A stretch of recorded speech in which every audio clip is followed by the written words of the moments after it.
Chapter 2084, Total Annihilation.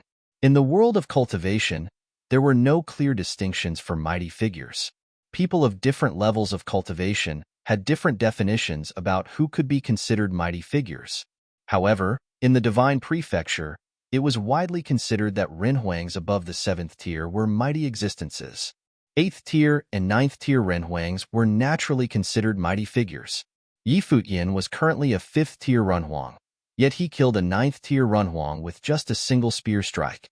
Then, could Futian be considered a mighty figure? For many people, a 5th tier mighty figure was an inconceivable notion. Right now, Futian just stood there.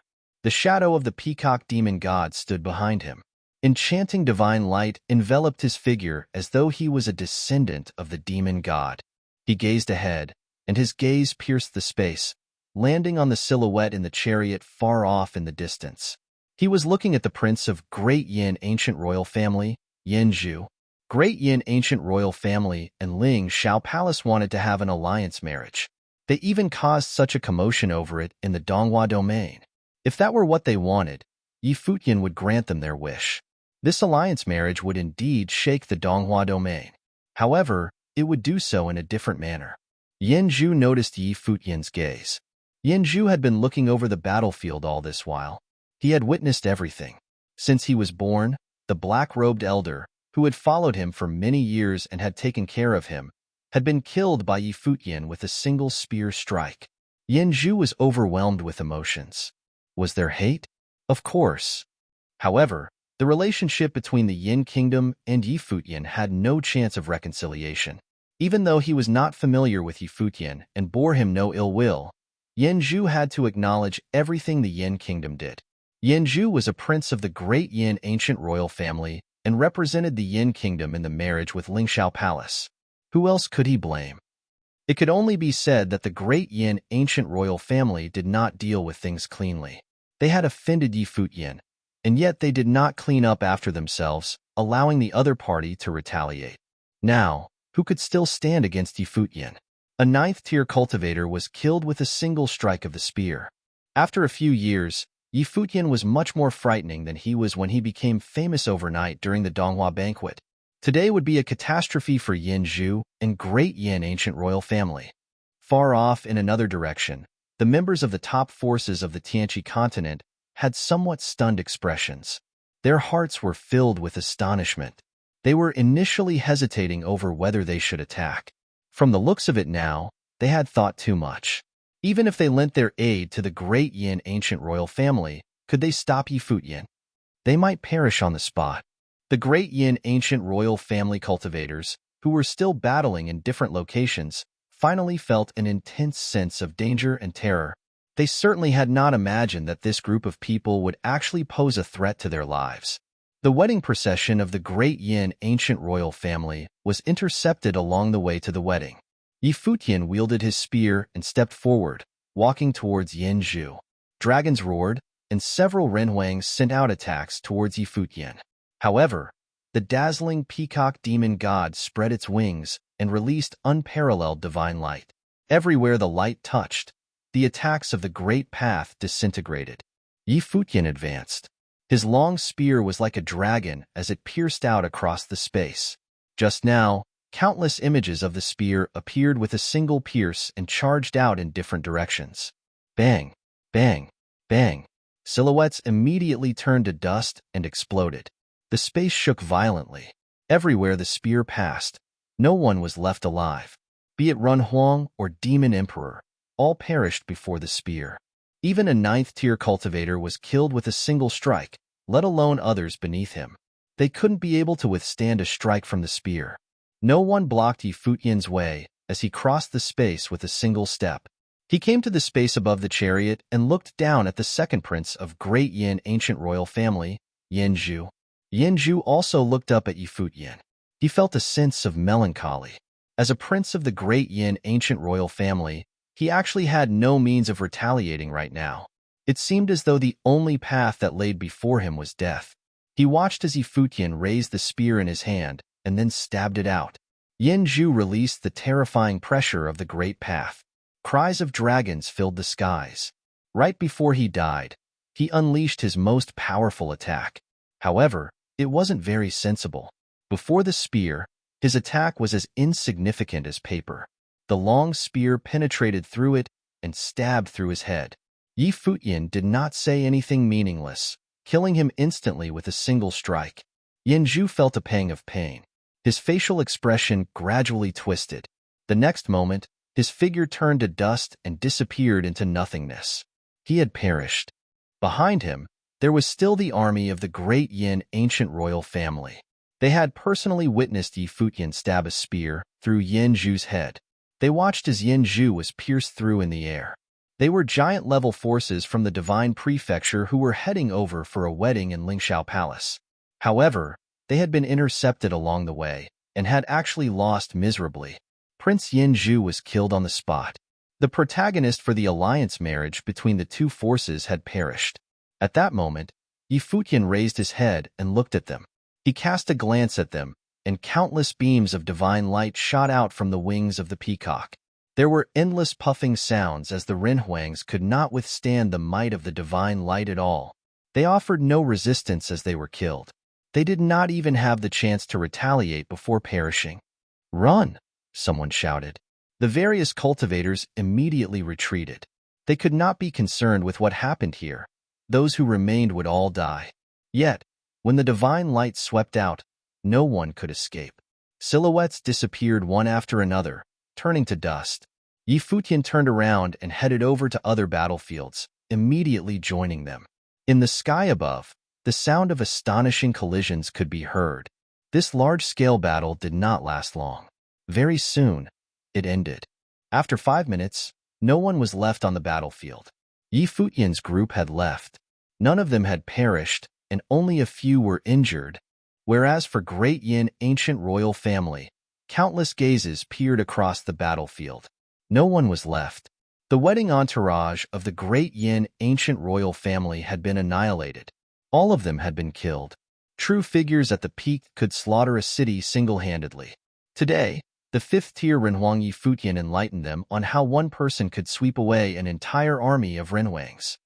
In a grandiose manner, the Great Yin ancient royal family traversed countless continents as they headed towards the Donghua heavens for the wedding. This shook the Donghua domain. However, it had ended in such a fashion. Even in their dreams, the Great Yin ancient royal family probably had not imagined this. How would the other cultivators of the Great Yin ancient royal family feel when they heard the news? This alliance marriage had ended prematurely. Times have changed, lamented the members of the top forces of the Tianqi continent, who were overwhelmed with emotion. It was as though everything had been a dream. Knowing that the other party would pass by, they had come from far and wide to welcome them. However, they witnessed Yi Futian's group annihilating the wedding procession that consisted of an army of Renhuangs. Someone said in a low voice, "Indeed, he is merely a fifth-tier Renhuang." Before this, I felt that the rumors were exaggerated. Now that I have seen it firsthand, not only are the rumors not exaggerated, but they also failed to truly capture Yi Futian's might. He is definitely another Ninghua. If he does not die, it will be hard to tell who will be the top figure in the Donghua domain in the future. The rising generation was to be reckoned with. If Yi Futian reached the peak of the Renhuang Plain, how powerful would his combat ability be? They could not imagine it. Chapter 2085, The Plan. The assassination of the wedding party from the ancient royal family of Yans had caused great upheaval in the Donghua domain. The news of the pending marital alliance between the two major principalities had already spread throughout the domain, and Lingxiao Palace had made all the preparation. Everyone was looking forward to the grand occasion when these two forces would be joined together. However, no one could have predicted that after all these times, Yi Futian would surface again, and they would never have thought that soon as he appeared, he would slaughter the army of the ancient royal family of Yin, announcing his existence by taking the life of the crown prince, Yanzhu. The alliance of marriage between the great kingdom of Yin and Lingxiao Palace was effectively destroyed. With the death of the person who was to be married, it was impossible to change to another set of people to complete the alliance. This was a blow that neither force could afford to let go of. They couldn't very well continue with someone else marrying the princess of Lingxiao Palace and have her become the laughingstock of the Donghua domain. Everyone understood that this was the end of the attempt to form an alliance via marriage. Both families were angry beyond words and had dispatched their people to Tianchi continent to investigate. Once they learned of Futian's strength and his companions had accumulated, they sent a powerful team to search for them. At the same time, the domain chief's manor reissued the wanted order, stating that Futian was ruthless beyond doubt and had slaughtered the cultivators of Donghua domain indiscriminately, and that he must be brought to justice. The domain chief's manor sent out the Donghua army to assist in the search. However, the Donghua domain was much too vast, with countless continents. Even if the domain chief's manor wanted to find them, it would be a difficult task.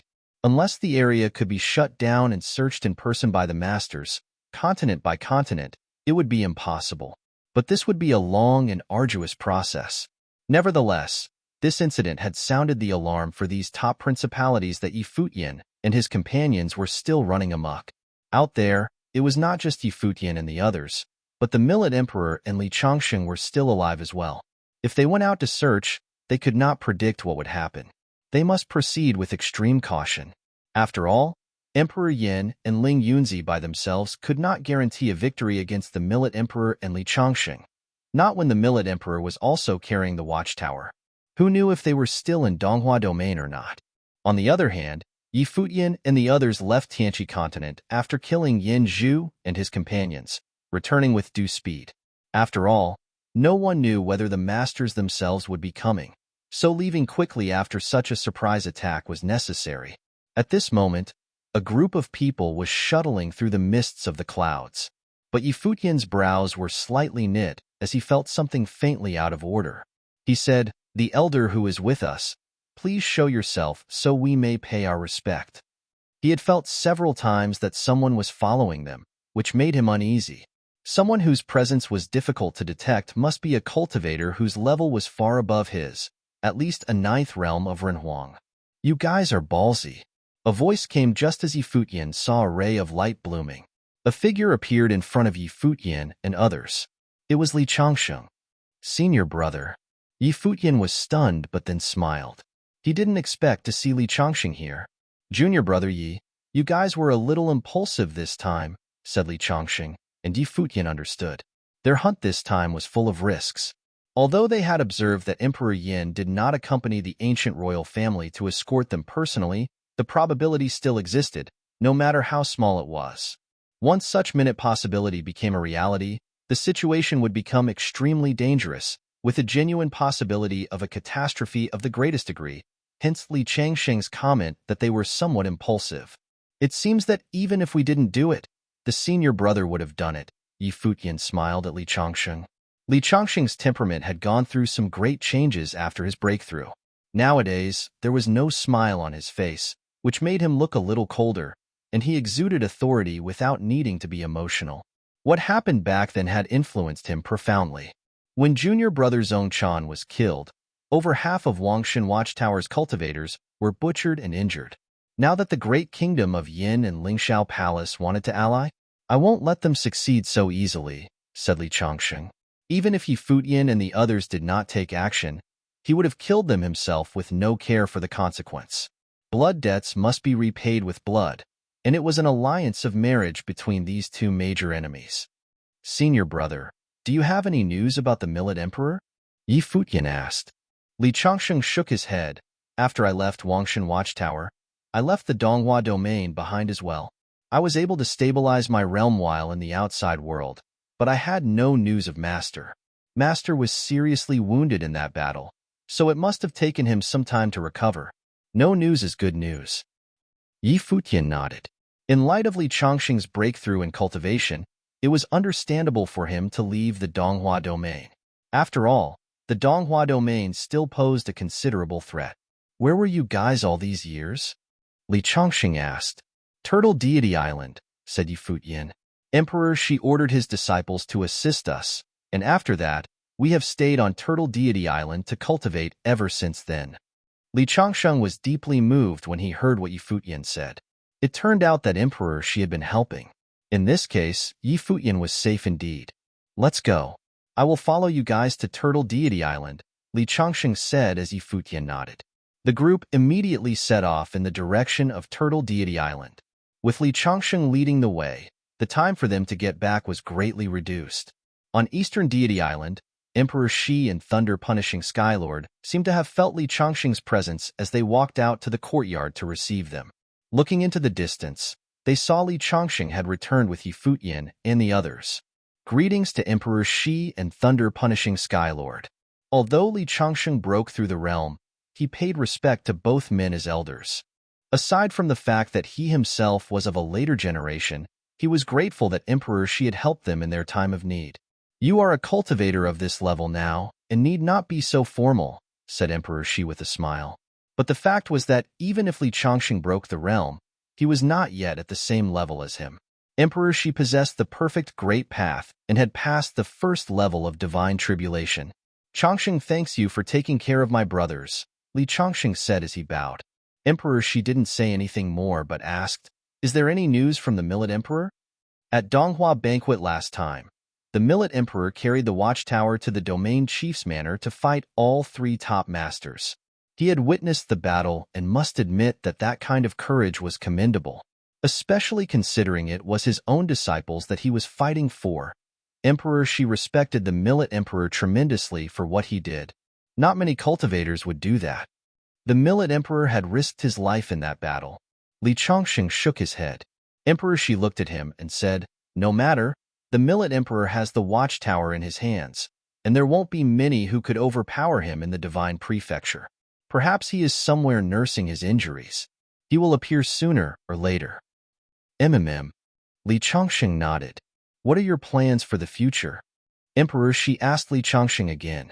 But Li Changsheng looked at Futian and the others instead and asked, Junior Yi, what do you think? I have been relying on the kindness and care of Emperor Shi these years, and have been cultivating in retreat on Turtle Deity Island. Now, I can deal with common Renhuang in the Ninth Realm. This interception to extinguish those from the great kingdom of Yin also indicated my own willingness to go out and explore the world, Futian said. They couldn't cultivate on Turtle Deity Island forever. Have you thought of where you wanted to go? Li Changsheng asked. Futian shook his head. He hadn't thought much of anything for the time being. Go to the other domains.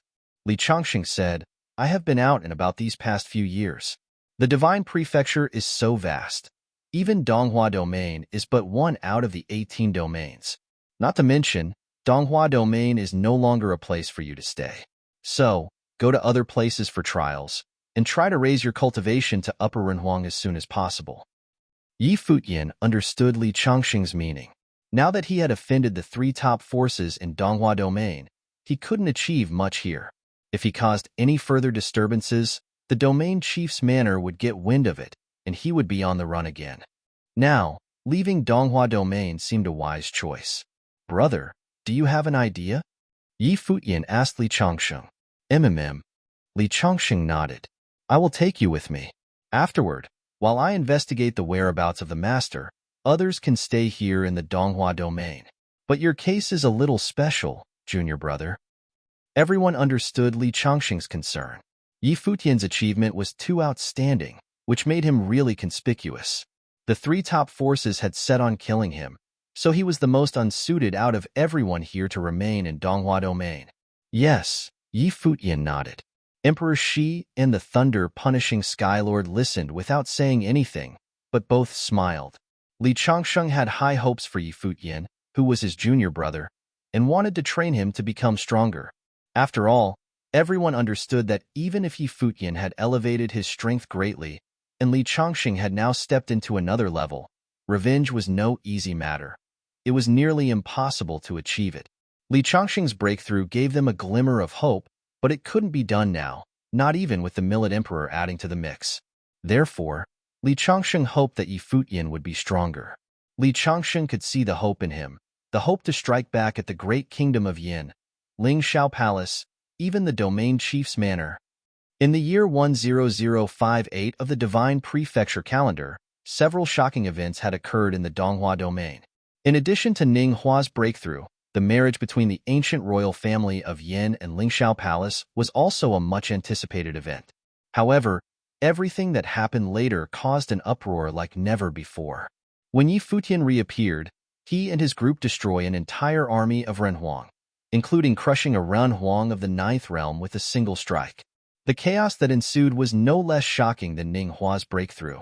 However, all of this was confined within the bounds of the Donghua domain. There were countless continents in each of the 18 divine prefecture domains, and countless major events were taking place every day. Take one domain, for example. Only events such as relating to Ninghua or the destruction of the Yin Kingdom's wedding party could rouse any sensation. Other major events were happening in their own domain. Therefore, only the top forces in other domains might hear of them outside Donghua domain when these events occurred. Other than that, the cultivators of other domains would not understand much about anything. The divine prefecture was such a vast area, with countless news every day and different focuses on different matters. Most of the energy and attention would only be limited to things happening in their own domain. Ordinary cultivators would have no idea about who was who with those top figures from other domains. For example, the Shangqing domain, which neighbored the Donghua domain, was not so concerned with what was happening in the Donghua domain, and the transmission of news was equally limited. Ninghua was the vice chief of the Donghua domain, and Yi Futian made his name in Donghua domain. The ancient royal family of Yin was a giant force in Donghua domain as well. Whatever happened to them was easily of much interest in the domain. However, an ordinary cultivator in Shangqing domain might be curious about who Ninghua or Yi Futian was. In this way, it was hard for the news to spread further because there weren't many who paid attention to it. In the Shangqing domain, there was a very prestigious continent called the Four-Corner Continent. The name Four-Corner Continent sounded common enough, and its location remote. As it was at a corner of the Shangqing domain, it was far off from even the main continent of the Shangqing domain. It was sparsely populated, and the entire continent was not large in size. It was hardly comparable with the main continent of the domain. However, such a continent had a great reputation in the Shangqing domain. Countless cultivators came each year, including those from top principalities. All of this was because of a special place in the Four-Corner Continent called Four-Corner Village. Although it was just a village, this village was held in high regard in the entire Shangqing domain and even in the Divine Prefecture. There was no reason other than Donghuang the Great had once entered this village to cultivate. It was said that he had come to this village to seek the way. At that time, he wasn't yet the great emperor, but Four-Corner Village had already enjoyed its reputation. Thus, some even called Four-Corner Village the Emperor's Village. The Four-Corner Continent was not great in size and sparsely populated, but off and on, people could be seen traveling through its air space. Those who came here, especially cultivators from the outside, almost all of them were headed toward Four-Corner Village. At this time, in the sky above the continent, there was a group of cultivators traveling by air, shuttling through the clouds and mist. The person leading the group was a white-haired young man, Yi Futian. Next to Yi Futian was Xiaqing Yuan, with Chen Yi sitting behind him. Zifeng stood quietly in the back, as well as Beigong Ao and his daughter. As for the one who carried them, it was naturally the much hard-working Condor Sama. There were not many who came on this trip. Only a few of them, Xiaqing Yuan, Zifeng, and Little Condor, need no further elaboration. Beigong Ao and his daughter had been following Yi Futian since they left home. For Chen Yi to follow Yi Futian was a surprise, but of course, Li Chongqing must have encouraged Chen Yi to travel with them. Li Chongqing felt that Chen Yi was an extraordinary character suitable for making the visit to the Four-Corner Village. "We should be there soon," the black-winged condor said in a human voice. "Four-Corner Continent is not that big. We ought to be close. Once we found the Four-Corner Mountain, we can find the Four-Corner Village," said Yi Futian. This was what Li Chongqing wanted. Once he had decided to come to the outside world for trials, Li Chongqing sent them directly to the Four-Corner Continent and told them to go to the Four-Corner Village. After Li Chongqing's breakthrough, he ended up in the Shangqing domain and heard some things. As for why Li Chongqing himself didn't escort them to the Four-Corner Village, it was because of the Four-Corner Continent's special status in Divine Prefecture. Donghuang the Great had ordered that those of the master level may not be allowed to step onto the Four-Corner Continent. In addition, there was another rule in Four-Corner Village. Private fights were strictly forbidden inside the village, except between the villagers. Outsiders who dared to harm the others inside the village would be killed without exception. Some said it was because Donghuang the Great once cultivated in the Four-Corner Village. Others said it was because of the special nature of the Four-Corner Village. In any case, no one would dare to disobey the Great Emperor's command. Because of this sparsely populated, remote continent was full of mystery in the eyes of the world. Its lofty position even warranted the personal attention of the great emperor himself. Because of the four-corner continent's special nature, buildings were not allowed here, so the entire continent was a series of endless mountains and plains. There were no cities, and human traces were rarer still. Only in the void were there people who may be traveling through from time to time. Little Condor, you can follow the others if you don't know the way, Futian whispered. Understood. Little Condor nodded slightly as he expanded his consciousness to sense that people from different directions were all moving toward one direction. He understood that by keeping up with the others, those who came from the Shangqing domain would be more familiar with the direction than they were. Before long, a mountain appeared in front of them, and a special aura seemed to linger there. The entire mountain range seemed elusive, with celestial mists all around it. There's a pressure of the great path. Go down, Futian commanded. Those in the distance were swooping down as well, and the black-winged condor could feel the mysterious pressure of the great path in this area. It permeated between heaven and earth as if it was everywhere, forcing him to go lower. Futian, after swooping down, came to the foot of the mountain. There was a winding mountain road in front of him, leading all the way to the top. The scenery on the mountain was breathtaking. There was a stone tablet halfway up the mountain engraved with a few words, "For Corner Village." After the stone tablet, there was a staircase. The staircase could only accommodate one person at a time as it was very narrow, with mountain walls on both sides. From top to bottom, there was a mysterious atmosphere permeating downward. It was no easy task to gain entry through this staircase. At the entrance to the Four-Corner Village, only a passageway could be seen. The Four-Corner Village was invisible from the outside. Only by traveling through that passageway could one enter the village. According to Li Changxing, the order of the Great Path from these four corners was different from that of the outside world, and there was a divine relic inside. It was said that this passageway could not be crossed by those who did not possess great luck.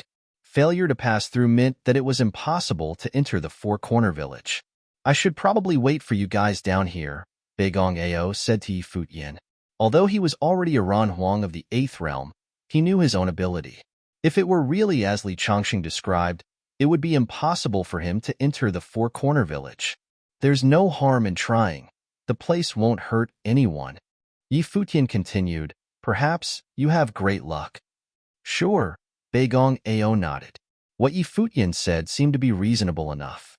Perhaps just following Futian was a kind of luck in itself. In front of them, two groups of people had arrived.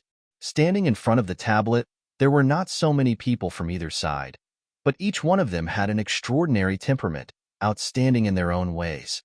It was easy to discern that they were unusual figures in a glance. They walked directly toward that narrow passageway, one after the other, moving upward. Suddenly, a mysterious aura spread out from the passageway as celestial mist enveloping them all. Let's go up too, said Futian as he walked up the mountain road.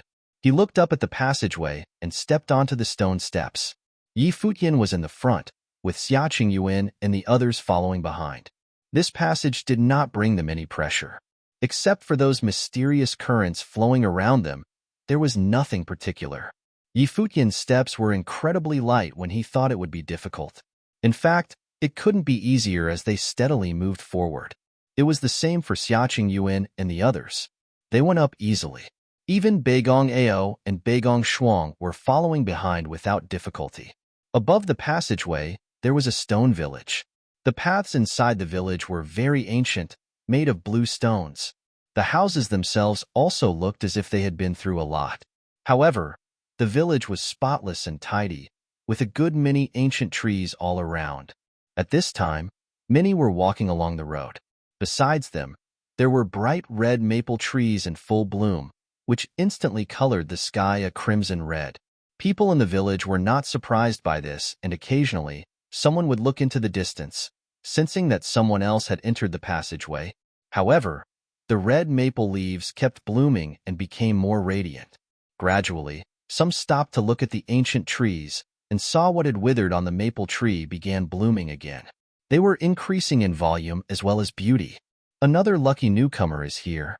A hunched old man walked over with a smile. Wherever he passed, the red maple trees were in full bloom. Flowers covered the ground. It didn't take long for all the red maple trees in the entire village to come alive. The entire mountain was covered in red leaves to form a most beautiful sight. Many people walked out of their houses to look at the ancient trees inside the village. Their eyes betray the disturbance they felt inside. Soon, a bright red light bloomed over the village, coloring the sky a beautiful crimson red. The flowers bloomed everywhere, and red maple leaves cover the ground. Who has entered the village to cause such an extraordinary sight? An old man narrowed his eyes and murmured. What a strong aura, someone commented again. It seemed that there would be honored guests arriving in the four-corner village. At this time, in front of a private study in the village, many sat here, listening to the preaching of an old man in front of them. The old man had an immortal aura about him. It was as if he was not from this world. He glanced at the sky and then looked into the distance. Suddenly, with his body as the center, a divine light lingered and rendered his visage with solemnity. This had not happened for many years. Many people were entering the village this time, but the sky was full of a red glow for the first time. He still vaguely remembered the last time when visions like this appeared and who was the person that came. Now, he was already a well-known figure in the world. This time, who would it be again? Chapter 2087. A Peculiar Village. In front of the private school were teenagers. Their gazes were all fixed on the strange phenomenon. Their gazes were pure. In a low voice, someone said, "It is so beautiful. This is the first time I have seen such a thing." "Sir, I heard that divine phenomena are miracles that only appear when a person of great destiny enters the village. Do you know who has arrived?" A youth asked. The teacher of the private school retracted his gaze as he looked at the group of youths. He smiled as he shook his head and said, "I do not know yet. After the person enters the village, won't we all know?" The youths all smiled. They knew that their teacher was joking with them. "Sir, may we go to the entrance of the village to take a look?" someone suggested. I also want to go take a look." The youths were quite young. They were at the age where they were full of curiosity. One by one, they got up. Strange light flowed over their bodies. In an instant, divine light flowed in the space. It was dazzling beyond comparison. The maple tree in the private school similarly radiated with its most beautiful red maple. "Sit down," the elder instructed sternly. The youths immediately whimpered and sat down obediently, their heads lowered. They seemed to be afraid of the elder. "Let's continue our lesson," the elder said nonchalantly, as though nothing had happened at all. It was as though he had not seen the phenomenon in the village. When the youths saw the teacher acting this way, they hung their heads in disappointment and sat there obediently. They quickly returned to their routine. Sounds could be heard coming from the private school. Outside of the private school, the villagers who heard the sound would look towards the private school. Brilliant golden light shone from there. It was as though countless runes were floating in the sky. Unlike in the private school, many villagers gathered together in the direction of the entrance. Right now, at the entrance of Four Corner Village, there were many figures. Aside from the villagers, there were also cultivators from the outside. It was very easy to differentiate between the two parties. Regardless of who they were, the villagers all wore very plain clothes. In the village, there was no extravagant clothing. As for the people from the outside, anyone who could enter Four Corner Village was no ordinary person. Hence, their clothes were very fancy, and they had extraordinary temperaments. Therefore, the difference between the two parties was very obvious. Anyone could tell them apart at a glance. Finally, a group of people entered the village from an entrance ahead. There were only two of them. One was a handsome youth, while the other was an elder who was following behind him quietly. Seeing such a pair, the villagers could roughly guess where they were from. The youth should be from a major force, while the elder was his servant. For only one person to be accompanying the youth meant that the elder was no ordinary servant. He was definitely an incredible figure. Of course, the youth also had very powerful cultivation. With his temperament, he seemed unique as he stood there. The youth was not too surprised upon seeing such a crowd. His expression was calm as he swept a glance over them. He also gazed at the phenomenon in the sky. Seeing this, he seemed to have a faint smile. Clearly, he was not unfamiliar with Four Corner Village. At least before he came here, he already knew much about this place. He has also come, the outsiders around said as they revealed strange expressions when they saw the youth. However, they returned to normal immediately. The competition was very fierce. The people who arrived were more and more outstanding. Now, even this person had appeared in Four Corner Village. No wonder divine phenomena and red maple filled the skies. "Who are you, and where are you from?" a villager asked. Some outsiders knew who this youth was, but the villagers did not. "My surname is Liu. I am from the upper 9 heavens," the youth said. The members of Four Corner Village revealed strange expressions when they heard him say this. His surname is Liu. He was from the upper 9 heavens. In the Shangqing domain, a cultivator who dared claim that his surname was Liu in such a tone could only come from one clan. The other party was not only from the upper 9 heavens of the Shangqing domain. He was from the upper 3rd heaven. The villagers did not know much about the outside world. However, they were very familiar with the giant level forces of the Shangqing domain. They were closely related to the villagers. "Would you be willing to be a guest at my place?" a villager came forward and asked. Many other villagers also extended their invitations. They seemed to hope that the youth would head over to their homes. However, the youth did not answer. Although many people invited him to do so, he still stood there quietly, seemingly waiting for something. At that moment, a person walked out of the crowd. This person similarly appeared very ordinary. He looked at the youth and said, "My surname is Fong. I have a son who is now attending the private school in the village. If we were to have a guest at home, it would certainly liven up the place." The youth looked at the other party. Their eyes met, and the youth replied with a smile, "Then, I am sorry for intruding. Please, this way," the other party invited as he gestured with his hand. Then, the few of them left together. "There is someone else." After they left, the crowd saw another group of silhouettes emerge. This time, the leader was a woman. She was exceptionally beautiful and extremely enchanting. Unruosu. Someone else recognized this woman when she appeared. She was also an extraordinary figure. Just like before, many people invited her to their homes, but this woman also made the same decision. Many of the villagers began to disperse. However, many outsiders remained standing there. They looked at the figures as they left. Someone said, "The two of them have come. It is going to be exciting this time." "This will make it interesting," a group of people said as they left. Red maple leaves were still in full bloom, as enchanting as fire. The members of Four Corner Village were discussing who these red maples had bloomed for. Was it for the extraordinary youth from upper 3rd heaven, or in Ruosu, who was a peerless beauty? Not long after they left, another group of people appeared from the glimmer of sky and stood at the entrance of the village. It was Futian's group. Nearby, there were still a number of people around. They looked over in the direction of Futian's group. They could not help but reveal strange looks. There were actually even more people arriving. This group seemed to have quite a number of members. Futian similarly sized up this mountain village. He looked up. Red maple covered the sky. The laws that govern this entire world seem to be different from the outside world. This is a small, independent world, Futian thought to himself. From the outside world, one could not see Four Corner Village at all.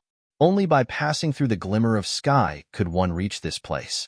It was truly a mysterious land. Legend also has it that Donghuang the Great once cultivated in Four Corner Village.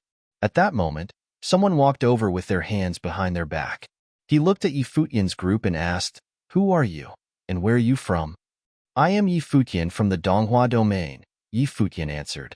The other party looked at him with a bizarre expression. Futian was actually a person from beyond the domain. He seemed to have come here to obtain fateful encounters. However, how could such things be so easily obtained? He did not say anything and turned to leave. After the others heard what Futian said, They also did not pay much attention to him and turned to leave. They thought that this group was here for the same reason as the two previous individuals, but it seems that they were thinking too much. Futian could not make sense of the situation. He walked forwards quietly. The divine phenomenon caused the village sky to be covered with red maple leaves. It made this place feel as though it was beyond this world. It was very beautiful. In the streets, figures would appear from time to time and size him up curiously. However, they would then turn and leave. Futian recalled what Li Changsheng told him. He had a basic impression of the Four Corner Village. He also knew that outsiders would enter Four Corner Village every now and then to seek the way. These outsiders were also not ordinary figures. The glimmer of sky was not ordinary either. Li Changsheng said that it was rumored that only those with great destinies could pass through the glimmer of sky and enter the Four Corner Village. However, Futian did not have too strong a reaction to this. He even suspected that Li Changsheng might have been misinformed or that the rumors had been exaggerated. After all, his entire group was here. It was as simple as climbing a flight of stairs. They walked up the glimmer of sky without sensing any pressure. "Where are we headed next?" Xiaqing Yuan asked gently beside him. Elder brother said that in order to enter the village, we need the villagers to accept us in. However, from the looks of it now, there does not seem to be anyone here to welcome us, Futian replied in a low voice. The villagers were the masters of Four Corner Village. Here, outsiders needed to obey the rules. Even combat was absolutely forbidden in the village. Just now, when we entered the village, someone approached us. They must dislike us because we are from the Donghua domain. No one is willing to take us in, Chunyi mumbled. Futian looked at him and asked, "Are you familiar with the laws of the village?" "I have heard some things," Chunyi responded. Futian revealed a strange expression. This fellow truly did not reveal his secrets. He actually knew so much about the village. Even now, Futian felt that Chunyi was mysterious. However, Chunyi indeed treated him well. He was also too lazy to dig up Chunyi's secrets, allowing Chunyi to maintain his mysterious side. "Would you mind sharing what you know?" Futian said. Chunyi told Futian, Four Corner Village is a mysterious place. It is a world on its own. Rumors claim that it possesses a divine relic and that there are outstanding people here. There are many cultivators with exceptional talents here. They were born with bodies of Wei. Some outsiders claim that the gods blessed Four Corner Village. Like the ancestors in ancient times, anyone who awakened their spirit roots was a natural cultivator. Once they left this place, they would become extraordinary figures in the outside world. Hence, many major figures came from the village. This caused Futian to reveal a strange look. Top forces possessed divine items that could aid cultivators in forging flawless divine wheels of the Great Path. However, from what Chunyi was saying, it was completely different for the village.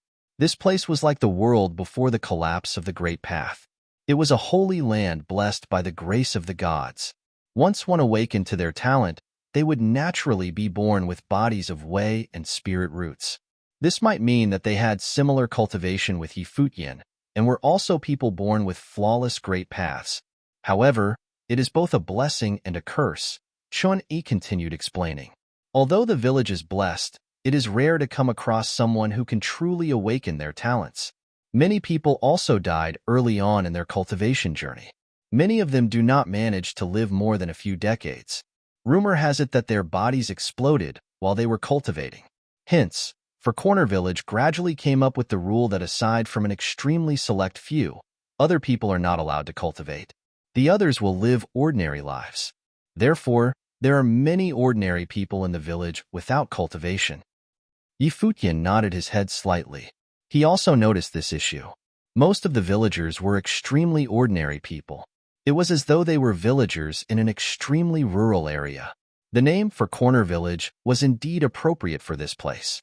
It might be that the place was named Four Corner Village precisely due to this deeper meaning to its name. That meant that the prohibition established by Donghuang the Great intended to protect the villagers. If that is the cause, what way are we seeking in the village? Futian inquired. This is also my first time here, said Chunyi with a smile as he shrugged his shoulders. Futian did not know whether he did not want to reveal this, or he truly did not know. At that moment, on the stone streets ahead, there was a young girl with a ponytail. She hopped over towards them. Futian looked ahead and saw that the young girl was around her early teens. She was not considered an absolute beauty, but her face was pleasing to look at. She wore very simple clothes that were surprisingly clean. Her eyes were especially intelligent. She walked up to Futian and stopped not far from him. Her clear eyes sized up Futian's group. She seemed curious about them. As she looked at Futian, she glanced over at Xiaqing, who was standing to the side. Her gaze leapt between the two of them. She then mumbled, "They are so good-looking." Futian and Xiaqing Yuan's appearances did not need to be mentioned. No villager could compare with them. However, there were many outstanding figures among the outsiders. For instance, the two parties who arrived before Futian's group also stood out from the crowd. "Little sister, do you need anything?" Xiaqing Yuan asked gently. This little girl was very pleasing to look at. She was lively and full of vigor. "No one wants to take all of you in?" the young maiden asked in a low voice. Children said what they like, but her words stunned Futian's group. They then shook their heads and smiled bitterly. They appeared pathetic. Futian replied as he nodded his head. "That seems to be the case." The villagers appeared to be exceptionally honest, completely different from the people in the outside world. "Then, all of you can come to my place," the young maiden said with a smile. Futian nodded his head as he looked at the sincere smile of the other party and said, "All right, will your family members allow us in?" "My grandfather will certainly agree," the young girl said innocently with a smile. "Then, what about your parents?" Futian continued asking. The sparkle in the young maiden's eyes seemed to dim a little when she heard Futian say this. However, she immediately returned to normal and answered, "I don't have parents." Futian was stunned. As he peered into the innocent eyes of the little girl, he fell silent for a while. "Let's go then," said the young maiden. She did not seem to mind. She led the way ahead and said, "My name is Ma Ling. The villagers call me Ling." "Ling," Futian muttered to himself. "Yup," the little girl responded. She turned around and smiled at Futian and the others as she said, "I cannot remember my parents. From what my grandfather told me, not long after I was born, they cultivated in secret without telling master. Something happened after that, and now, only grandfather and I are left." "Master?" Futian asked. Ling answered as she nodded her head. "Master is master. Everyone in the village listens to him. If master says someone can cultivate, that person can cultivate. If he says they can't, they can't. Master once told my parents that they couldn't cultivate, but they did not listen. That is why grandfather told me to listen to what the master says and not cultivate." When Futian heard her say this, he immediately understood. That meant that Ling was one of the villagers who could not cultivate, just like Chenny mentioned before. It appeared that things were just as Chenny described them to be. It was both a blessing and a curse. For Corner Village was blessed by the grace of the gods. Yet, it was also cursed that only a select few could cultivate. As for the master, who Ling referred to, he was most likely an extraordinary figure. Chapter 2089. Coincidence? Futian followed Ling to where she lived, which was a simple small courtyard. Out in the yard, an old man sat quietly on a chair, who seemed to be quite leisurely and at ease. "Grandpa," Ling called out while she was still a way off. The old man looked in their direction, assessing Futian, and those who were following behind Ling Futian saw the old man but did not detect any aura from him, only that he appeared ancient. "We have guests." He slowly stood up from his seat, crouching slightly. He did not appear to be particularly mobile. Those eyes looked a little muddy as he looked in Futian's direction. "Please sit, grandfather," Futian stepped forward and said. There were many ordinary folks in the village, so this old man must be one as well. The old man looked around 80, but Futian himself was not much younger in reality. Strictly speaking, it was not appropriate for him to address the man as grandfather, but this was his way of showing respect. If it were based strictly on actual age, perhaps it would be more appropriate to call him older brother. But in the world of cultivation, age was the most unimportant factor, and no one cared much about it. "I'm fine." Seeing Futian being courteous, The old man waved his hand. "Please come in and sit down." "Thank you, elder," replied Yi Futian. "Just call me Old Ma," the old man said with a smile, leading Yi Futian and the others inside the house. Yi Futian would temporarily settle down here. The place where Yi Futian settled down seemed quiet, which only juxtaposed the liveliness of the two parties that arrived before him. In addition, more people were entering the four-corner village after them every day. Gradually, the four-corner village became quite high-spirited. After Yi Futian got acquainted with Old Ma and Little Ling, he decided to walk around the village to orient himself with its layout. Old Ma asked Little Ling to give Yi Futian a tour of the village. As they walked on the bluestone streets inside Four Corner Village, he could see that even though the village was more lively than usual, it was still far from the prosperity most major cities had to offer. However, although the Four Corner Village did not have majestic landscapes, its general disposition was one of exquisite elegance.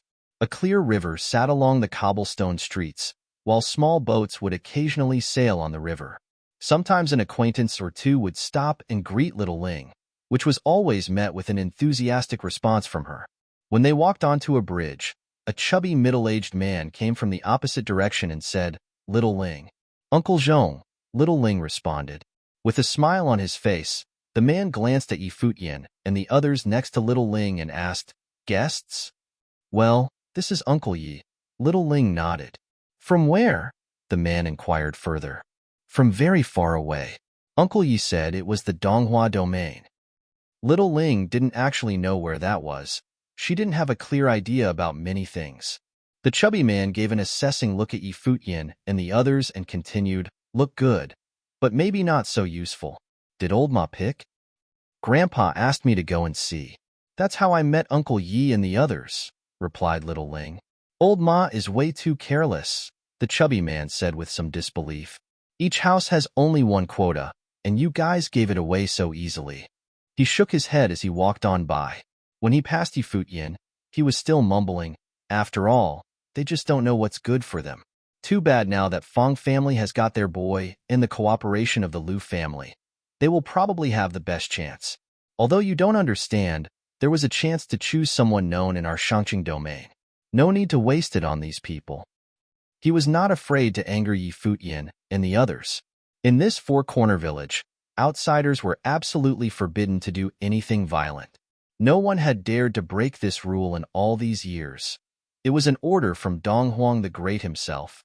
Furthermore, he believed that even if someone dared to violate the rule and did something in this village, the violators would not be able to get out of the village alive, even without Donghuang the Great lifting his little finger.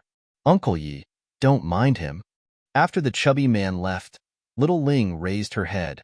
Her clear eyes filled with innocence. "I won't." Yi Futian smiled and put a hand on Little Ling's shoulder, saying, "Let's continue our walk." "Good." Little Ling nodded with a smile as she forged forward. This village was not that big, nor was it small. Yi Futian and the others walked for quite a while before they came to a grand mansion. Someone shouted, "Ling." Little Ling turned around and saw that the person calling her was a teenager dressed neatly, which, in this village, was considered a luxury. He had a smile on his face and possessed an extraordinary temperament. There was even a faint wisp of aura coming out of him, indicating that he was a cultivator. What's more surprising was that at such a tender age, his cultivation was considerable. Yi Futian understood that those in the four-corner village were either unable to cultivate, or if they could, they would be someone with extraordinary talent. This young man was clearly someone gifted in cultivation. "Brother Fong Siyuan," Little Ling called out. Her voice was a little tentative. She seemed a little self-conscious in front of the boy. The boy was named Fong Siyuan, and his eyes showed some contempt. He glanced at Yi Futian and the others and said, "Little Ling, come over here for a second." Little Ling bowed her head as she walked next to his side, and she heard Fong Siyuan say to her, "There are so many people who have entered the village recently, and you guys are too careless in picking them up. Was this your grandfather's idea?" Little Ling still hung her head as Fong Siyuan pulled her around and walked inside the house. Upon entering the house, Little Ling felt a faint sense of coercion and saw a middle-aged man stood quietly in front, looking at them. There were quite a few people behind the middle-aged man, and next to him, there was an extraordinary young man. Grandpa Fong, little Ling said. The Fong family was different from theirs. The Fong family was well known in the Four Corner Village because they had produced some powerful characters. Now their descendant, Fong Siyuan, was also extremely talented. He was studying at the private study with the teacher. He was a favorite. Moreover, little Ling had heard from the villagers that Fong Siyuan's father was now mighty in the outside world. But as for the specifics, it was not something that she could have known. The Fong family could pick anyone who entered the village, and no one would refuse their invitation. MMM. The middle-aged man nodded slightly and looked at little Ling, saying, "Little Ling, did your grandfather invite those people?" "I guess so. Grandpa heard that someone came to the village, so he asked me to check it out, and if there was an opportunity, to invite these people to our house," little Ling replied. The middle-aged man nodded slightly and said, "Very well, you may go." "Sure thing, Grandpa Fong." After little Ling left, Fong Siyuan looked at her, walking away as he asked the middle-aged man, "Grandpa, why do you ask little Ling these things?" The middle-aged man did not respond. He looked at the young man next to him and heard the young man whisper, "I heard that this man came a long way from the Donghua domain. He may have come to Four Corner Village to try his luck. I heard that because he had entered the village at the same time as the ones named Lu and An, so he was kind of overlooked." "Yes, because of the people in front, they were completely passed over." The middle-aged man next to him nodded. This surprised the young man, and he asked, "What do you mean?" The neglect they referred to seemed to be somewhat different in meaning. "Do you know the rules of the passageway?" the middle-aged man asked. "Yes, those without great luck may not enter," the young man responded. The middle-aged man nodded. "I have observed these so-called people of great luck over the years. Generally speaking, cultivators with a perfect great path may enter the passageway, while those who do not will find it difficult to get in, having a very slim chance of doing so." When the young man heard his words, he was contemplating as his eyes showed some disturbance, as if he had thought of something. How many people in the group outside possessed the perfect great path? The middle-aged man continued, "If all of them were, then it would be kind of alarming. There are so many cultivators with perfect great path. It would be difficult for the top forces of the Shangqing domain to exert their powers." "That's not possible," the young man murmured. "If not, then it's even more concerning," said the middle-aged man. His eyes narrowed slightly. The young man looked at him and heard the middle-aged man continued, "Someone with enough luck can shelter the others to enter into the village without being felt by the others. If one man took them into the village, that meant that one man's luck was extremely strong. It's not clear yet who caused the phenomenon of the blooming red maples." The young man next to him suddenly looked very solemn. Before, everyone believed that it was caused by one of two men, or more precisely, that young man named Lu. After all, he had a greater reputation in the outside world. His talent was said to be extraordinary. But listening to what the middle-aged man said, it might be possible that it was not because of that person, or even in Ruosu, but another previously unknown person. Old Ma isn't old at all. The middle-aged man squinted his eyes. Was this all a coincidence? Futian continued following little Ling to stroll around Four Corner Village. They came to a street where the houses were grouped densely together. This was Four Corner Street, which was the center of Four Corner Village. They met many people here. There were villagers as well as outside visitors. None of these people from the outside seemed to be simple characters, Beigong Ao muttered. Those who could enter the Four Corner Village are all people with great luck. As far as I know, only those cultivators with perfect great path may have such luck. Therefore, the cultivators we see in Four Corner Village are most likely on the same level as Ling He, Yin Dongyang, Goddess Taihua, Zhang Yueli, and Qin Qing. Naturally, all of them are more than meets the eye, Chunyi said lazily. Beigong Ao nodded, but he was still a little confused, asking, "Then, how did I get in?" "How should I know?" Chunyi shrugged. "Maybe you are also a person of great luck." Beigong Ao glanced at Futian. Since he had gotten to know Futian, he had indeed gone through some great changes. Strictly speaking, he indeed had some great luck. "Uncle Yi, I will take you guys to the private study," Ling said. "Where is that?" Futian asked. "The place where the teacher teaches." It is a pity that I can't go there to study. Ling's eyes dimmed a little. Yi Futian was a little curious about this teacher already, so he didn't oppose going to see him. They walked along Four Corner Street until they came to the end, where a wall appeared. In Yi Futian's eyes, this wall seemed to be shining with a strange light, glittering with gold. At the other end of the wall, the voice of preaching could be heard faintly. Yi Futian perceived an unusual aura. He raised his eyes and was able to see through everything with his divine eyes. He saw golden characters appeared in the sky above. It was as if every character had the deafening divine sound of the great path within it. This, Yi Futian's eyes revealed his shock. This was the first time he had seen such a marvelous sight. Not only him, but the cultivators around him all felt something unusual. Their eyes lit up, slightly surprised. Who was this teacher teaching in the private study? The teacher must be giving some great lecture. Ling looked forward enviously. At this moment, the rays of light gradually dissipated, and the voice inside stopped, followed by some whispers. After a few moments, some people started walking out from both sides of the wall. They were a group of youths, some older and some younger. The youngest may have only been 7 or 8. It wasn't a big group, but these young people were probably the ones who possessed the greatest luck of all in Four Corner Village. Ling had said that she was not allowed to cultivate, and even if she was allowed to cultivate, it might cause trouble later on down the road. This meant that these were all people who had the ability to cultivate. Moreover, they were born with the hidden great path and were different from the others. As long as they continued to cultivate, they would all become extraordinary figures in the future. Yi Futian also discovered an interesting phenomenon. The villagers in Four Corner Village were easy to identify. Most of them dressed plainly in humble clothing, while a few in this group dressed lavishly and appeared different from the others. It seemed that some in Four Corner Village had close contact with the outside world. Otherwise, there would not have been such luxurious clothing inside the village. It stood to reason that the villagers inside Four Corner Village had different backgrounds, as proven before by the exchange Yi Futian had with the Fong family. Ling, a youth of about 12 or 13, was walking toward them. The boy had an honest but childish face, and he was quite large for his age. Although he was still young, one could see how burly the boy would become. For this reason, he looked more mature than the rest and would probably grow up to be a big guy. For Corner Village itself wasn't extensive, so most people in the village knew each other well. Brother Tai Tu, little Ling called out with a smile. The young man that was called Tai Tu scratched his head, looking particularly good-natured. Tai Tu, do you get shy when you see little sister Ling? The teenage boy next to him joked. These young guys were tender in age, but quite precocious.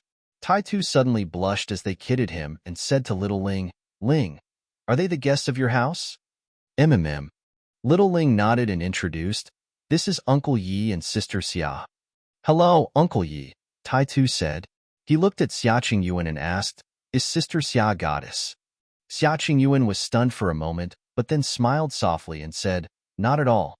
How could someone not a goddess be this pretty? Tai Tu scratched his head and made all the other teenagers laugh. Dumb *SS. A nicely dressed young boy of the same age spoke up now, which attracted the attention of many. The youth was blessed with good looks, and at a young age, he had a majestic temperament that was rarely seen. You are not? The boy named Tai Tu glared at the other youth. The youth with the majestic temperament didn't pay any attention to anyone else but Yi Futian and Xia Qingyuan. Although he was young, he didn't have the slightest fear of strangers, nor was he nervous at all.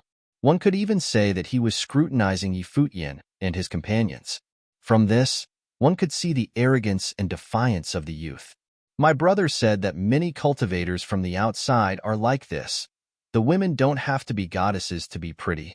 The boy looked at them and continued, as far as I know, there were 2 other groups of people that entered the village before them, and one of them was the genius talent Lu Qixing of the Lu family from the 3-layer continent in the Shangqing domain, and the other one was in Ruosu.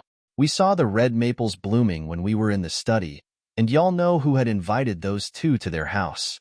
No one cared about these people when they entered the village, and that's why they went to Old Ma's house. So what's the big deal? The youth who spoke seemed rather keen. Ling hung her head, and though she felt she was being wronged, what the boy said was the truth, so she dared not argue. The boy's family held extraordinary status in Four Corner Village and was a favorite of the teacher. In front of the other person, she appeared quite self-conscious. I only know that teacher said all visitors who came to Four Corner Village are guests from far away. Not at all the buckets of trash that you were talking about, Tai Tu cursed in a low voice, looking displeased. The youth turned around slowly as he stared at Tai Tu, with an exceptionally sharp look in his eyes. I'm not afraid of you if you want to fight. Tai Tu took a step forward. Even though he was young, there was a curious light that flowed upon his body. Like a wild beast, there was an oppressive force that appeared around him. Those from outside of Four Corner Village were not allowed to fight, but there was no such ban being placed on villagers. Would a blind blacksmith find it fit to fight with me? The young man responded carelessly, appeared nonchalant, and he didn't seem to care much about Tai Tu at all. You! Tai Tu felt a sudden rage when he heard what the other had to say. He growled like a tiger. However, at this moment, there were two more teenagers now stood behind the handsome boy, staring at him with a sneer. Enough! A voice came from behind the wall, and though Tai Tu was still angry, he quieted down when he heard this voice. He looked in the direction of the wall and said, Sir, Mu Yun is being a jerk. Mu Yun, the voice inside spoke again. But before he could finish, Mu Yun bowed slightly towards the wall, saying, Sir, Mu Yun misspoke. Please forgive me. Don't do it again, said the teacher as Mu Yun nodded. He gave Tai Tu one last glance and turned to leave. Clearly, he didn't really think that he did anything wrong. It was only because the teacher had spoken that he admitted his wrongdoing. Furthermore, he only apologized to the teacher, not to Tai Tu. Futian had been watching quietly. Obviously, he would not pay much attention to what these youngsters had said. But he was a little surprised by the attitude of the teacher. The teacher should be someone with high standards, and his words should have great authority. However, he didn't criticize the boy's rudeness much, but merely chastised him casually. Was this the attitude he had toward the kids from Four Corner Village? Ling, take Uncle Yi to my house for a visit, Tai Tu said to little Ling. Little Ling raised her head to look at Futian. It was then that Futian took his eyes off the wall and smiled at her and nodded. Sounds good. As they spoke, they turned to leave and headed towards the other side of Four Corner Street. Not long after, they came to a blacksmith's shop and saw a shirtless man with messy hair forging inside the shop. The sound of iron being forged could be heard. The man did not stop even when Futian and the others came over, and the sound of iron being struck was rhythmic. Upon listening more closely, the interval between each hammer strike was precise each time, not missing a beat. After a few moments, and only when the man was finished did he stop. He raised his head in Futian's direction, and that was when Futian saw his hollow eyes and realized that the man was actually blind.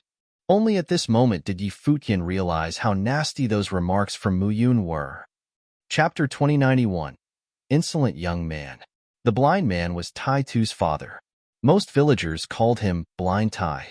He was used to the name and wasn't offended by it. As a result, his real name had been forgotten. Tai Tu, are there guests here? Facing Futian and the others, Blind Tai asked his son. Dad, it's little Ling and her guests. She passed by, and I invited her to come in, Tai Tu said to Blind Tai. Uncle Tai, Ling greeted Blind Tai in a silvery voice. She was well acquainted with Blind Tai since her grandfather, Old Ma, visited him occasionally. According to her grandpa, her parents used to be dear friends with Blind Tai. Ling didn't remember much about her parents, but she was close to Blind Tai, as he treated her very well. She had also been playmates with Tai Tu since childhood. Oh, it's little Ling. Blind Tai's voice became much gentler. He said, I haven't seen you in a while. Is your grandpa in good health?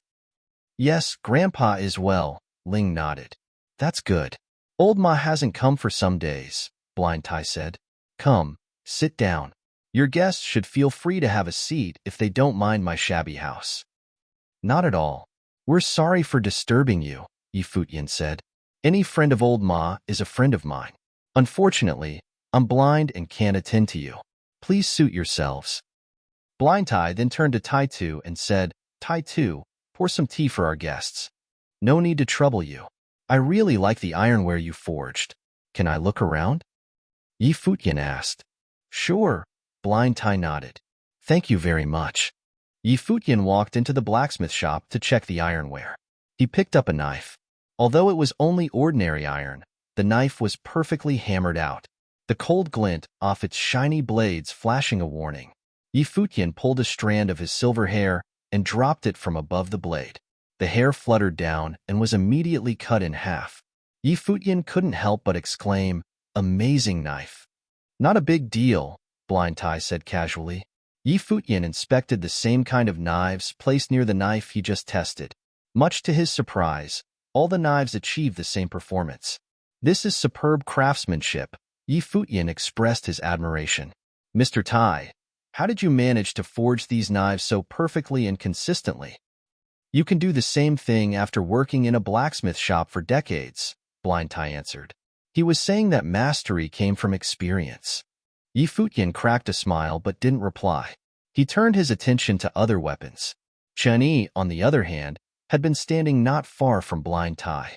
He seemed to be rather curious about him and sized him up and down.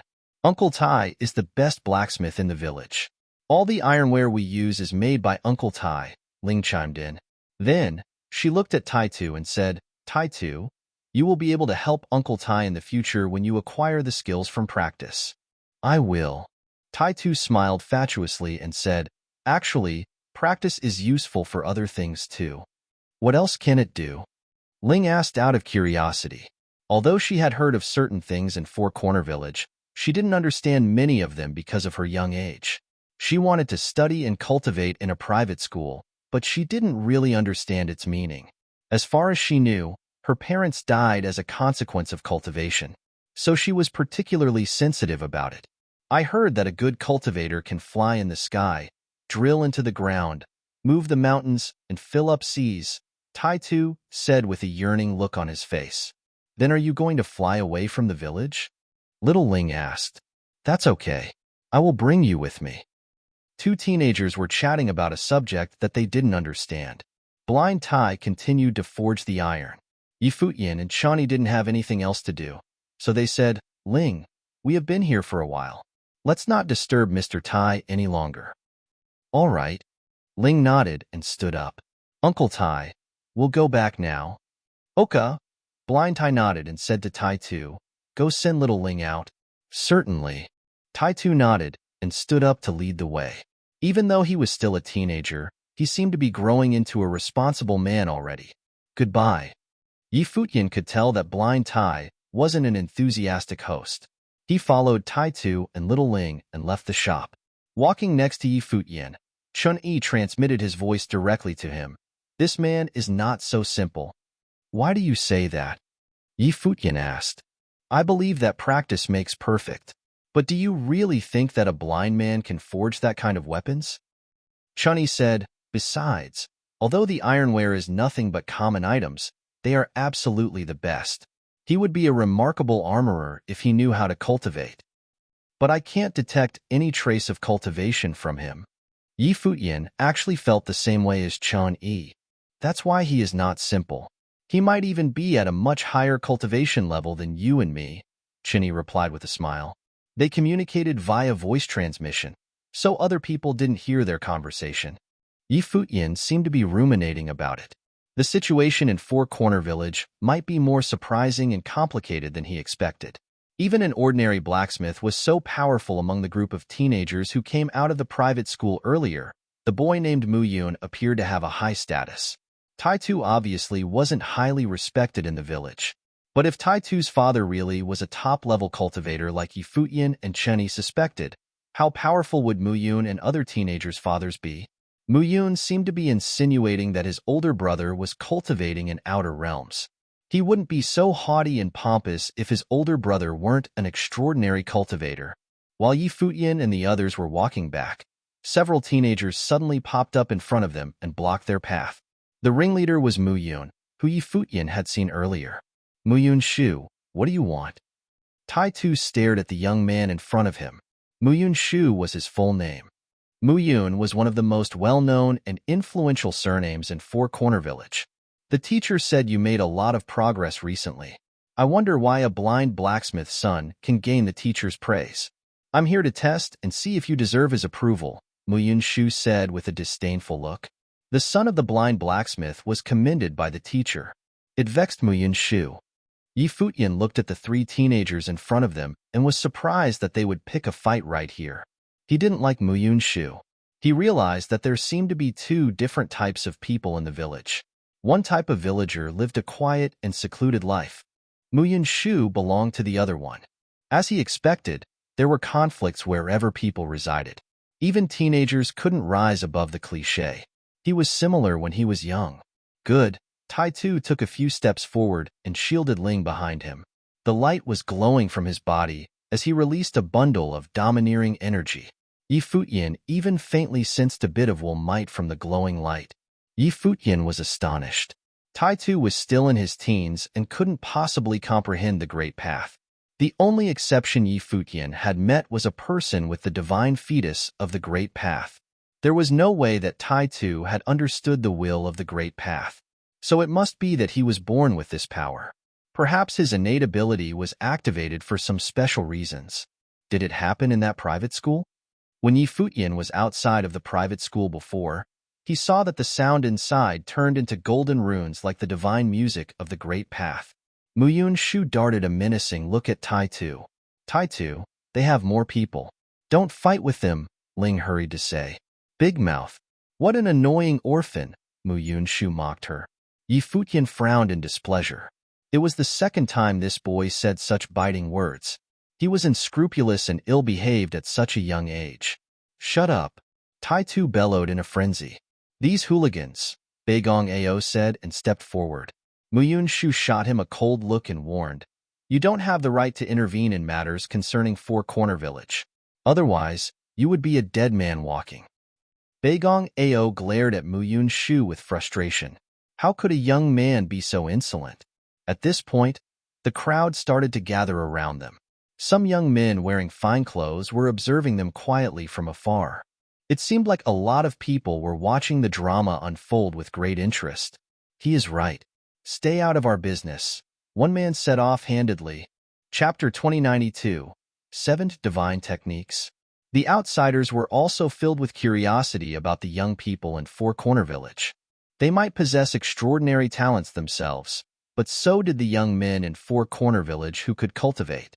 The number of cultivators who came from Four Corner Village in the Shangqing domain was relatively small, but all of them had gained considerable fame. Among the countless cultivators, 1 in 10 million might come to be a Runhuang. The chance of becoming a prominent cultivator in the Shangqing domain was infinitesimal. Nevertheless, such a small village had produced several distinguished Renhuangs who were well known in the Shangqing domain. This was definitely a land of miracles. There were plenty of rumors circling about this village. The top forces in the Shangqing domain all had some connections with Four Corner Village. They had been keeping a close eye on the situation inside the village. Of course, they would like to see what these young men were capable of. Mu Yunshu, in particular, was from the Mu Yun family of Four Corner Village. He had an older brother who was a powerful figure in the outer realms. Outsiders had shown up in all directions on the street. They were all enjoying the exciting sight with an ambiguous smile. After all, it was only a group of teenagers. I can do it. Tai Tu turned around and said to Futian, Beigong Ao, and others. Futian recognized the determination in Tai Tu's eyes and nodded to him. Beigong Ao also pulled back. Futian raised his head and scanned the crowd gathered around them. He immediately noticed that none of them was common folks. These people acted like commoners in the village without raising any attention or suspicion. They didn't reveal their abilities here, while in fact, they were all renowned cultivators outside. Nevertheless, the villagers were not interested in them or impressed by their reputation. Since these people were living in Four Corner Village, they had to follow the rules of the village. Mu Yunshu himself wasn't eager to fight. Instead, the two people by his side walked toward Tai Tu. Infuriated, Tai Tu stood in place like a fierce beast. As young as he was, he had formidable energy surging on his body which gave an idea of his strength. Buzz! The two young men launched the first attack. They rushed toward Tai Tu with all haste like two bolts of lightning. One of them was flashing with silver light, and the other sounded like the howling wind. They reached Tai-Tu from both directions at the same time. One person pushed his hand forward while the other made a chopping motion as though he was using his hand as a blade. As they released their power, a faint and grating sound echoed in the air. Their attacks fell upon Tai-Tu simultaneously. Bang! At this moment, Tai-Tu emitted brilliant golden light from his body. As his burly figure became golden and shone brightly, it seemed like the divine light of the great path was glowing on him. The attacks from the two young men hit him, but only made a crisp sound. He took a few steps back. Tai-Tu opened his arms, and then stamped forward abruptly. Even the stone tiles on the ground cracked. A terrifying golden storm formed around them. With his arms open, Tai-Tu rushed forward and smashed the two young men in their chests. The two boys were pushed back immediately and fell hard on the ground. Blood streamed down from the corner of their mouths. Bang! Tai-Tu stamped his foot again. Countless golden rings of light began to wrap around his body from the top and encased him like a shell. The onlookers narrowed their eyes and watched the golden divine light descending from the void above. It was the energy of the Great Path. He was only a teenager who hadn't comprehended the power of the Great Path, nor did he understand how to utilize it.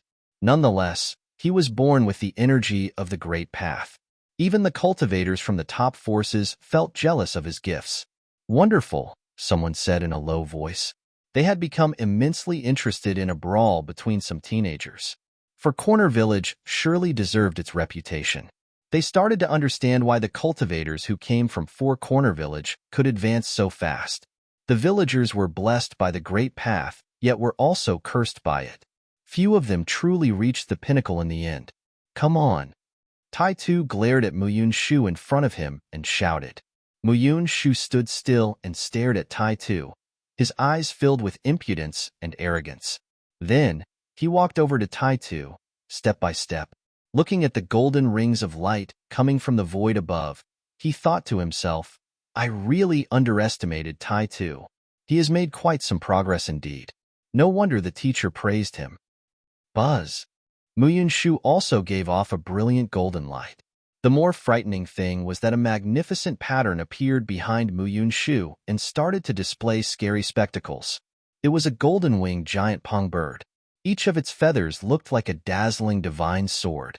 The golden-winged giant pong bird spread its wings as though it was hovering and soaring in the pattern. There were other big demon beasts as well, Kylan, Taodai, demonic dragon, and phoenix. But all the big demon beasts were slaughtered and annihilated wherever the golden-winged giant pong bird flew by as though it was the king of all the demonic beasts. It's the picture of the domineering golden pong bird. Everyone's eyes were glued to the scene. The Muyun family had the life spirit of the golden-winged giant pong bird and could form the horrifying picture of the domineering golden pong bird by birth. The cultivator from the Muyun family living in the outer realms had killed many of his peers on the strength of that. Rumor had it that there were 7 supreme divine techniques hidden in the divine relic in Four Corner Village. One of them owned the Muyun family. 3 were each owned by 3 different families. One was lost outside and taken by a top force in the outer realms. And the last 2 were still unknown to the world so far. It was also why cultivators from all around the Shangqing domain came to Four Corner Village ceaselessly over the years. On top of that, the visitors were all remarkable geniuses from top forces. Ordinary folks didn't even have a chance to come here. A young man like Muyun-Shu could already summon such an extraordinary phenomenon. It was indeed a natural gift that made people envy. Buzz. A whirlwind abruptly swept this area. 2 feathered wings became visible behind Muyun-Shu, as though he had transformed into a young golden-winged pong bird. Flapping his wings, Muyun-Shu vanished into thin air. Tai-Tu had a serious look on his face. He certainly knew how powerful Muyun-Shu was. Muyun-Shu was one of the best students of the teacher. Moreover, the Muyun family enjoyed a much higher status in Four Corner Village than his. That was why Muyun-Shu was so haughty and insolent. Bang! Tai-Tu stamped the ground and smashed the stone tiles. He charged forward and raised his arm to throw a punch. However, a flash of golden divine light appeared, and the young golden-winged pong bird popped up in the sky above. Muyun-Shu's body hovered in midair. He lowered his head and looked down at Tai Tu's figure below, said, "You're too slow." Buzz. Before his voice away, he dove down, drawing a golden arc with his body. Tai Tu looked up and threw another forceful punch at him. Nevertheless, he felt like he only hit the void. The next moment, Muyun Shu's golden wings slashed at Tai Tu. With a scraping sound, Tai Tu felt a sharp pain and was flung away. He fell on the ground, and the rings of golden light wrapped around his body were torn apart. He had a bad gash on his back that kept bleeding. Clenching his teeth, Tai Tu bore the pain and didn't say a word. Tai Tu. Little Ling rushed over to him and helped him up. Tai Tu's bloodshot eyes were fixed on Muyun Shu, who was still hovering in midair. Muyun Shu spread his wings open like a young, arrogant war god. Yi Futian didn't intercede and had been watching them quietly. He witnessed what Muyun Shu was capable of and began to understand why he was so conceited. The young man certainly had his reason to feel good about himself.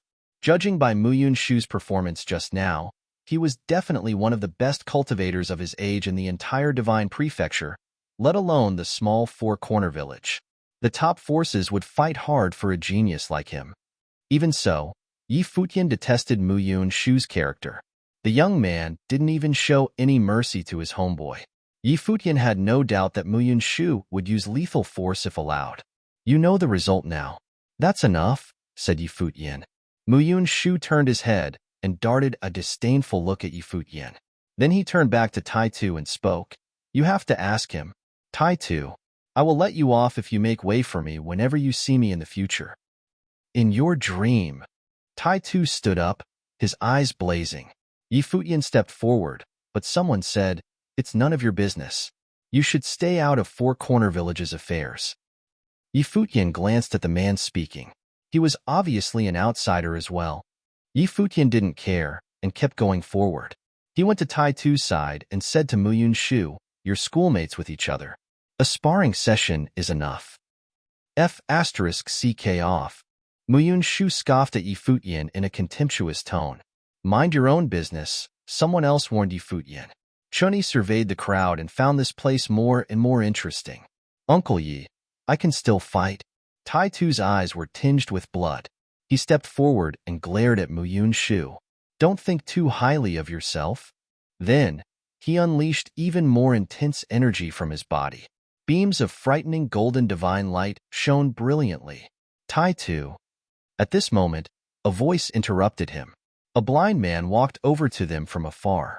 It was Blind Tai, the owner of the blacksmith shop. "Dad." Tai Tu looked in the direction of the voice. "Come back with me," said Blind Tai. Tai Tu shot a look at Muyun Shu, unwilling to give up. However, he had no choice since his father was standing next to him. He lowered his head and said to Little Ling, "Little Ling, I'm going back now." "Okay." Little Ling nodded. Tai Tu walked toward his father. Blind Tai turned around and left while Tai Tu quietly followed behind. Muyun Shu looked at them and said, "It's not over yet." Blind Tai stopped and turned around to face Muyun Shu. Muyun Shu had a strange feeling that he was being stared at by a fierce beast, even though it was a blind man that couldn't actually see. To his surprise, he was ill at ease as fear rose in him. "Let's go." Blind Tai turned back and left with Tai Tu. Muyun Shu didn't stop them this time.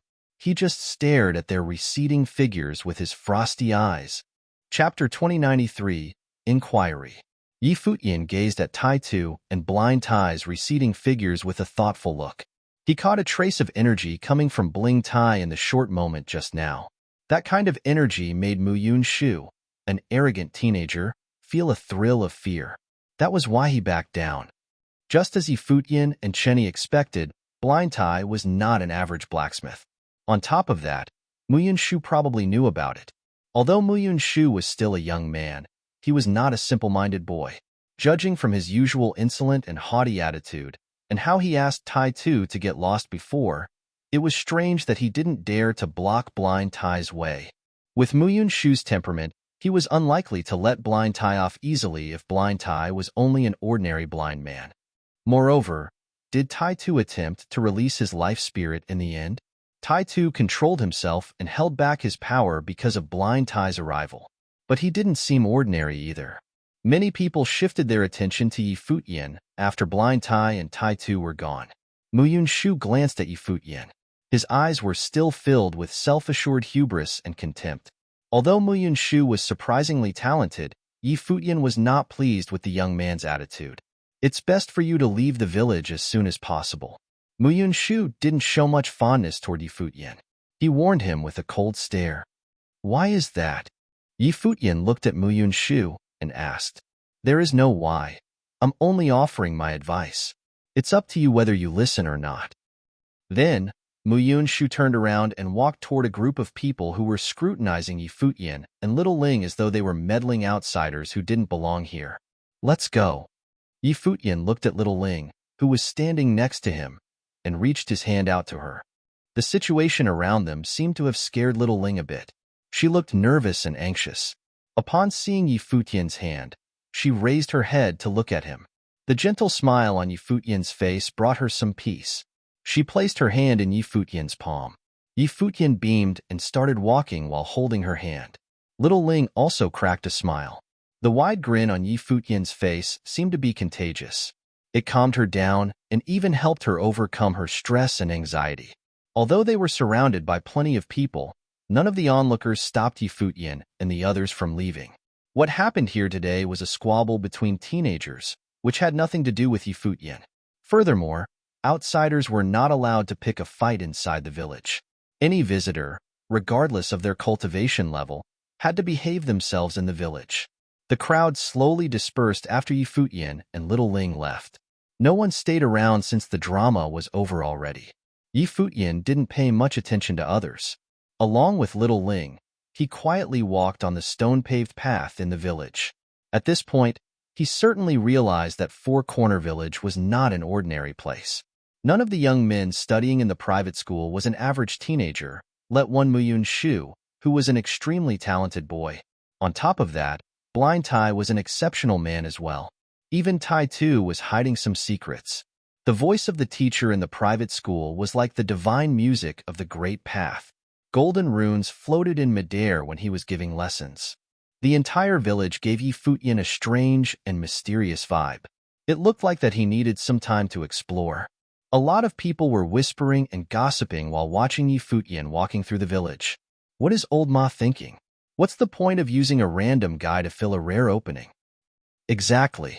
Everyone else either invited prominent cultivators in the Shangqing domain, such as stars of the younger generation of the powerful forces, or cooperated with top cultivators from the outer realms to achieve a mutually beneficial result. This young man looks handsome and poised. I heard that he is not from the Shangqing domain, but what can he bring to Old Ma? How will he compete with the others? The crowd chattered incessantly. Yi Futian didn't fully understand some of the rules of Four Corner Village yet. He overheard people's conversation and decided to find a chance to ask Old Ma about it when he got back. It's not Old Ma's fault. The boy of the Ma family was quite good back in the day. It's a pity that he died so young. Old Ma only has Little Ling to keep him company now. He is not in good health either. Those top cultivators from the Shangqing domain probably don't want to stay in his family anyway. It looks like his family doesn't have the luck on their side. Although the villagers kept their voice low, their gossip and whispers were caught by Yi Futian. Some people talked with compassion and sympathy, while some were simply gloating as if they were waiting to be amused by watching Old Ma make a fool of himself. There was no shortage of this type of people anywhere. For Corner Village was no exception. Yi Futian and the others returned to Little Ling's home. Old Ma was still sitting quietly by himself outside of the house and seemed quite relaxed. Grandpa. Little Ling walked over and buried her face in Old Ma's lap. Old Ma rubbed her head and asked in a gentle voice, "Who upset you?" Mu Yun. He bullied Tai Tu and was not polite to Uncle Yi. He even asked Uncle Yi to leave the village, said Little Ling. She explained her grievance to Old Ma since he was the only family she had in the village. That boy from the Mu Yun family is too impudent and conceited. Sooner or later, he will learn his lesson. Just don't pay any attention to him, Old Ma said quietly. I didn't bother him. He blocked our way, said Little Ling. He also injured Tai Tu. How is Tai Tu doing now? Is he okay? Old Ma asked with concern. He is all right. Uncle Tai took him back, little Ling answered. Old Ma nodded and replied, Tai too is a good boy. He will definitely have a bright future. Yes, I think so too. Tai Tu said he will fly out of the village in the future, little Ling said with an innocent smile. Perhaps she didn't know what a bright future meant yet. People in her age were still in a bewildered state about everything. I'm sure he will. Little Ling, you must be tired. You should go sleep, Old Ma said with a loving smile. All right. Little Ling stood up and turned back to speak to Yi Futian and the others. Uncle Yi, Sister Xia, you should get some rest too. We will, Yi Futian smiled and nodded. He was confused by the way she addressed them. He was fine with being called Uncle Yi. But why did she refer to Xia Qingyuan as a sister? Didn't that make him one generation older than Xia Qingyuan? After little Ling was gone, Yi Futian looked at Old Ma and asked, Can I stay here to have a short chat with you? Have a seat, Old Ma nodded. Yi Futian casually sat down in a chair on the other side of the door next to Old Ma. Lounging in the chair, Yi Futian seemed to be at ease. He stared at the sky and asked, Little Ling took us to the blacksmith shop just now. We met Tai Tu's father, who has extraordinary ability in forging weapons. Even though he can't see, he manages to produce flawless ironware. Do you know what happened to his eyes? What do you mean what happened? Are you asking how he lost his sight? Old Ma asked. Yes, Yi Futian nodded and said, It's been so many years. I don't remember what happened exactly. I think he was a little aggressive in his younger days and lost an eye during a fight with some other people. Old Ma cast his mind back to the past and answered, In that case, Mr. Tai knew about cultivation when he was young? Yi Futian continued asking. Old Ma lived in the same village and should more or less know something about blind Tai. Yi Futian had no reason to beat around the bush. He wanted to see how much Old Ma could tell him. Of course he knew about cultivation. Old Ma had no intention to hide the truth. He nodded and answered, Not only that, but blind Tai was quite good when he was young. Yi Futian looked at Old Ma by his side. Old Ma raised his head and stared at the sky, immersing himself in the memory. At that time, he was studying in the private school. The master liked him a great deal since he had extraordinary talents and remarkable abilities. Later on, just like you guys, some outsiders came to the village, including people from top forces in the Shangqing domain. They found him, treated him well, and formed a close relationship with him. They even took him in as a brother. So he followed them and left the village. Old Ma slowly told Yi Futian the story. After that, the villagers who had been outside told us that he gained great fame out there and was well known to countless people. He made a name not only for himself, but also for Four Corner Village. However, it was, in fact, against the master's original wish. The master said that he shouldn't mention the village or spread our name when he was outside. Maybe the master knew that it would bring trouble to the village. Following that, the villagers heard some bad stories about him. He came back shortly after. He was covered in blood, lost his eyes, and was in pretty bad condition. The master saved his life and helped him recover. Ever since then, he became blind Tai and didn't like to talk to people anymore. He spends every day hammering out iron in the blacksmith shop. We later heard rumors that blind Tai was betrayed by his brothers, and his unique technique was also stolen. The only thing he managed to bring back after putting up a life-and-death fight was a child. That's Tai too. It sounded like a simple, and even a little cliché story. But how many things actually happened behind this abbreviated version? Perhaps only blind Tai knew. It took Yi Futian by surprise that blind Tai from the blacksmith shop had such a story. No wonder he wasn't enthusiastic about their visit. Blind Tai probably wouldn't invite them into his blacksmith shop at all, if not for little Ling. He was certainly suspicious and distrustful of the outside visitors since he was betrayed by people like them back in the day. What kind of a person is the master? He doesn't want Four Corner Village to be famous? Yi Futian posed more questions. Little Ling, Tai Tu, and even the arrogant Muyun Shu were all extremely respectful of him.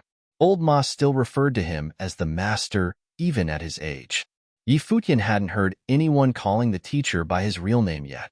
The master has been in the village for many, many years. He is the protector of the village. When I was a kid, my grandfather told me that the master had been protecting the village ever since his grandfather was still alive. His grandfather's grandfather's grandfather said the same. No one knows how old the master is and how long he has been safeguarding the village. Everyone here, including people from those influential families, listens to the master, old Ma continued. The master often says that good fortune follows upon disaster while disaster lurks within good fortune. For Corner Village is a special place and shouldn't be mentioned to the outside world. The villagers who left shouldn't come back either unless they are in a life-or-death situation. Once they are back, they are not allowed to leave again. The master spends every day teaching students. He has never left the village or even the school. No one actually knows him personally. But rumor has it that Four Corner Village was in danger many years ago due to its reputation. Outsiders swarmed in and tried to occupy the village until the master defeated them. After that, some big shot, who allegedly was the head of the Outer Realms, came and issued an order. Ever since that, no one dared to stir up trouble in the village.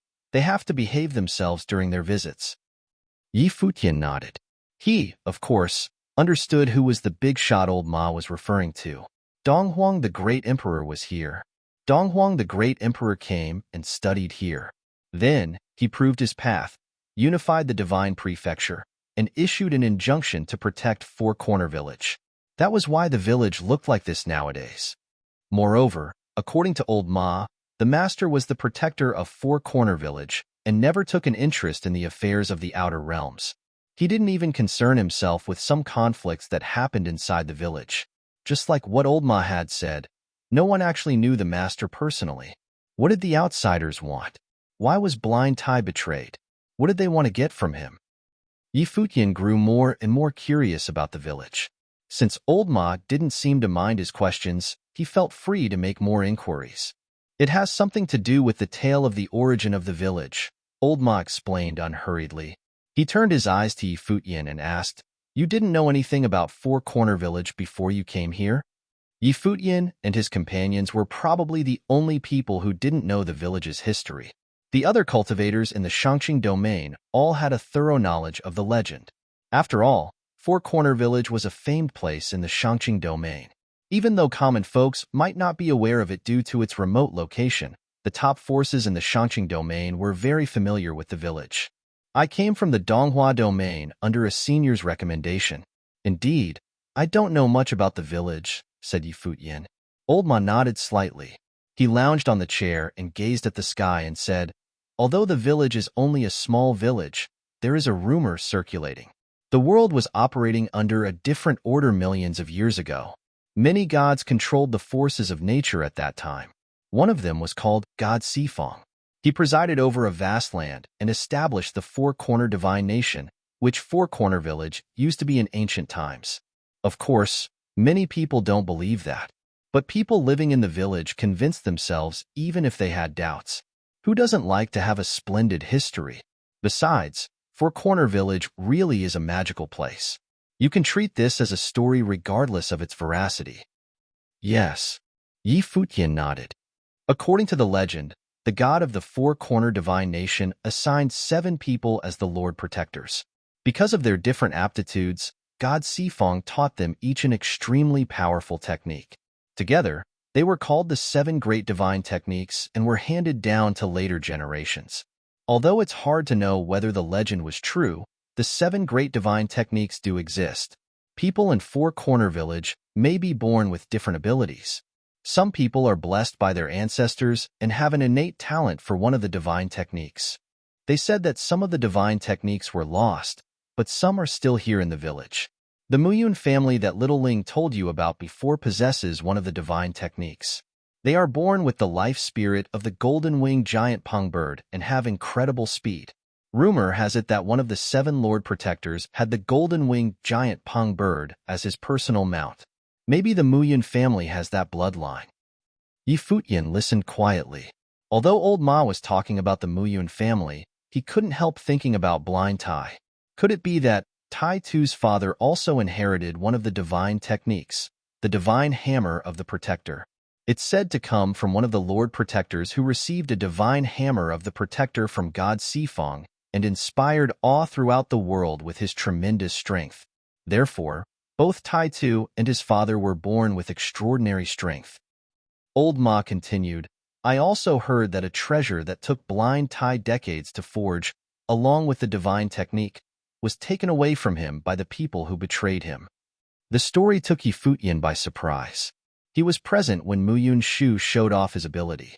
Muyun Shu was only a young man yet was already able to unleash incredible power. Obviously, it was an extraordinary technique. Still, Futian was amazed by the story behind it. That being the case, Tai Tu also wanted to display his skill before his father stopped him. Muyun Shu apparently was aware of Blind Tai's reputation. That was why he was too scared to attack him. Moreover, it might also be part of the reason why he picked on Tai Tu. They were both inheritors of the divine techniques and were eager to compete against each other. Nevertheless, the Muyun family currently enjoyed a high status in the village. Futian heard that Muyun Shu's elder brother was also a remarkable cultivator in the outer realms who could send messages back despite not being in the village. According to Old Ma, people who left the village couldn't come back under normal circumstances. Then why does Four Corner Village allow visitors and even invite them as guests? Futian continued to ask. It was an important question. Li Changsheng told him that visitors would only have opportunities in the village if they were approved by the villagers. But he didn't know exactly what kind of opportunities they would have. Chapter 2095, Day of Sacrificial Rites. Old Ma hesitated for a moment, then continued, Many years ago, cultivators from all kinds of places swarmed into the village. For Corner Village might no longer exist if not for the Master's protection. Even so, the villagers couldn't stay in this bubble forever. Many people are eager to go out and see the outside world. Four Corner Village attracted the attention of the world since its reputation has spread around. All the top forces in the Shangqing domain have their eyes on us. We may keep them from going in, but we can't stop every villager from leaving the village. Even though that powerful person established rules to protect Four Corner Village, he couldn't forbid outsiders from fighting with villagers who had already left the village. If that's the case, everyone from Four Corner Village would act without scruples and offend with impunity. Therefore, some things are bound to happen. Most people didn't want to be trapped in this small village forever, especially those who knew how to cultivate. Otherwise, why did they bother to cultivate in the first place? As a result, the village and the outside slowly reached some tacit understanding and built an alliance. Four Corner Village allows the outsiders to come and visit, but they also need to provide help to the villagers. For instance, many people who left the village may be supported, looked after, or even invited by outside forces. The unfortunate experience of Tai Tu's father is only an anomaly. Futian nodded slightly. He understood the situation a little bit better now. People living in this world sometimes had no command over things that happened to them. Tragedies may befall someone simply because of the treasure he possessed and the jealousy it caused. Unless Four Corner Village was completely hedged off from the outer world and all the villagers never left home, they could hardly forbid every outsider from stepping foot in the village.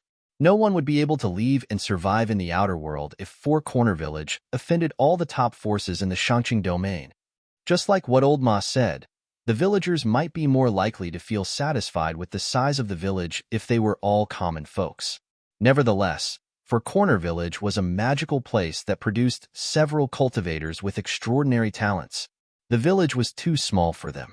How could they be trapped here forever? It was only natural for them to long for entering the outer world. You know why people from the outer realms all come to the village at this particular time, right? Old Ma turned to Futian and asked. I don't know. Futian shook his head. Lost for words, Old Ma darted Futian a glance. How did this guy come here without knowing anything? Why didn't the people who sent him here give him some information about Four Corner Village? Because the day of sacrificial rites of Four Corner Village is coming. The village has a day of sacrificial rites every 4 years. On that day, the ancestors of Four Corner Village will manifest and perform divine miracles. The village will become another world. The day of sacrificial rites technically lasts for 7 days, and it's an important opportunity for the village. Some people will be lustrated, or gain inheritance, or awakening on that day. That's why it's crucial for us. Old Ma continued to explain, every 4 years, many people from the outer realms will come to the village right before the day of sacrificial rites. All of them are influential cultivators. Some villagers can have the chances to invite them to participate in the day of sacrificial rites. Many common folks in the village rarely get to lay hold of any cultivation opportunity. Their collaboration with the outsiders can be mutually beneficial. If that's the case, by inviting me to be your guest, you guaranteed me a chance to participate in the day of sacrificial rites? Futian asked. Yes, that's basically it, Old Ma nodded and said. Therefore, the villagers all want to pick disciples and offsprings of influential families in the outer realms who have fortunes and resources. The same goes for the outsiders. They want to be hosted by the most prosperous families in the village. Having children studying in the private school is a good indicator of the family's status. They have a better chance to succeed on the day of sacrificial rites. Old Ma added, besides, the outsiders also want to rope the influential families in by allying with them. So the members of those families will join those forces after they left the village. Futian nodded slightly and had a better understanding. It seemed like Four Corner Village really was a place of miracles. Otherwise, the top forces in the Shangqing domain wouldn't pay so much attention to it. What kind of opportunity do you want? Futian asked Old Ma. I don't want anything for myself. I hope to see if little Ling can have better luck. Old Ma turned around and shot a glance at little Ling, who was hanging out with Xiaqing Yuan behind them. Futian wondered if Old Ma wanted little Ling to become a cultivator as well. The day of sacrificial rites might change the destinies of the villagers for real. When is the day of sacrificial rites? Futian asked. It's almost here. It doesn't have an exact date. We will all know when the day comes, Old Ma replied. Futian didn't know what to say. For Corner Village was an interesting place indeed. Even its day of sacrificial rites didn't have an exact date. The villagers only knew the day was here when it already happened. Futian was also very curious to see what kind of a world Four Corner Village would become on that day. Futian started to feel less anxious now that he had learned about the backstory. The village was a mysterious place, but it would reveal itself in time. All he needed to do at this time was to wait quietly and patiently. Old Ma, you seem to be in a chatty mood. Someone walked past them on the stone-paved street not far away. He turned back to look at Futian and Old Ma, who were sitting in the front yard, and spoke to them with a smile. People in the village all know what you want. But what's wrong with staying here? So you can't cultivate. So what? Why do you have to be so stubborn? You shouldn't think about it too much. While speaking, he shot a look at Futian and cracked a pleasant smile. This man was Old Ma's friend. He often chatted with Old Ma and knew his thoughts well. Back in the day, Old Ma's son and daughter-in-law died because of cultivation. Now Old Ma wanted his granddaughter to become a cultivator as well. I know, Old Ma grinned and replied. Even though you have the determination, you could be wasting your chance by selecting such a random person. All of your efforts will come to naught. Old Ma, you should go ask around what kind of people other families invited, someone else said. Nonetheless, this one's taunting comments were obviously less friendly. Everyone in the village was different.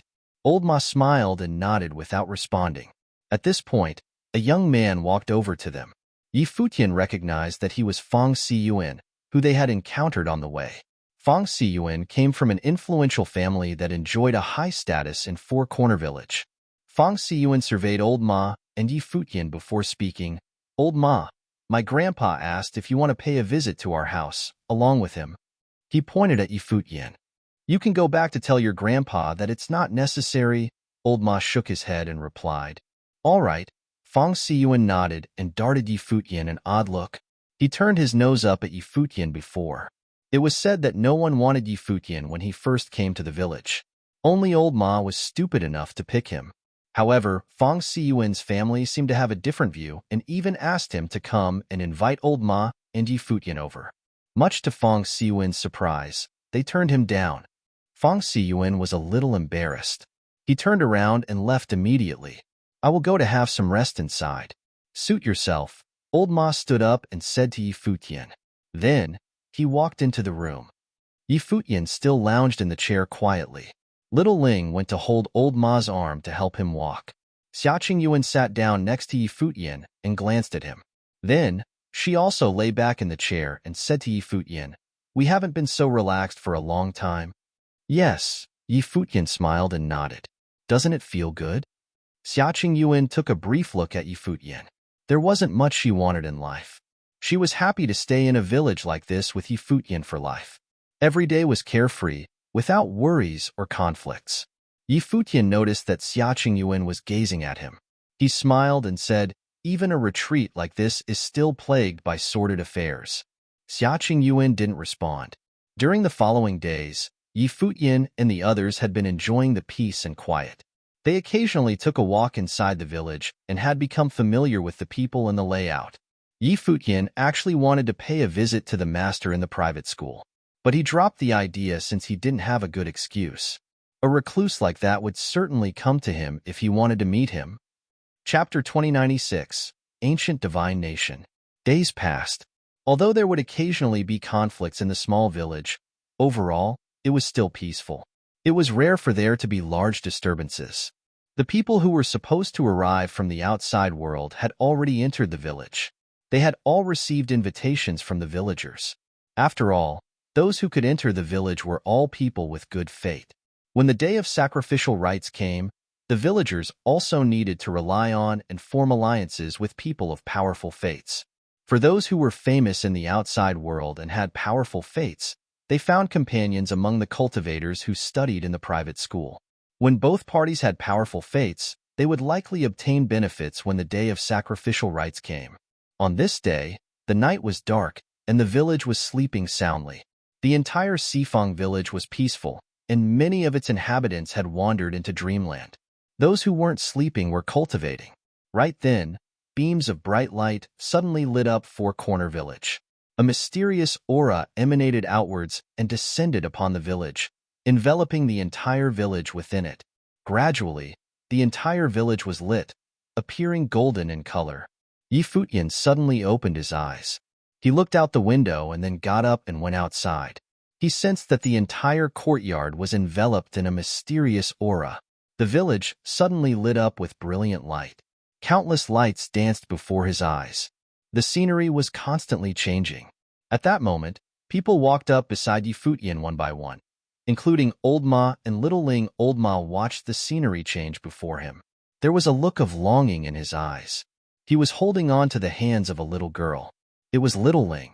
It is so miraculous, Beigong Shuang exclaimed in a low voice.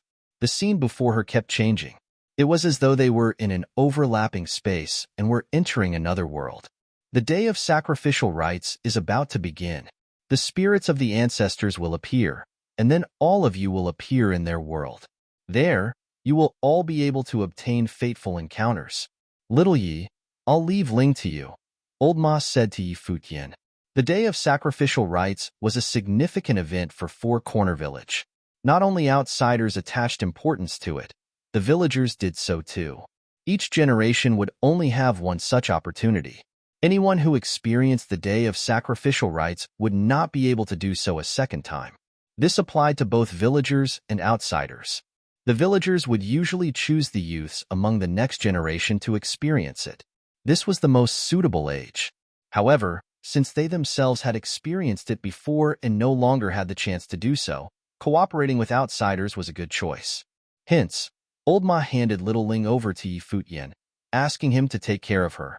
Yi Futian naturally understood. Old Ma hoped that he could let Little Ling obtain a fateful encounter. Little Ling would also only have this one chance to do so. Hence, when Old Ma chose Yi Futian, many of the villagers were critical of his decision. They even mocked Old Ma, saying that he chose Yi Futian because he had no other option. "Leave her to me," replied Yi Futian as he nodded his head.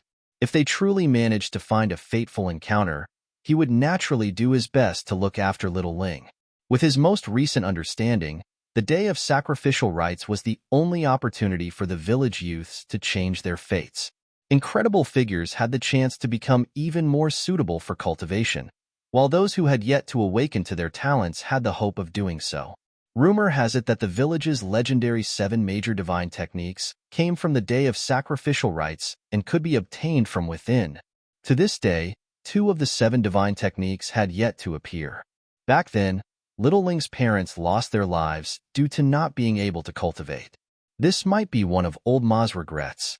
Everything before Yi Futian's eyes continued to change. Very soon, the village disappeared. Old Ma's silhouette also gradually became blurry and vanished.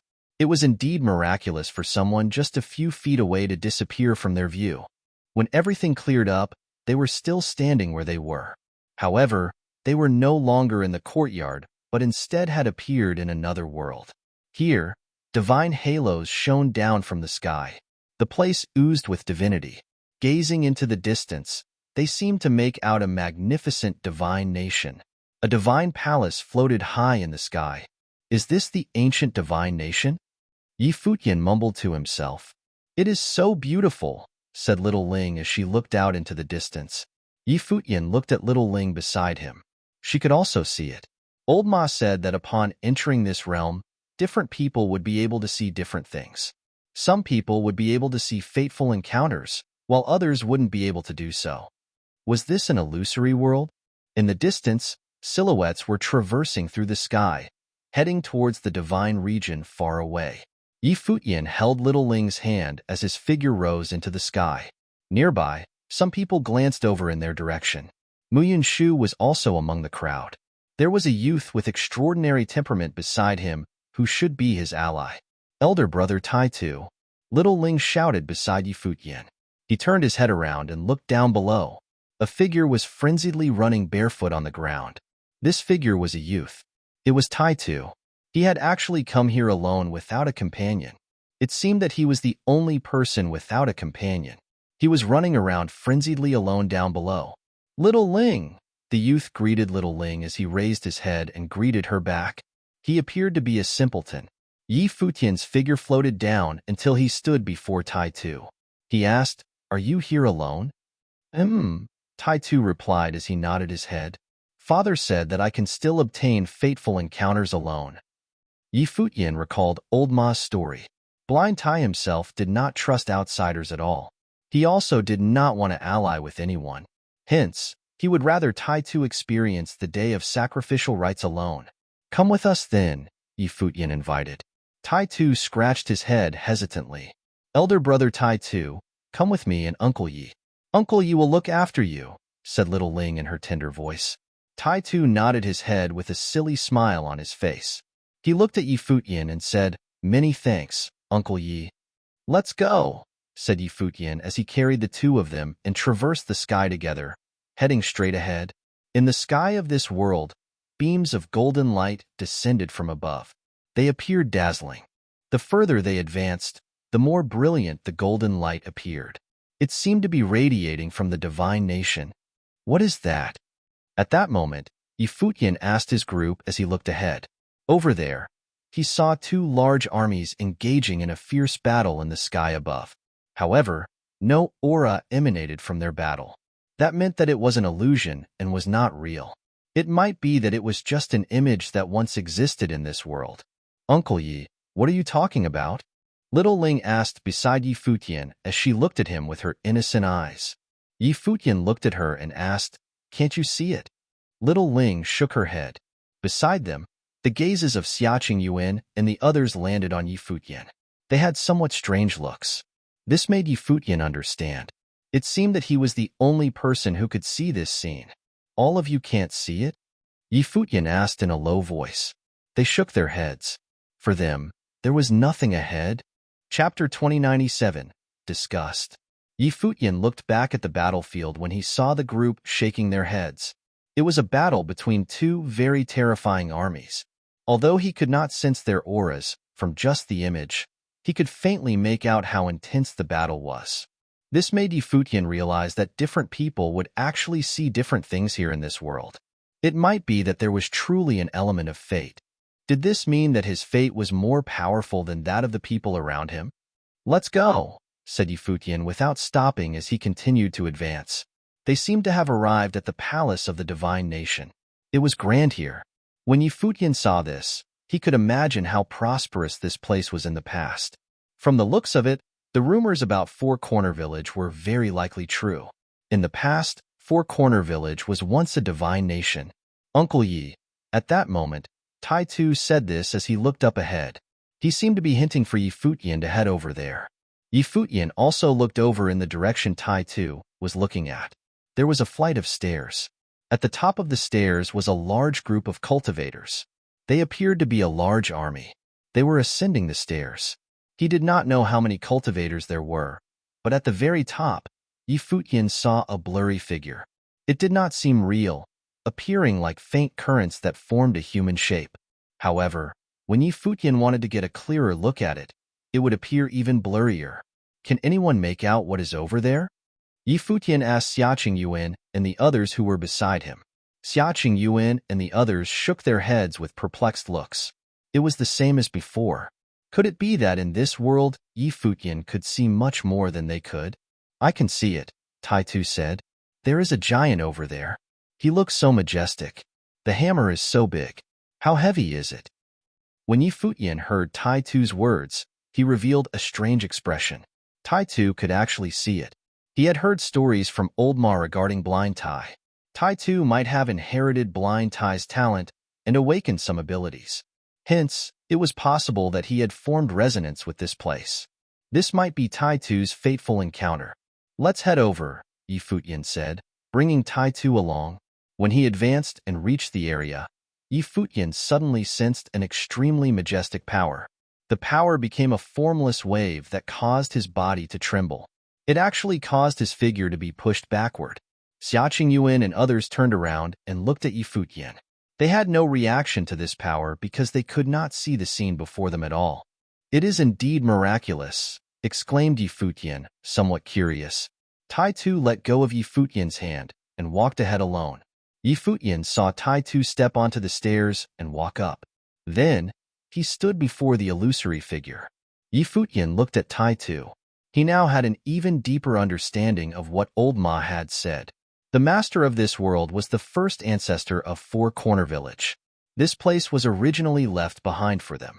As an outsider, Futian seemed to be repelled by some force. On the other hand, Tai Tu could see the place and walk straight up to it.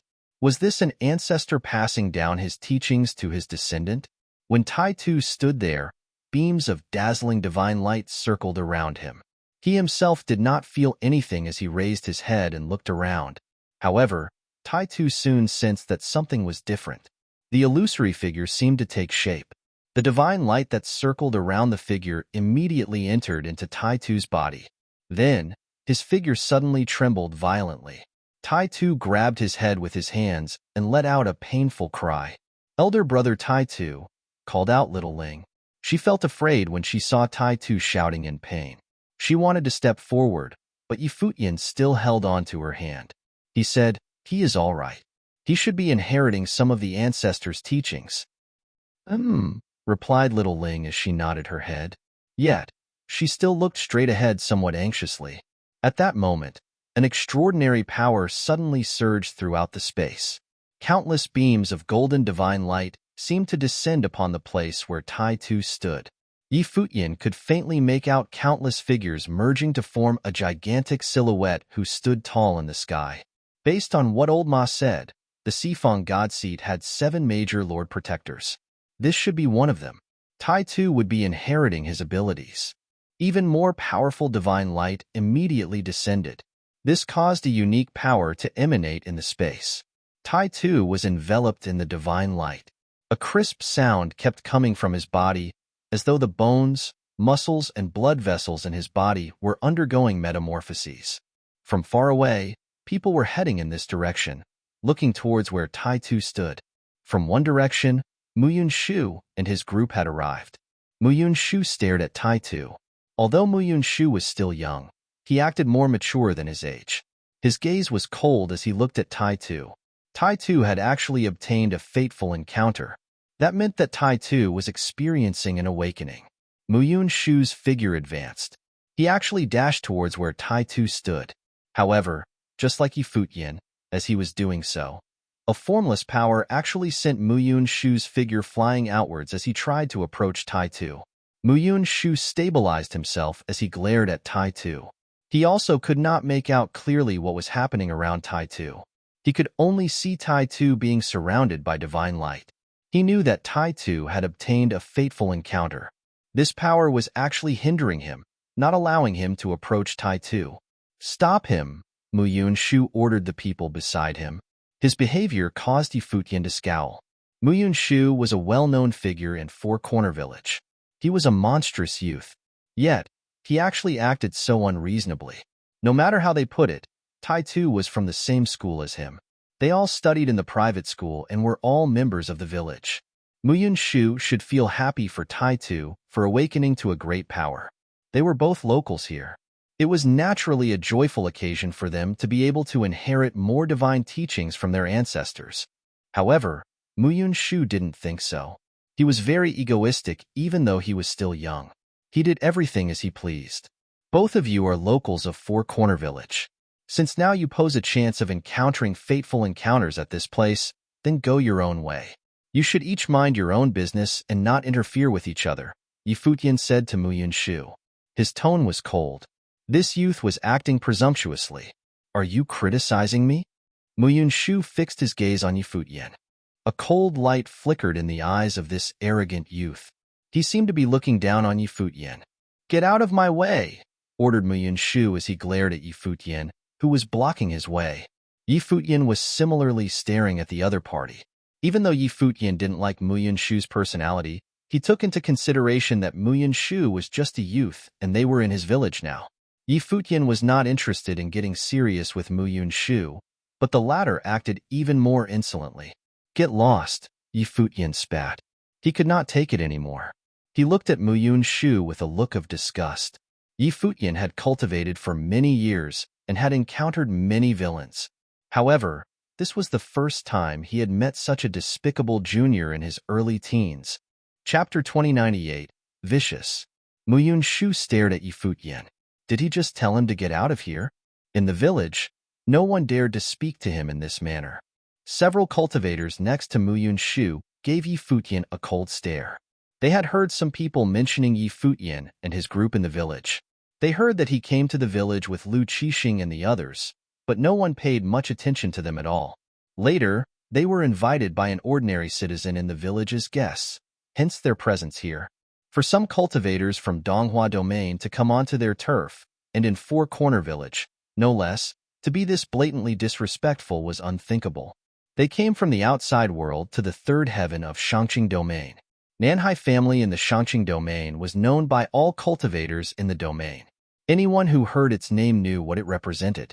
The distribution of the top forces in the Shangqing Domain was kind of special, and completely different from that of the Donghua Domain. The giants of the Donghua Domain were positioned in major areas, while all the giants of the Shangqing Domain were concentrated in the central area of the domain, which was also known as the group of continents called the Upper Nine Heavens. Upper Nine Heavens was the absolute core of the Shangqing Domain. Almost all the giants and top figures were cultivating in this continental group. Among them, the Upper Third Heaven was a symbol of a powerful family. Anyone who cultivated in the Upper Third Heaven would inevitably attract attention no matter where he went. Lu Qixing, who had entered the Four Corner Village previously, was from the Lu family in the three-layer heaven of Shangqing Domain. His status was immensely prestigious, as Lu Qixing himself was a well-known figure. Nanhai family was also a principality from the Shangqing Domain, located in the Upper Third Heaven, almost at the pinnacle of this domain. Of course, when they arrived in Four Corner Village, the villagers did not care about their status in the outside world, and no one would care to mention it. But the reality was that the relationship between the Nanhai family and the Muyun family was an unusual one and far surpassed an alliance in the ordinary sense. Once, a peerless genius talent came out of Four Corner Village and swept countless talented figures aside. It was rare for him to be met with a worthy opponent, and he was heavily recruited by the top forces in the Shangqing Domain. However, this man was extremely arrogant, and few could convince him, much less keeping him under their control. In the end, this peerless talent who came out of Four Corner Village was tamed by an exquisite beauty. She was equally stunning in looks and talent, and was a goddess from the Nanhai family. The two met because of a battle and came together because of their mutual appreciation of each other's talent. Together, they became a couple much envied by the world. Only later did this peerless figure learn that his beloved's family was a major force in the Shangqing Domain, and she was a member of the Nanhai family in the Third Heavens. In the end, he became the son-in-law of the Nanhai family. A principality that stood at the top of the Shangqing domain had grabbed a once-in-a-lifetime genius as their son-in-law. These two great figures came together, and their story became a much-celebrated legend.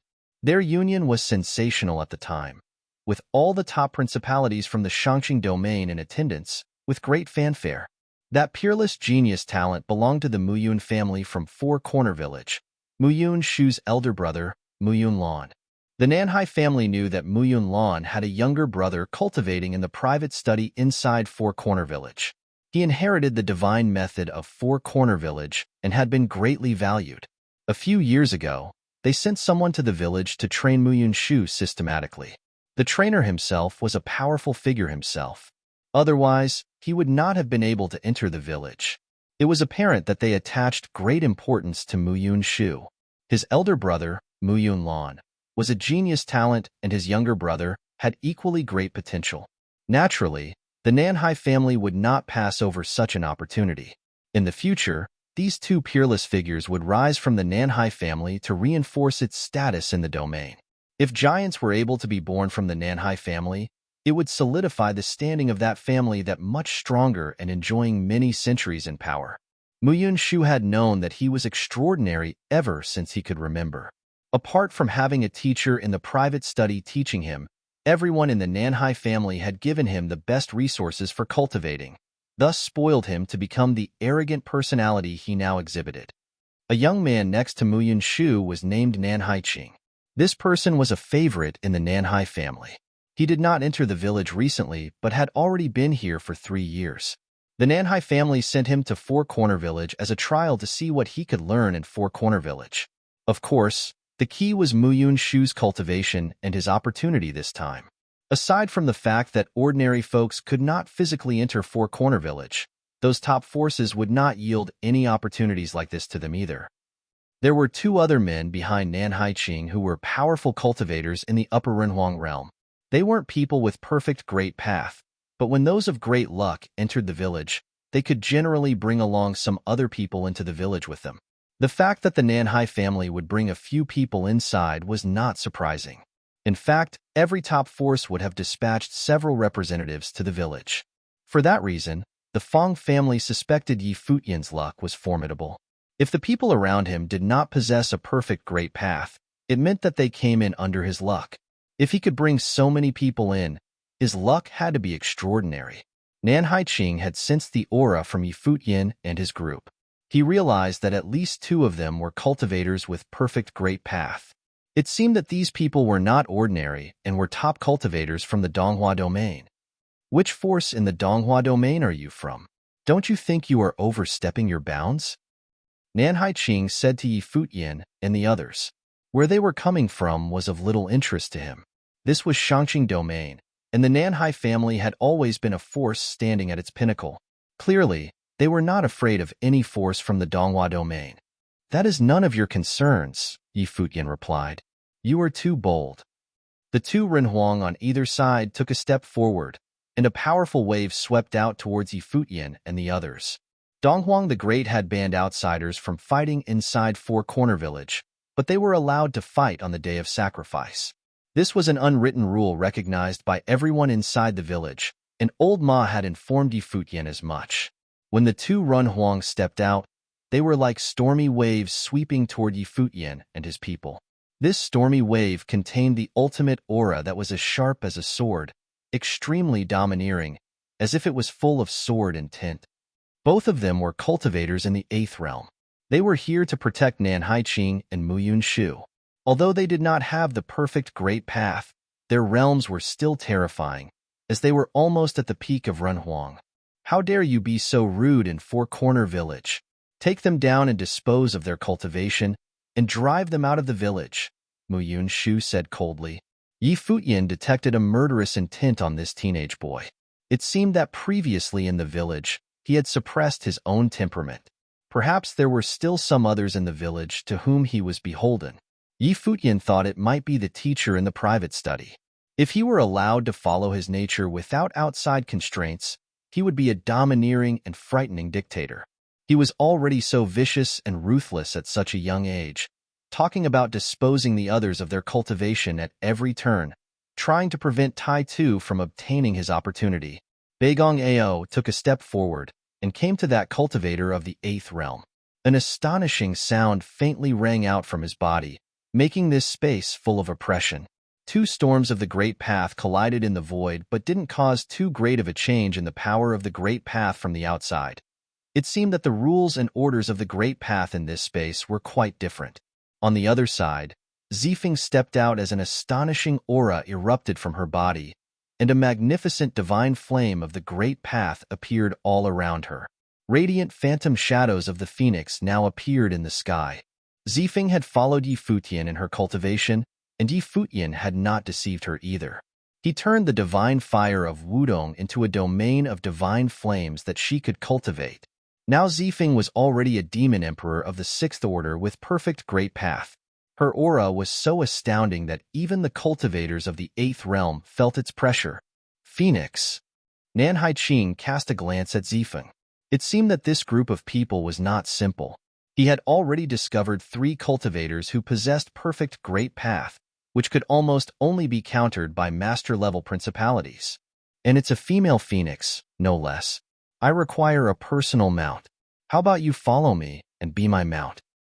Muyan Shu said after seeing Zifeng. His tone was as rude as ever. Buzz. A stream of scorching and violent flames swept out, heading towards Muyan Shu. However, an invisible storm blocked just in time, and in the next moment, Zifeng turned into a fire-colored afterimage and charged forward. A cultivator of the 8th realm in front of Muyan Shu waved his hand, and a sword field appeared. A meteor shower of swords fell everywhere. Every strand of the sword field contained the sharp power to tear the space. It was as if one sword strike could poke a person full of holes. On the other side, Bagong Ao was clashing with the other cultivator of the 8th realm. A violent air current shrouded this space. Nan Haiqing looked at Yi Futian and the others who were opposite of him. Although he was the only one on this side, he seemed full of confidence while his eyes showed his indifference. It was as if he had never viewed Yi Futian or anyone else with much importance. He had already sensed Yi Futian and the others' cultivation and determined that their realm could never pose a threat to him. Although there were several of them, they would not last even one round with him. Nan Haiqing was Runhuang of the 6th realm, with perfect Great Path. He was already a figure at the peak of this realm. His combat power was extraordinary, and he could even make war with ordinary cultivators of the 9th realm. Most cultivators of 8th realm would not have much chance fighting against him. Yi Futian's aura was only Runhuang of the 5th realm. No matter where he came from, he could never have a chance against him. However, he realized that Yi Futian was not looking at him but had his full attention on Muyan Shu. Then, he started walking towards Muyan Shu instead. Chapter 2099, Apology. Nan Haiqing was stunned when he saw Yi Futian was about to do. Was it possible for him to ignore his existence to this extent? Yi Futian continued forward as if to bypass him. He aimed at Muyan Shu. Coercion of the Great Path permeated from his body, suppressing this space instantly. Inside this area, it was difficult for anyone to move. There was an invisible pressure of the Great Path that made those within its reach feel as if they were being trapped underwater, suffocating. It wasn't easy to move even an inch. Obviously, Yi Futian, too, felt this power. The divine light flowed upon his body as he took a step forward as if the pressure of the Great Path was not enough to constrain him. Nan Haiqing wanted to do something, but a figure suddenly appeared in front of him. This man had a smile on his face and stood there, watching him silently. Nan Haiqing felt ill at ease. The man's speed was way too fast. It was so fast that he did not have the time to react before the man was already in front of him. In addition, 2 rays of light now shot out from this man's eyes. The dazzling light almost made him blind, and there was immense chaos that incapacitated his mind for a brief moment. Although he was able to break free in a second, Nan Haiqing's eyes were still full of dazzling light, so he was unable to look away and could only focus his attention and wait. At this moment, Nan Haiqing felt greatly threatened, and a sense of danger manifested immediately. He did not move, but his eyes fixed on the man in front of him. The way of light. Nan Haiqing had seen a lot and knew in an instant that the other was an expert in the way of light, which threatened him greatly. He dared not act rashly. He felt that as soon as he moved, the person in front of him would launch an attack against him. Moreover, this man's realm was comparable to his own, which shocked Nan Haiqing. Someone who possessed perfect great path and at the same level as him. And this man wasn't even the most central person in the group like Futian. Nan Haiqing no longer held his opponent with even the slightest contempt. He was threatened by the man in front of him in an instant, and he could no longer care much about Futian anymore. Of course, it was Chen Yi that appeared in front of him. Chen Yi was already powerful when he was at Donghua Banquet last time. He had not squandered all these years and had been improving himself, and the progress he made was considerable. The appearance of Chen Yi tied up Nan Haiqing. A strange situation now presented itself. Futian walked directly to Mu Yunshu with no interference, as no one was there to stop him. As long as Chen Yi was there, Nan Haiqing would not dare to make a move. Futian got in front of Mu Yunshu and saw that his expression went through quite a change. Mu Yunshu glanced at Nan Haiqing and the others and cursed them silently. This pile of garbage had no power at all, and they had the audacity to tout themselves as part of the Nanhai family, which was a top power in the third heavens. They couldn't even deal with these outsiders. Those eyes that were on Futian still showed defiance, without any intention of backing off. He stared at Futian and said, "Even though outsiders weren't forbidden to fight on the day of the sacrifice, if you dare to touch anyone inside Four Corner Village here, you'll never get out alive." Regardless of whether it was the day of sacrifice or not, as soon as outsiders entered the village, they were under restraints that absolutely prevented them from trampling on the dignity of the villagers. They were not allowed to act against them. Therefore, Mu Yunshu was not afraid of Futian. It seemed so certain that the other would have no way to deal with him. Futian walked up to Mu Yunshu and looked down at him with a contemptuous expression. "If you are this arrogant in the outside world and not in this village, you wouldn't even know how you died." Mu Yunshu frowned as he raised his head to look at Futian coldly. "When I get to the outside world, everyone will know my name. Who would dare to touch me?" People say that the young were arrogant, let alone an extraordinary young man like Mu Yunshu, whose talent and temperament were superior. There were still things that he didn't yet fully understand, but there was no denying the kind of blind confidence he had in himself. Boom! An invisible force pressed against Mu Yunshu's body. For a moment, Mu Yunshu's expression was terribly awkward. Those cold eyes pierced Futian like sharp swords, as he felt an invisible hand that was holding him in place. Buzz! A pair of radiant wings of the golden rock appeared behind him, wanting to spread out and break free from the coercion. However, he was unable to flap his wings freely. The invisible pressure of the great path seemed to have turned into an invisible hand that clamped down on his body so that he could not move at will. "You move against me in Four Corner Village. Do you want to die?" Mu Yunshu stared at Futian coldly. "I don't have to do anything else other than staying here with you like this. I have lots of time, and 7 days are nothing to me." Futian ignored his threatening words and said instead, "How about I stay with you like this and teach you how to behave properly?" "You wouldn't dare." Mu Yunshu stared at Futian and said menacingly. Futian meant to restrict him completely so that he would be imprisoned. If so, the day of sacrifice would completely pass him by. Such an important occasion for an opportunity. And he's stuck here with Futian? "If you don't want to, then bow to Taitu 3 times to apologize," Futian said coldly. "Me? Apologize to him?" Mu Yunshu heard Futian's words and glanced at him. "Impossible. If this is the case, then you don't need to look for any opportunities. I will help you by staying here with you." Futian replied and turned to look in the direction of the battlefield. Mu Yunshu's expression changed. He realized that Futian was serious. On this battlefield, those 3 pieces of useless garbage had no time to look after him. Nan Haiqing, who was said to be a man of great ability, was restrained by a young man so that he could not act. In the other 2 battles, their side did not have any advantage at all either. They saw what was happening on this side with Futian, but they didn't worry about Mu Yunshu's safety. No matter how bold Futian was, he wouldn't be so bold as to do anything to Mu Yunshu in Four Corner Village. or he would not leave the village alive. Sorry, Muyun Shu spat out in a gloomy voice. Before, when he saw Tai Tu here, he just wanted to ruin his chance. But now, that seemed impossible. He didn't want to be tangled up with Futian. He just wanted to go elsewhere to find his own opportunity. I didn't feel the sincerity. You have to face Tai Tu and bow down 3 times. Futian turned and looked at Tai Tu. Muyun Shu clenched his fists as his eyes fixed upon Futian. However, his expression returned to normal in an instant as he bowed down to Tai Tu, saying, "I'm sorry." 3 times in a row. Muyun Shu actually bowed down and apologized 3 times. Then he looked at Futian with a smile. Was that acceptable? Futian looked at Muyun Shu and felt a faint chill crawl down his spine. This young man gave him an ever more terrifying feeling. He would grow up to be an extremely narcissistic person. Get out of here. Futian retracted his aura, and Muyun Shu immediately regained his freedom. He gave Futian one deep parting look, then turned to leave, saying, "Let's go."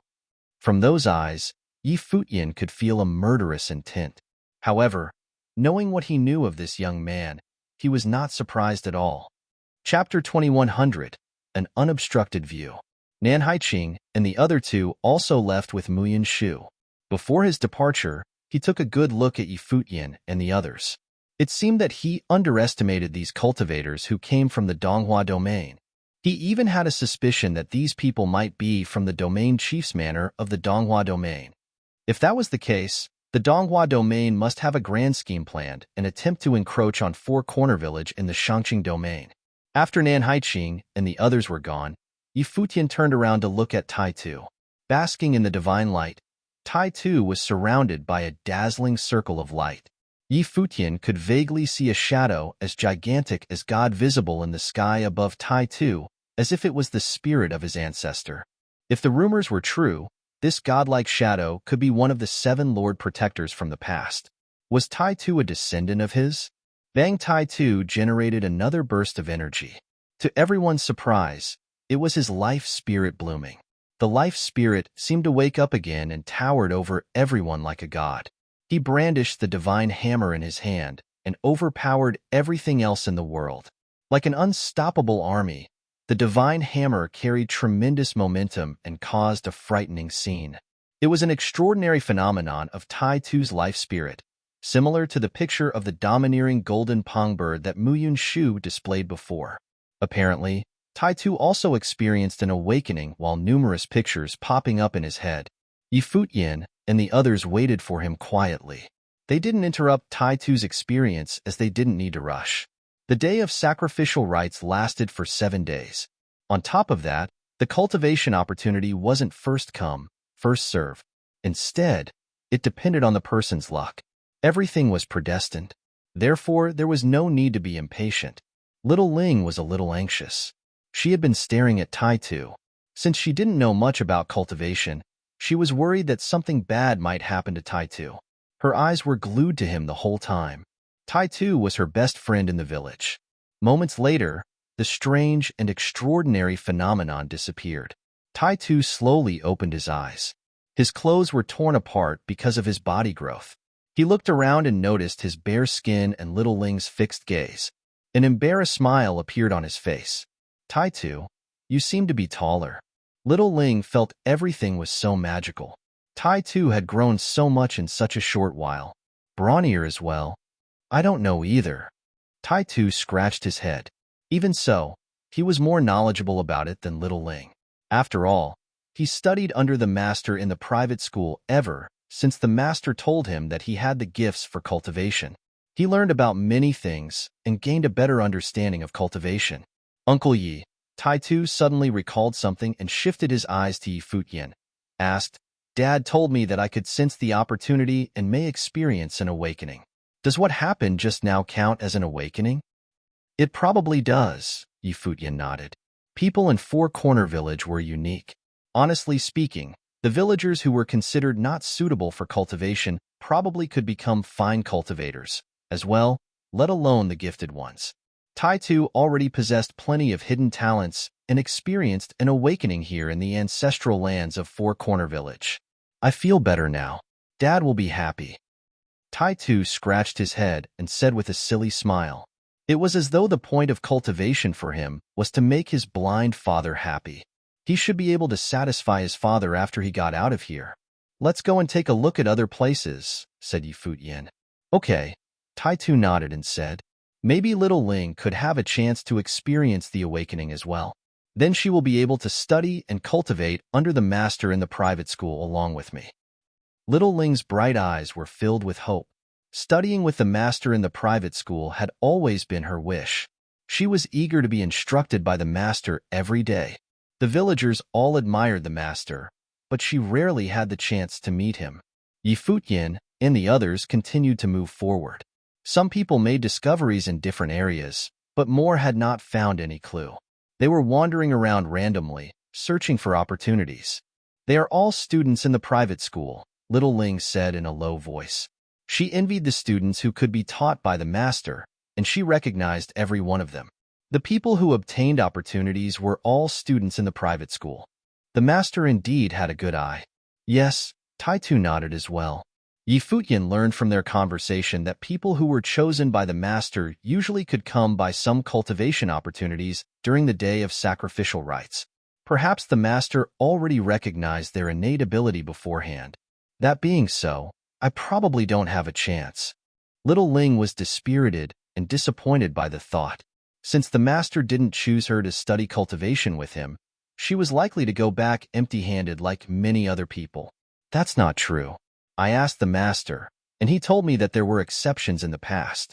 Some people suddenly gained the ability to cultivate after they came here. Maybe you're one of them, Tai comforted Little Ling. All right. Little Ling knew that Tai only said it to make her feel better. Futian raised his head and looked at the sky above.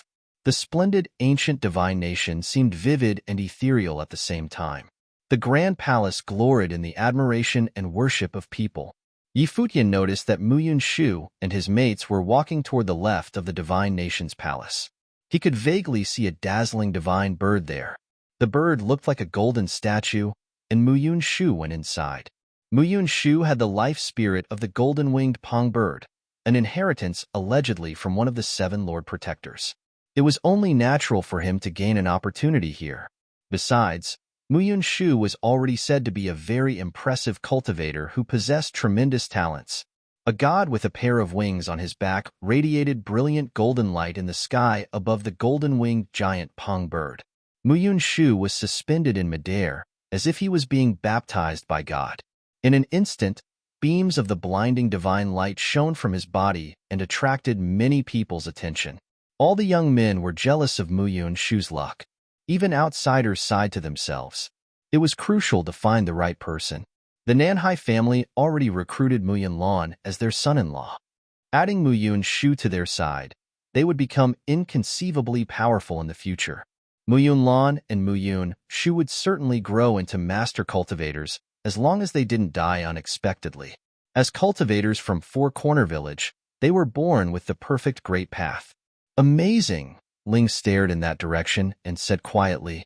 Even though she didn't think well of Muyun Shu, she had to admit that he was brilliant like the son of God at this moment. I will definitely be better than him. Tai glared at Muyun Shu and said with grim determination. Futian was tickled by Tai teenage spirit. He cracked a smile and said, "You certainly will." Then, he took a scan around, wondering what kind of power brought this world into being and why he could see everything here. Chapter 2101 Reality and Illusion. Muyun Shu was on one side of the divine nation, while someone else was on the other side. There was another splendid picture on display over there. It seemed like a starry dimension where a godlike shadow manifested himself. He stood on the back of a giant divine ape from the starry sky of ancient times. Together, they conducted themselves in a stately and majestic manner, which made the godlike figure on the divine ape's back even more regal. He looked like the king of the starry sky. Futian came to the realization that it was probably also one of the 7 Lord Protectors. Sure family in Four Corner Village inherited this technique. A young man from the Sure family was standing there right now. Out of the 7 divine techniques, 4 of them were in possession of 4 different families: Muyun family, Sure family, Gu family, and Tai family. In fact, Blind Tai was the only one in the Tai family who possessed the technique. The villagers had been treating him differently ever since he lost his vision and came back to the village. Many people believed that the Tai family would be replaced sooner or later. It all depended on whether Blind Tai's son, Tai Tu, was blessed with the technique.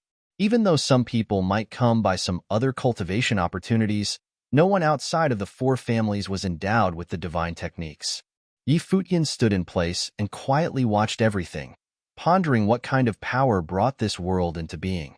He released wisps of energy from his body, and his eyes started to glow with eerie divine light as if he was trying to see through this world. At this moment, the world became much clearer to him. Futian sensed that this seemingly illusory world was actually quite real. The energy of the Great Path was perfect, and it really seemed to be a world set up by the ancient gods.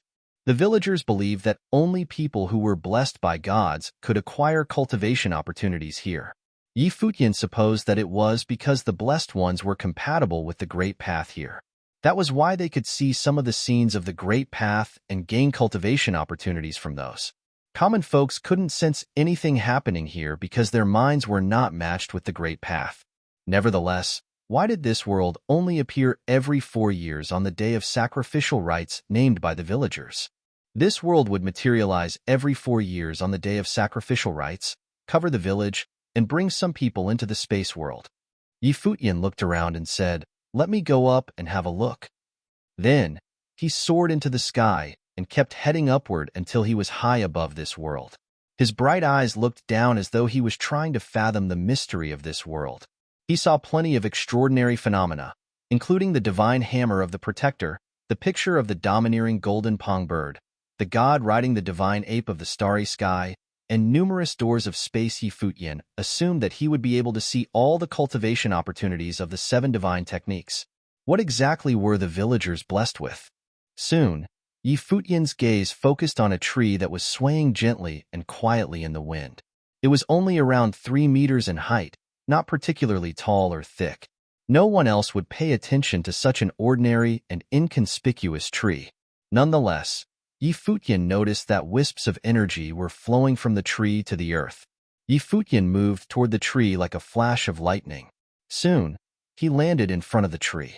Although Xiaqing Yuan and the others were surprised by Futian's action, they walked in his direction. Futian stood in silence in front of the ancient tree, watching its branches and leaves swaying in the breeze and making a rustling sound. He couldn't sense its magic even when he was right in front of it. However, he doubted that an ordinary tree would appear in the world of the ancient divine nation for no reason. Besides, this seemed to be the only tree here. Plants were also a form of life. This ancient tree was virtually the only living thing in this world. Futian watched the slow and rhythmical movements of the ancient tree. Wisps of energy, along with his divine consciousness, flowed out of his body and slipped into the ancient tree.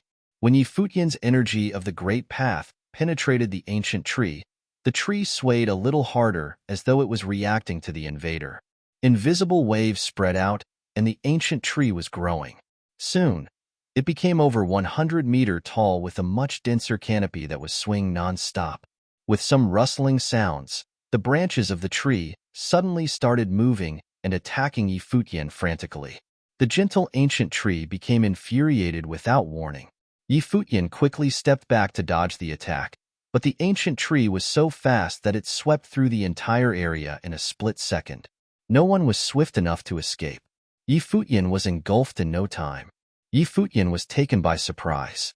The ancient tree swallowed him and tied him up with its plant stems. It injected energy into his body as though it was going to dissolve and absorb him. At this point, Xiaqing Yuan and the others also arrived. They were staggered by the change of events. Beigong Ao and Chuan Yi immediately stepped ahead. They blasted the ancient tree with fierce divine thunder and slashed it with the sword of light, but nothing could tame the tree.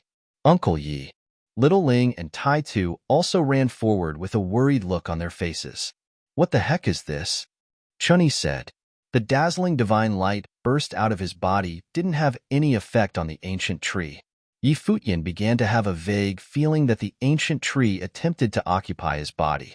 He unleashed a jolt of terrifying energy and illuminated the area overtaken by the ancient tree.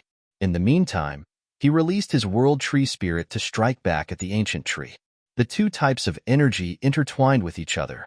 A spot of light came into Yi Futian's sight.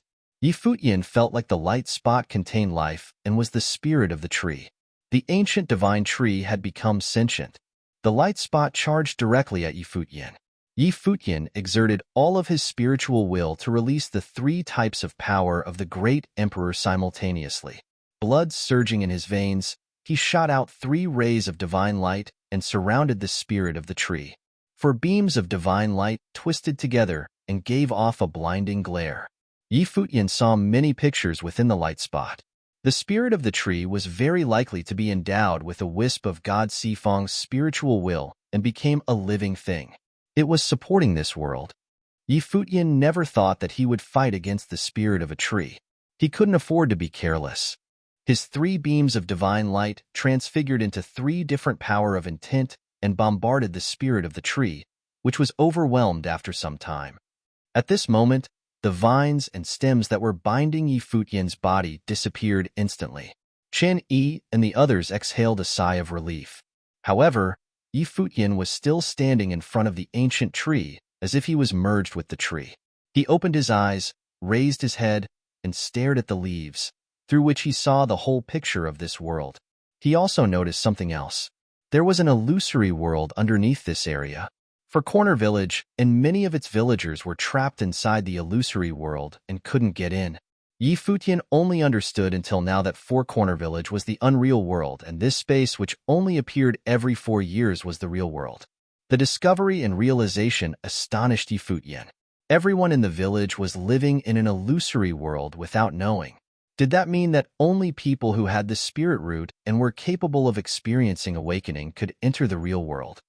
That might be why the master could predict who could cultivate and who could not. Even if the people who couldn't cultivate on their own accord, it would only be a dream that happened in an unreal world. Numerous pictures came into Yi Futian's view one after another. Then, he saw another leaf that looked like a mirror. An old man with an ethereal quality appeared in the mirror. The old man seemed to be looking at Yi Futian as well. Their gaze crossed.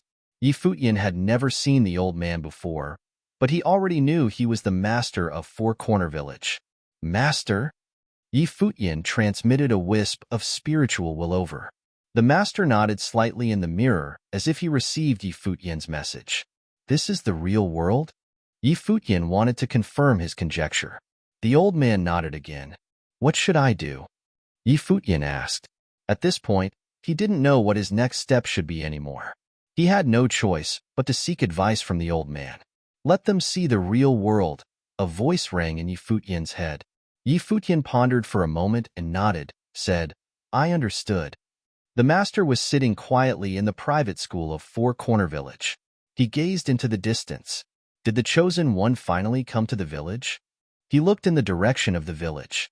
In an instant, the sky glowed brilliantly, and the villagers woke up with a start.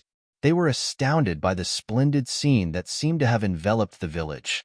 This is the world of the divine nation, someone exclaimed. The cultivators who had been there during the past day of sacrificial were also wondering what was going on. As always, many people from the village could step into the world of the divine nation and gain cultivation opportunities there when it was revealed on the day of sacrificial rites. At this moment, however, the restriction was lifted, and every villager could enter the world of the divine nation. What did it mean? A lot of people could feel their hearts pounding rapidly in the chests. Blind Tai in the blacksmith shop raised his head as though he could see the world with his blind eyes. The hammer in his hand fell on the ground. Old Ma stood outside of the yard. The scene in front of his eyes suddenly reminded him of the glowing sky on the first day Yi Futian and his friends entered the village. Chapter 2102, Expel. The villagers all walked out of their houses and stared at the extraordinary phenomenon in front of them. The divine light of the great path shone from the sky, and the ancient divine nation manifested itself. Even though they were still inside the village basking in the divine light seemed more unreal to them at this moment. It felt like they had always been living in an illusory world. A lot of people whispered to each other, discussing the marvel in front of their eyes. Someone spoke out, "Did our ancestors and the ancient gods create this miracle?" Several top cultivators were ruminating. They had never seen such marvelous spectacle before. Did this mean that the two worlds would officially become one from now on? People from Four Corner Village are descendants of the Four Corner Divine Nation and have the blood of gods running through our veins. Our ancestors have protected us for millions of years. Many people of every generation are endowed with talents for cultivation. It is all because we reside in a special place and are blessed by our ancestors. We can obtain cultivation opportunities on the day of sacrificial rites every 4 years. Now, the relic of the divine nation manifested itself directly and became a real world. Does that mean that more and more villagers will gain awakenings in the future and everyone in the village will be able to cultivate? An old man muttered quietly. He seemed to know a lot about the history of the village. It was their fervent hope that their speculation was true. In that case, the Four Corner Village would become more prosperous and influential in the future. For Corner Village already had a splendid history and a rich heritage. After countless generations, most people had lost the ambition to revive their former glory. But some cultivators were not resigned yet. Not only did they want to leave the village themselves, but they were also eager to open Four Corner Village up to the world and gain a foothold in the outer realms. The more knowledge they acquired, the stronger this desire grew. The families that inherited the divine techniques were great examples. The Muyun family had already secured a place for themselves outside of the village. Muyun Lan was a well-respected son-in-law of the Nanhai family in the upper third heaven of the Shangqing domain in the outer realms. "Let's go ask the master," someone suggested. "That's right. Let's go to ask the master what is happening," more people concurred. A large number of villagers started marching toward the private school right away. At this point, however, a voice rang out from the direction of the private school. "There is no need to come. If this scene lasts, more people in Four Corner Village will discover their talents for cultivation. Even people who didn't gain awakenings will be able to cultivate by themselves." The voice reverberated through the village and caused a commotion. A tumult of shouting and discussing broke out. The news came as a bombshell. Nevertheless, some elders also worried that Four Corner Village might attract more attention. Should they let outsiders enter the village when the time came? Everything would start over. Would this secluded village become a part of the outer realms in the future? "Master, what happened? Did the spirit of our ancestors create this marvel?" Someone faced the direction of the private school and asked. "Kind of," the master replied. Although it was not a definitive answer, many people were thrilled to hear his response. The ancestors manifested themselves and granted blessings upon Four Corner Village. From now on, everyone in the village would be able to cultivate. In the past, only a small number of people in Four Corner Village could have the opportunities to cultivate. It had been a source of anguish for many people across the generations. They all experienced the same disappointment and resentment in their teenage years. Their offsprings could finally be freed from this pain now. Everyone in the village would be able to cultivate. Not only the villagers who were currently in the village were astonished, but the people who entered the world of the divine nation were also surprised to find out that they had returned. Instead of coming out of the world of the divine nation, the two worlds merged into one, and they could see the rest of the villagers now. What on earth happened? All of them were astounded and couldn't figure out what had happened. The glowing sky blanketed Four Corner Village, and the village was illuminated by the brilliant divine light after the two worlds merged. Futian was still standing next to the ancient tree. He quietly watched everything around him. Because he already knew the truth, he was the only one not taken aback by it. Although Chenyi and the others didn't know the exact details, they were certain that it had something to do with Futian. They were quite shocked as well. "Uncle Yi, we're back?" Taitu asked. "Yes," Futian nodded. At this moment, a blind man walked toward them and shouted, "Taitu, Dad." Taitu turned around and saw Blind Tai. He said excitedly, "Dad, I did it." "Good," Blind Tai nodded. "By the way, Uncle Yi helped me when Muyun Shu that asterisk shoal wanted to attack me," said Taitu. Even though Blind Tai couldn't see, he seemed to know where Futian stood. He faced him and said, "Thank you a lot." "It's not a big deal," Futian replied casually. "We're back?" Little Ling only realized what happened now. Then, she cracked a silly smile and greeted Blind Tai. Uncle Tai. Little Ling. Blind Tai nodded at Little Ling. Other villagers were also welcoming their family members. People from the Muyun family walked in the direction of Muyun Shu. Since Muyun Shu was still experiencing his awakening, they stopped and watched him intently. They had high hopes for him. Old Ma came staggering up the street. He said with a smile, "Little Ling." "Grandpa." Little Ling ran to Old Ma, who grinned and rubbed her head, said, "Not bad." Little Ling didn't quite understand what Old Ma meant, but she didn't ask either. Futian was intrigued by Old Ma's arrival. He already knew that Blind Tai used to cultivate. But how did Old Ma hobble all the way here so quickly? "Little Tai, you have a successor now." "Congratulations," Old Ma said to Blind Tai. "Uncle Ma, this boy is still young." Despite his answer, Blind Tai couldn't hide the joy on his face. "You need to work harder too," Old Ma rubbed Little Ling's head and said. "Me?" Little Ling looked up at Old Ma with confusion and grumbled. She couldn't cultivate at all and couldn't see any extraordinary phenomenon in the world of the divine nation. She still didn't understand her grandpa's words. "Listen to your Uncle Yi and learn from him," Old Ma added. Little Ling nodded again cluelessly. A surprised look came over Futian's face. He stared at Old Ma and wondered if he misjudged him. Was this seemingly ordinary old man not what he appeared to be either? If not, how to explain what he just said? Futian vaguely sensed that Old Ma knew something as well. Otherwise, what did he mean when he asked Little Ling to learn from Futian? "Let's go. We can chat more when we're back," said Futian. The Divine Nations world was now permanently integrated with Four Corner Village, rather than appearing every 4 years. It meant that nothing here would disappear again, and they didn't need to rush for cultivation opportunities anymore. "All right." Old Ma nodded and said to Blind Tai, "Do you want to have a chat at my place?" "Okay," Blind Tai nodded and answered. Then, they began to walk to Old Ma's house. For Corner Village remained after being merged with the world of the Divine Nation, but everything felt different under the glowing sky. Although Four Corner Village was merged with the world of the Divine Nation, the village still existed. Old Ma took out a bottle of wine after they sat down in the yard. He said, "Old Wang brewed this many years ago. It's been a long time since he passed away, and I didn't want to drink such precious wine. I'm gratified to see the change in the village today. It's a good time to enjoy this." He poured a couple of glasses for Blind Tai, Futian, and the others, then sat down and said, "Everyone in the village will be able to cultivate from now on. More and more excellent cultivators will emerge. How exciting it is." "Old Ma, I'll drink one with you." Blind Tai raised his glass to Old Ma. He knew that Old Ma was missing his son. As happy as he was, he couldn't help feeling sad at the same time. "Good." Old Ma nodded and clinked his glass on Futian's too. He smiled and said, "If only this happened a few decades earlier.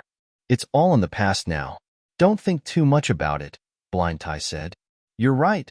Old Ma smiled and shook his head.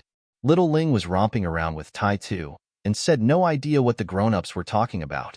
Futian, on the other hand, listened to their conversation carefully. He now realized that Old Ma was not a simple man either. Other villagers also figured out that the relic seemed to be permanent this time. The initial astonishment slowly passed, and many of them returned home. They had plenty of time in the future to explore. While Old Ma and the others were drinking, they were interrupted by a commotion outside. A group of people came into sight outside of the yard. One person said, "Old Ma, excuse us." Then, they walked directly into the yard and surveyed Futian and his friends with cold eyes. The head of the group seemed to be in his 40s. His stately manner lent him an intimidating presence. Little Ling and Tai Tu were both nervous, while Little Ling was terrified. It was because they noticed Muyun Shu standing next to the middle-aged man. Apparently, these people came because of them. Muyun Shu stared at Futian, his eyes gleaming. He gained another awakening and brought some members of the Muyun family here after he went back home. The middle-aged man was his father and the head of the Muyun family, Muyun Long. "Get out of the village yourselves, and I will let this go," Muyun Long said in an arrogant and domineering tone. Futian and his friends certainly understood who Muyun Long was talking to. He wanted to kick them out of Four Corner Village. Old Ma and Blind Tai put down their wine glasses with a grim expression on their faces. Old Ma was especially displeased. They came to his house and tried to expel his guests. Chapter 2103, The Four Families. Old Ma looked at Muyun Long and said, "You're throwing out my guests in my house. Isn't that inappropriate?" Muyun Long darted Old Ma a disdainful look and said, "Old Ma, I'm already saving your face by not doing it myself. This man attacked my son in the relic of the ancestors of Four Corner Village. How audacious. That's why the Muyun family decides to banish him and his friends on behalf of Four Corner Village. If that's the case, please do me a favor and banish the people standing behind you too. They wanted to attack my son in the relic of the ancestors of Four Corner Village. How audacious. I'm sure the Muyun family is impartial and fair-minded. Why don't you banish them as well and come to talk to me about how your son tried to keep my son from gaining his awakening?" Blind Tai, who was sitting in silence before, suddenly chimed in at this moment. Needless to say, he was referring to the three cultivators from the Nanhai family. Nanhai Ching shot Blind Tai a glance. Of course, he had heard about Blind Tai and how he stirred up a storm in the outer realms back in the days. Even so, how dare he expel members of the Nanhai family? Blind Tai was indeed hubristic as usual. He didn't know to restrain himself even after he lost his sight. Muyun Long remained calm and looked at Blind Tai. He said, "It was merely a joke between two teenage boys, not a real fight. Why did you take it to heart? On the other hand, this outsider undeniably assaulted my son today. This is unforgivable. Old Ma, if you insist on defending your guest and keeping him here, don't blame me for starting a fight." While speaking, Muyun Long released wisps of energy from his body to show off his formidable power. It turned out that Muyun Long was also an extraordinary cultivator and had ventured into the world in his younger days. He then returned to the village to hide from his enemies and promised the master that he wouldn't go out again. After that, he lived in the village, and his son, Muyun Long, later left the village and killed his old enemies for him. Muyun Long had been outside and was well aware of the excitement and adventures out there. Needless to say, he wasn't content with staying in the village. For years, he had been focusing on raising and training Muyun Shu, his youngest son. In the meantime, he was quite ambitious and allied within the village. Now that Four Corner Village had transformed, he sensed that the opportunity he was waiting for was finally here. He knew that Four Corner Village was a famed place of miracles in the Shangqing domain, and he believed that the master was wrong about keeping villagers from leaving this small piece of land. He was not the only villager who was unwilling to be trapped in Four Corner Village. Many people were imprisoned here and wasted their potential.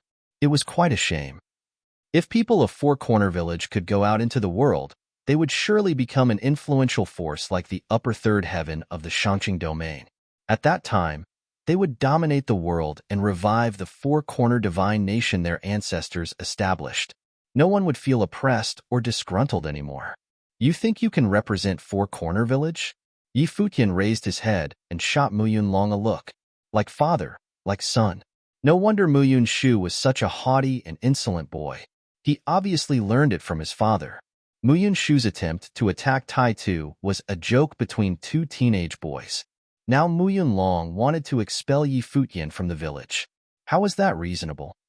Certainly, it was apparent that Muyun Long had no intention to argue with reason in the first place.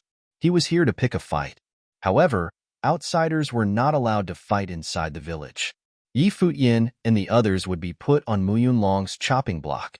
As one of the inheritors of the 7 divine techniques, the Muyun family is naturally qualified. You can ask around if you don't believe me, Muyun Long boasted loudly. Plenty of people had gathered outside of the yard during their argument. That's right. The Muyun family is a pillar of the village and has been taking charge of day-to-day affairs. Muyun Long is one of the principals. Of course, he can represent Four Corner Village, an old man echoed. The old man was right. Despite its small population, Four Corner Village had many daily matters that needed to be taken care of. The master only focused on teaching students and didn't concern himself with other things in the village. Although the villagers respected the master the most, the 4 families were in charge of managing Four Corner Village daily. Other than the Muyun family, the Shi family, and the Gu family. The Tai family used to be one of the four. After Blind Tai returned to the village without his sight, the Tai family had been on the wane, and the Fong family took its spot. Although the Fong family didn't inherit any divine technique, they had raised several powerful cultivators in each generation and built a greater reputation in the village. Some youngsters of the Fong family were also cultivating in the outer realms and were alleged to be rather famous. Even though Mu Yunlong is one of the principals, there are other people who have the same level of authority. He is not the sole decision-maker in Four Corner Village. Old Ma narrowed his eyes and said, Old Ma, I initially wanted to save your face. Who would have thought that you have no idea how to behave sensibly? Then I have no choice but to ask others to join me, Mu Yunlong said coldly. Folks, you all heard me. Come in now. Upon hearing his words, several people walked into the yard one after another. Old Ma quickly recognized the familiar faces. The heads of the Shi family, the Gu family, and the Fong family were all here. Shi Kuei of the Shi family was a burly man with intimidating muscles. He looked as if he had infinite strength. Gu Huai of the Gu family was tall and slender. He was dressed in black and had a gloomy and sinister look which gave off a danger. Fong Gai of the Fong family was a man wearing extravagant clothes. Yi Futian had already met him when his grandson Fong Siyuan had a short encounter with little Ling when Yi Futian arrived at the village. Everyone seems to be in a leisurely mood. The village just experienced dramatic change. Yet somehow you all have time to visit my humble home, Old Ma said slowly. Since the two worlds have merged and stabilized, everyone in the village will be able to have a chance to cultivate in the future. We don't have to rush into action now. I came over to have a look when I heard about the dispute here, Fong Gai said with a smile. If that's the case, what do you think of Mu Yunlong's decision? Blind Tai asked in a cold tone. The crowd watched them in silence. Fong Gai cracked a smile and said, Of course. It's not right. Stunned, many people stared at Fong Gai in confusion. Even Mu Yunlong turned around slowly and focused his gaze on Fong Gai. He narrowed his eyes slightly with displeasure. Fong Gai was never at odds with Mu Yunlong in the past. He had always been a yes-man, and his son was cultivating outside of the village. However, he opposed Mu Yunlong in public. What did he mean? Fong Gai, what's not right? Mu Yunlong questioned him in a forceful voice. Old Ma and Blind Tai have explained it clearly. Mu Yunshu was the one who tried to pick a fight with Tai Tu. Mu Yunshu has always been a bully. We all live in the same village, and it's not a big deal to exercise some forbearance on usual occasions. But he is not a child anymore. Doesn't he understand that he shouldn't interrupt his peer during the awakening? On top of that, you use it as an excuse to expel other people's guests. That's out of line. Fong Gai replied with a smile. The tension in the yard was almost palpable. Fong Gai's answer might be a little too frank and straightforward. He clearly targeted Mu Yunshu and reprimanded him harshly. The villagers all felt quite strange. How was this the same Fong Gai who was always easygoing and smiley? Why did he change all of a sudden? Moreover, he was firing at the Mu Yun family, which was even more unexpected. Nonetheless, he was telling the truth. Everyone who had studied in the private school knew that Mu Yunshu was a bully who enjoyed pushing around other people. He certainly had the ability to do so as well. His parents turned a blind eye to his insolent behaviors because of his exceptional talents. Fong Siyuan, look how righteous your grandpa is, Mu Yunshu said to Fong Siyuan, his eyes gleaming with threatening menace. My grandpa is not wrong. You are at fault here. Why did you come to cause trouble for little Ling's family? Fong Siyuan retorted in an irritated tone. The teenage boys quarreled just like the elders did. Very well. Mu Yunlong spat out 2 words and didn't continue to argue. Then, he looked at Shi Kuei and Gu Huai and asked, What do you two think? Mu Yunlong felt very assured since the Mu Yun family was the strongest and the most influential one among the 4. Much to his surprise, Fong Gai challenged his decision right away. Outsiders attacking villagers is unforgivable. I agree to expel them from the village, Gu Huai of the Gu family said in a low voice. The Mu Yun family and the Gu family both agreed to expel Yi Futian, while Fong Gai opposed.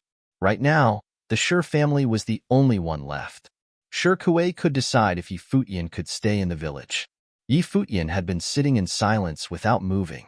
These people didn't know what the transformation meant for Four Corner Village. Otherwise, they wouldn't waste time squabbling here. I don't think it's appropriate, said Kuei. If we were to banish him, we should kick out the people who tried to attack Tai-Tu as well. Then, we can discuss what happened between Muyan Shu and Tai-Tu. Kuei believed that the conflict between Tai-Tu and Muyan Shu was an internal affair. They should treat everyone equally if they decided to banish the outsiders for starting a fight. Therefore, two principals said yes, while two said no. Mu Yunlong's face grew grim. He didn't expect Kuei and Fang'ai to oppose him. Should we ask the master? A villager in the crowd asked quietly.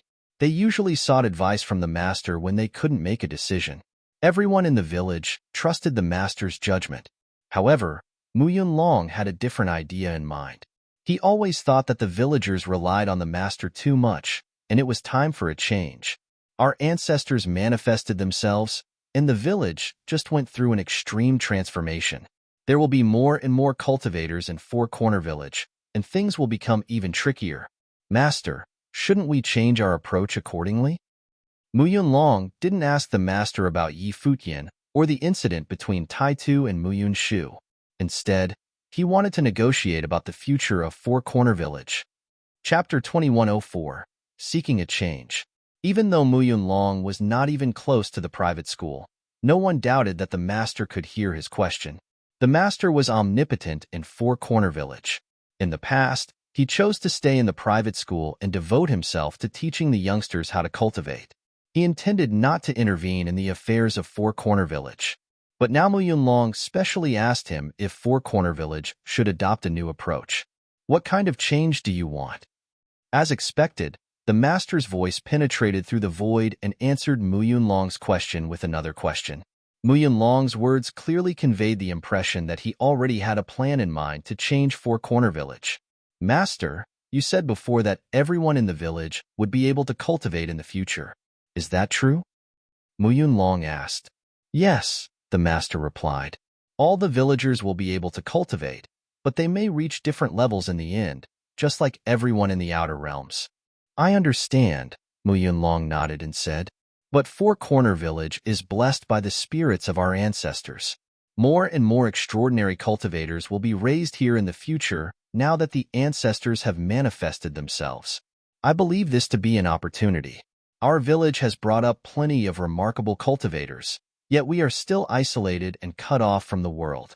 The villagers have no idea of the scene of bustling activities out there. They can only hear a word or two from the people who had been outside. This is very unfair to the villagers. Since we're given the chance to cultivate now, shouldn't we officially open ourselves up and build a bridge to connect with the outside world? For Corner Village should allow people to come and go at will and no longer be sequestered. While speaking, Mu Yunlong scanned the crowd around him and said, Folks, what do you all think? That's right. A lot of people nodded in agreement. Someone gazed into the distance and said, Master, Mu Yunlong has a point. It doesn't matter for old guys like us who are halfway to the grave already. But our children are still young. Why should we confine them in this small village when they have a chance to broaden their horizons outside? Exactly. I also heard that cultivators have a much longer life expectancy and won't experience aging and illness the same way we do. People who comprehended the Great Path might even live forever. Many people had thought about this, let alone the ones who were already on Mu Yunlong's side. Although the master had unchallenged authority in the village, he was a mysterious man who had lived for an extremely long time. No one even knew which generation he was from. Because the master usually stayed out of the daily affairs and Mu Yunlong had managed Four Corner Village for many years, Mu Yunlong had a great influence on many villagers. These villagers were all of the same mind. I also agree with Mu Yunlong's idea, said Gu Huai. The head of the Gu family seemed to be in harmony with Mu Yunlong all the time. At this point, the subject of the discussion had shifted away from Yi Futian, which was exactly one of Mu Yunlong's intents. For Corner Village had the potential to gain foremost authority as soon as it opened up to the outer realms. At that time, Mu Yunlong would have a chance to fully control the village. His ambition had grown outside of the village a long time ago. Dealing with Futian and Old Ma would be as easy as pie when he reigned over Four Corner Village. As for now, he needed to chip away the master's prestige and authority first. In the meantime, he was also curious to see what the master was capable of. The master was so mysterious and secretive that no one knew anything about him. The crowd fell into a moment of silence after a heated discussion. The master spoke again moments later. What do others think? Mu Yunlong's argument was reasonable, but our Four Corner Village only exists because of the master's protection. This is eventually the master's decision, Fangai said. Mu Yunlong immediately shot him a cold glance upon hearing him. This B***starred Fangai's response was quite artful. Yi Futian also glanced at Fangai, who was indeed a crafty person. Fangai not only expressed his opinion, but also reconfirmed the master's absolute authority. He obviously didn't believe that Mu Yunlong could challenge the master's position in Four Corner Village. Both the older and the younger generations of the Mu Yun family had been quite capable and domineering. Besides Mu Yunlong, Mu Yunlan and Mu Yunshu possessed great talents as well. Mu Yunlan, in particular, enjoyed a very high status in the outer realms. It was not surprising that Mu Yunlong was eager to extend his influence further. I will listen to the master too, Shi Kuei of the Shi family said. It's up to the master, other villagers echoed in quick succession and soon reached a consensus. They held no less sway than Mu Yunlong's followers. Mu Yunlong's expression changed a little, but he understood that people's reaction was normal since the master was revered by the villagers for a long time. Most people in the village had their own minds and agenda. More and more villagers would grow disgruntled with the master if he rejected Mu Yunlong's suggestion. Soon, everyone quieted down, waiting for the master's response. At this moment, the master's voice rang out again. All right. The master's reply took Mu Yunlong by surprise. He clearly didn't expect that the master would agree, and he wasn't the only one shocked by this decision. After all, Four Corner Village had been cut off from the world for countless years. They always followed the rules and were used to being secluded.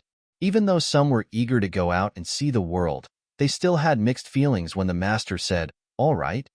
They were astounded that the master would agree to the proposal. Did it mean that Four Corner Village would open itself up to the world for real from now on? In addition to the villagers, the guests from other forces also had a stunned look on their faces. Was Four Corner Village about to change its ways? They all knew that what happened today would probably have a tremendous effect on the entire Shangqing domain. However, at this moment, no one knew what kind of effect it would be. Silence reigned for a few moments, and then whispers broke out. Everyone began to converse avidly. Are you serious? Mu Yunlong gazed into the distance and asked, eyes widened. As much he wanted it, he didn't think the master would agree so easily and readily. Was Four Corner Village really going to change? Yes, the master replied. You're right. This is an opportunity indeed. I understand everyone's wish to go outside. Since the ancestors have manifested themselves and the ancient divine nation has merged with Four Corner Village, we might as well make use of this opportunity. Besides, the crowd listened intently. What did the master want to say? I'm aware of the incident just now. Right now, the four families are in charge of the day-to-day affairs in the village. The even number makes it possible to reach a tie when you arbitrate in disputes. Therefore, that should change as well. Ugh, many people were surprised, and Mu Yunlong was sweating. What kind of change did the master mean? Since the opportunity is here, all 7 divine techniques that were passed on by the ancestors will emerge. We need to wait patiently for the 7 divine techniques to find the corresponding descendants. By that time, the 7 families will be able to manage Four Corner Village and pass judgment on important issues together, said the master. Everyone's heart was pounding rapidly. According to the master, all 7 divine techniques passed on by the ancestors would find their descendants. It meant that the other 3 divine techniques would come out as well. It was a significant piece of news for Four Corner Village. Chapter 2105. Fangai. No one had doubts about the master's words. Even Mu Yunlong didn't suspect the master. The master was always right. The 7 divine techniques would definitely come out since he said so. Did it mean that the 4 families would become the 7 families in the future? Mu Yunlong felt apprehensive about this possibility. He vaguely sensed that everything was part of the master's plan. Who would the other three families be? Would the outsiders get their hands on it? Plenty of outsiders had gained some benefits in the history of Four Corner Village. Otherwise, they wouldn't persist in coming to the village. Even so, it was unlikely for them to inherit the divine techniques. The villagers were descendants of the Four Corner Divine Nation.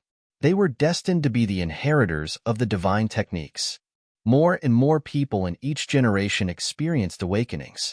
All 7 divine techniques could emerge eventually. But the villagers didn't expect the day to come so quickly. According to the master, it was probably expedited because of the transformation that happened just now. The master stopped talking after that, but his silence didn't bring peace and calm back to everyone's mind. What happened on this day had epic-making significance for Four Corner Village. The master allowed the villagers to make contact with the outer realms.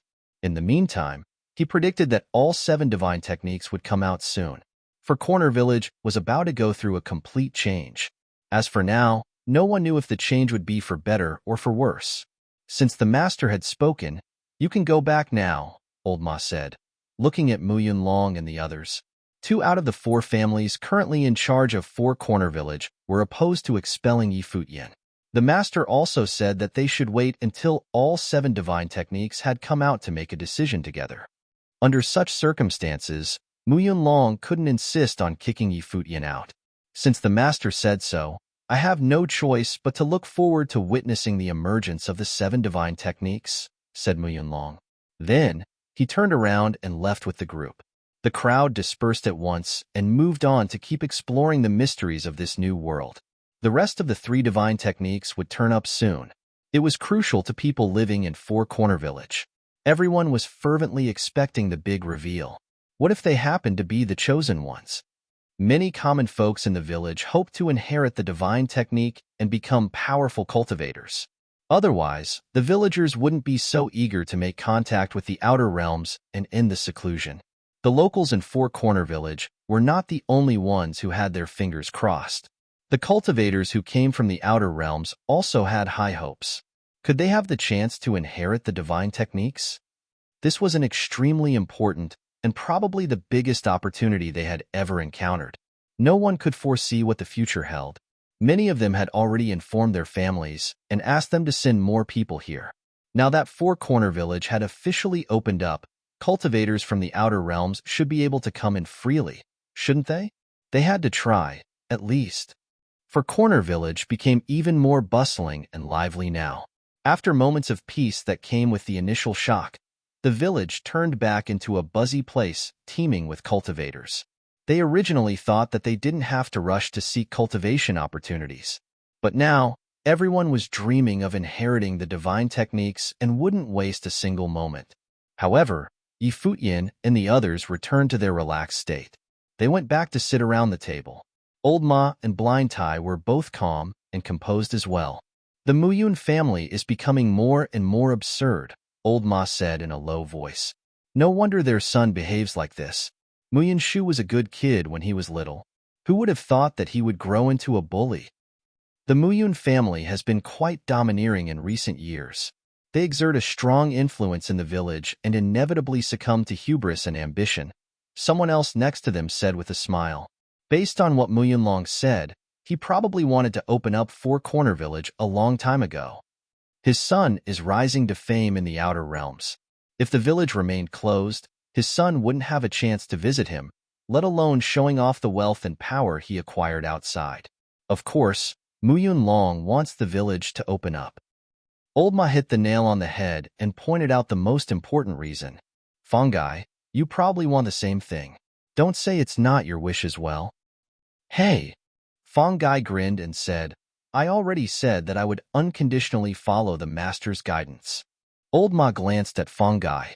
This man was quite crafty and slippery. Why did you offend Mu Yunlong in public this time? Old Ma asked. To be fair and just, of course, Fongai walked to the table and asked, Can I sit down and have a few drinks with you guys? He narrowed his eyes and stared at Old Ma and Blind Tai. He had been standing by the side for a long time, yet these two bastards didn't even invite him for a drink. How ungrateful. Sit, said Old Ma. Fongai pulled his grandson, Fong Siyuan, to sit alongside him. Fong Siyuan's bright eyes surveyed the people around the table. He didn't fully understand his grandfather's action. Little Ling is getting more beautiful every day. You will surely be a stunner when you grow up. Fong Gai praised Little Ling after taking his seat. Little Ling blinked and looked down in embarrassment. He muttered, "Grandpa Fong. What a shy girl, haha." Fong Gai laughed. "Fong Siyuan, don't pick on Little Ling again." "I didn't pick on her," Fong Siyuan defended himself with frustration. Fong Gai flicked Fong Siyuan on his forehead for talking back. Little Ling hurried to say, "Grandpa Fong Siyuan really didn't pick on me." "That's good. Ask Fong Siyuan to play with you more in the future." Fong Gai laughed. Meanwhile, another boy was glaring at him at the moment. Fong Gai noticed Tai Tu's fierce stare and pointed at him. "Tai Tu, you should join them too so you won't be bullied as well." "I won't be bullied." Tai Tu raised his chin and said. "Ha, who else was bullied that day by the boy from the Muyun family?" Fong Gai joked. "My dad didn't allow me to fight back." "I'm not afraid of him at all," said Tai Tu. He jerked his head up and said with indignation. Other people couldn't help but laugh. Yi Futian darted a glance at Fong Gai. He was impressed by how quickly Fong Gai acquainted with Little Ling and Tai Tu. The atmosphere became cordial and relaxed at once, as if they had always been good friends. "Quit teasing him. Everyone else is out there searching for cultivation opportunities. Why didn't you go?" Old Ma asked Fong Gai. "The cultivation opportunities are predestined. Since the ancestors manifested themselves, I believe everything is part of a plan. This is not something that can be forced. It all depends on luck," Fong Gai said. "My family is not lucky enough. I need to let my grandson absorb some good fortune here." "Why are you looking for good fortune in my house?" Old Ma said with a scowl on his face. Fong Gai looked at Old Ma with his squinting eyes. He was certain that Old Ma was an old fox trying to hide his good fortune. From what he could see, Old Ma's home was the luckiest place in the entire Four Corner village. "Old Ma, we have known each other for many years. Why are you so cagey around me?" Fong Gai gazed at Old Ma and asked, "Mu Yunlong and I are not the same kind of people, are we?" "Who knows?" Old Ma said. "You old be asterisk starred," Fong Gai cursed in a low voice. "What an ingrate. I shouldn't have helped you just now." "Skip the nonsense. Just tell me what you want to do." They grew up in the same village and were around the same age. Even Mu Yunlong was a whole generation younger than them. Therefore, they knew each other very well. Mu Yunlong is getting more and more outrageous. For Corner Village might be led astray if he remained in power. No one knows what would happen. I will side with you no matter what. Tai Tu basically inherited the divine technique and should have a say, according to the master. Either way, we should make the village our priority no matter what ulterior motive I may have. Fong Gai said, "Since you two don't like me here, I won't overstay my welcome." Then, he stood up and left with Fong Siyuan. The rest of the people watched them going away. Little Ling sneaked a peek at Old Ma and said quietly, "Grandpa Fong is a good man."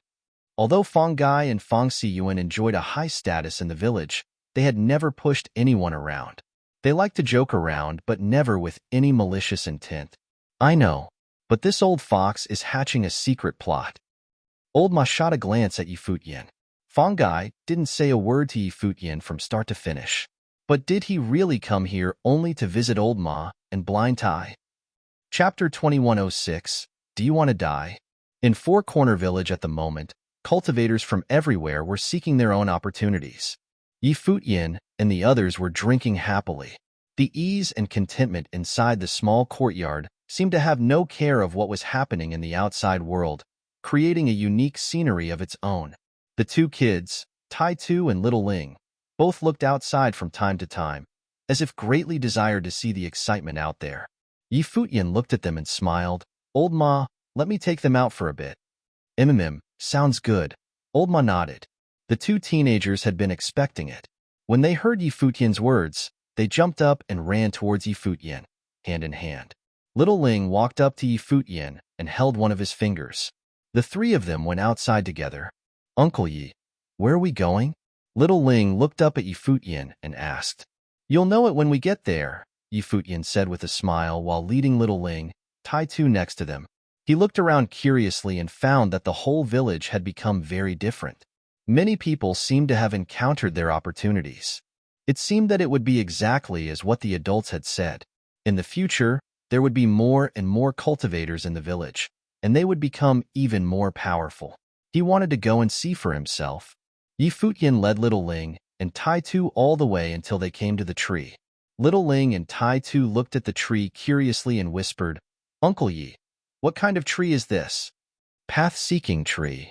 Futian said, "Little Ling, go sit under the tree." "Okay." Little Ling nodded and then sat quietly under the tree. Tai-Tu followed along and sat next to her. He raised his head and looked at the tree with curiosity. "Close your eyes and feel it quietly. See if you can see anything." Futian stood beside Little Ling and said to her softly. His voice was gentle, floating in Little Ling's mind. The little girl sat there quietly and closed her eyes obediently. After adjusted her body position, she became very still. The ancient tree gently swaying and made a rustling sound. Not far away, there was a group of people coming in this direction. The man in the lead was Lu Qixing of the Lu family. He looked at the tree and could only sense that the tree was somehow different, but could not really discern how it was different. Lu Qixing saw Futian and Little Ling and looked at them curiously. The little girl and Tai-Tu both sat quietly. After a while, Tai-Tu opened his eyes and looked at Futian. Just as he was about to open his mouth, Futian made a gesture to silence him. Tai-Tu scratched his head, glanced at Little Ling, who was next to him, and understood what Futian meant. So, he resisted the urge to speak. The leaves fell down from the swaying ancient tree and landed on Little Ling. It was as if invisible air currents were flowing into her body.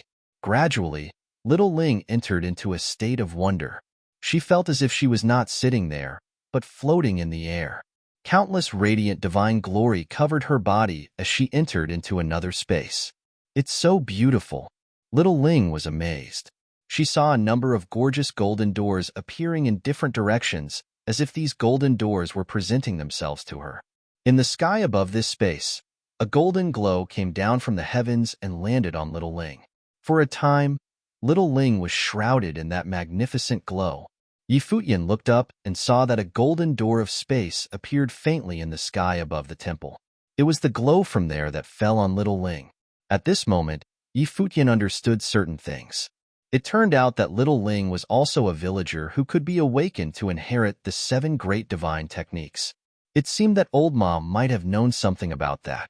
He felt that Old Ma's appearance was rather deceiving. Futian had seen one of the 7 great divine techniques was hidden in the sky above, but he didn't know who it belonged to. He brought Little Ling to cultivate here because he wanted to see what kind of talent she might have and what kind of power she could inherit. He didn't expect it to be the divine method of the space. Little Ling's body floated and came to the void. It was as if she was being sucked inside the golden gate. At the same time, in different places inside this space, many people felt a strange fluctuation. However, they couldn't see exactly what was there. They were shocked to find Little Ling's body shifting in space, appearing in different directions continuously. That's Little Ling. Is she about to be awakened? Voices came one after another as everyone in Four Corner Village focused their attention yonder. Little Ling was determined by the teacher as someone who could not cultivate. And now, she might actually be inheriting extraordinary abilities. Could it actually be the divine technique? After all, the teacher had said not long ago that the 7 great divine techniques would be revealed soon. It was hard not to make some conjectures about it. Such a strong spatial force fluctuation. Some outside cultivators looked over there and commented. It was possible that another divine technique was about to reveal itself. In another direction were the people of the Muyun family. Muyang Long and Muyun Shu looked up at the figure in the void, and neither of them looked pleased. Not so long ago, they had gone to Old Ma's house to drive them away. Now, Little Ling was about to awaken. "Damn it!" Muyang Long cursed silently. His expression remained indifferent. His eyes swept toward the distance. It was as if he had seen Futian, who was standing underneath the tree. His eyes were extremely cold. Could it really be, as he had worried, that this person was someone with extraordinary luck? Muyang Long had seen the red maples bloomed all over on that day, and it was only because of the conflict that he tried to chase Futian away. He was just a little concerned. And now, it seemed that his concern was fast becoming a reality. Moments later, Little Ling's body returned underneath the ancient tree, and she sat there quietly, shrouded in the glow. From the void downward, it was as if all these doors poured directly into her. A beautiful vision now formed behind Little Ling. Shadows flickered in this direction. From a distance, they saw the three under the tree. Futian and two young people formed a beautiful serene picture. The people in the village were a little surprised. When Little Ling took Futian to her house as he first entered the village, no one in the village thought it was a good idea. But now that Little Ling had received the opportunity of a lifetime, they knew that this might have something to do with Futian. So, did it mean that this white-haired young man was a man of great luck? Nonetheless, a group of men walked toward the tree, including people from the Muyun family. They could feel that the tree was unusual. Would they have a greater chance of awakening by comprehending here? Tai-Tu took a step forward but did not speak. He stood there with his arms open, not allowing anyone else to cross and disturb Little Ling. Get out of the way. Some outsider chided him and continued forward. However, Futian glanced at the person as an invisible pressure enveloped the man, causing him to stop in his tracks. He turned his attention to Futian. Tai-Tu, what are you doing? A voice was heard as Muyang Long and the others walked over to the boy. The person next to him reached out and tried to grab Tai-Tu. However, in the next moment, that man's hand was imprisoned by the hand of another. He struggled a bit, but saw that the other's hand had a firm grip on his arm. His expression changed as soon as he raised his head and saw the man standing in front of him. The man's eyes were hollow and without light. He was blind. It was Blind Tai. His arms weren't covered by sleeves, so his perfect bronze muscles could be plainly seen, full of power. Blind Tai flung his arm forward, and the man stumbled backwards several steps. Blind Tai took a step forward and blocked him. Though he couldn't see with his eyes, he seemed to see everyone. He stood there like a statue. It was as if no one could get past him. Many stared at the blind man. Once upon a time, when Blind Tai returned to the village, his life was hanging by a thread, and he was dying. He was blinded, but it was the teacher who saved his life.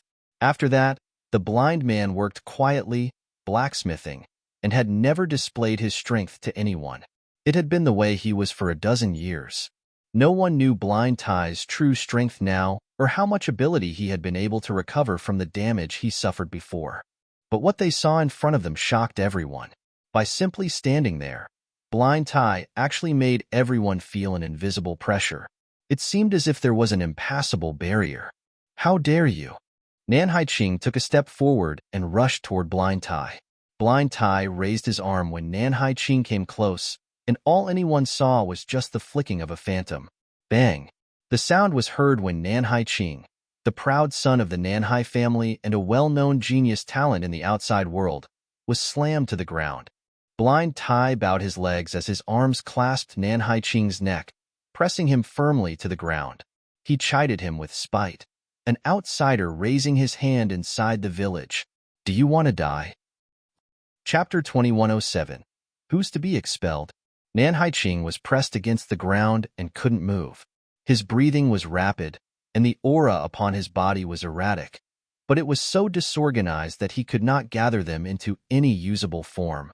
His face was flushed red because of the stifling, his eyes fixed on the muscular body in front of him as he was firmly held in place. As an existence of Middle Renhuang and a genius talent belonging to the Nanhai family, his position was lofty in the outside world. However, at the moment, he was suffering the worst humiliation of his life. No one could imagine his current state of mind. However, those around him had a different take. More than the shock of Nan Haiqing's humiliation, they were more astonished by Blind Tai's show of strength, especially for those cultivators from the outside, for Corner Village had always been a mysterious place. The village did not produce many powerful people, but each one of them was strong beyond terrifying. Back then, this Blind Tai was also a well-known figure. But then, the man became blind and returned to the village. Over time, he was forgotten by the world, and his existence was only a faint memory.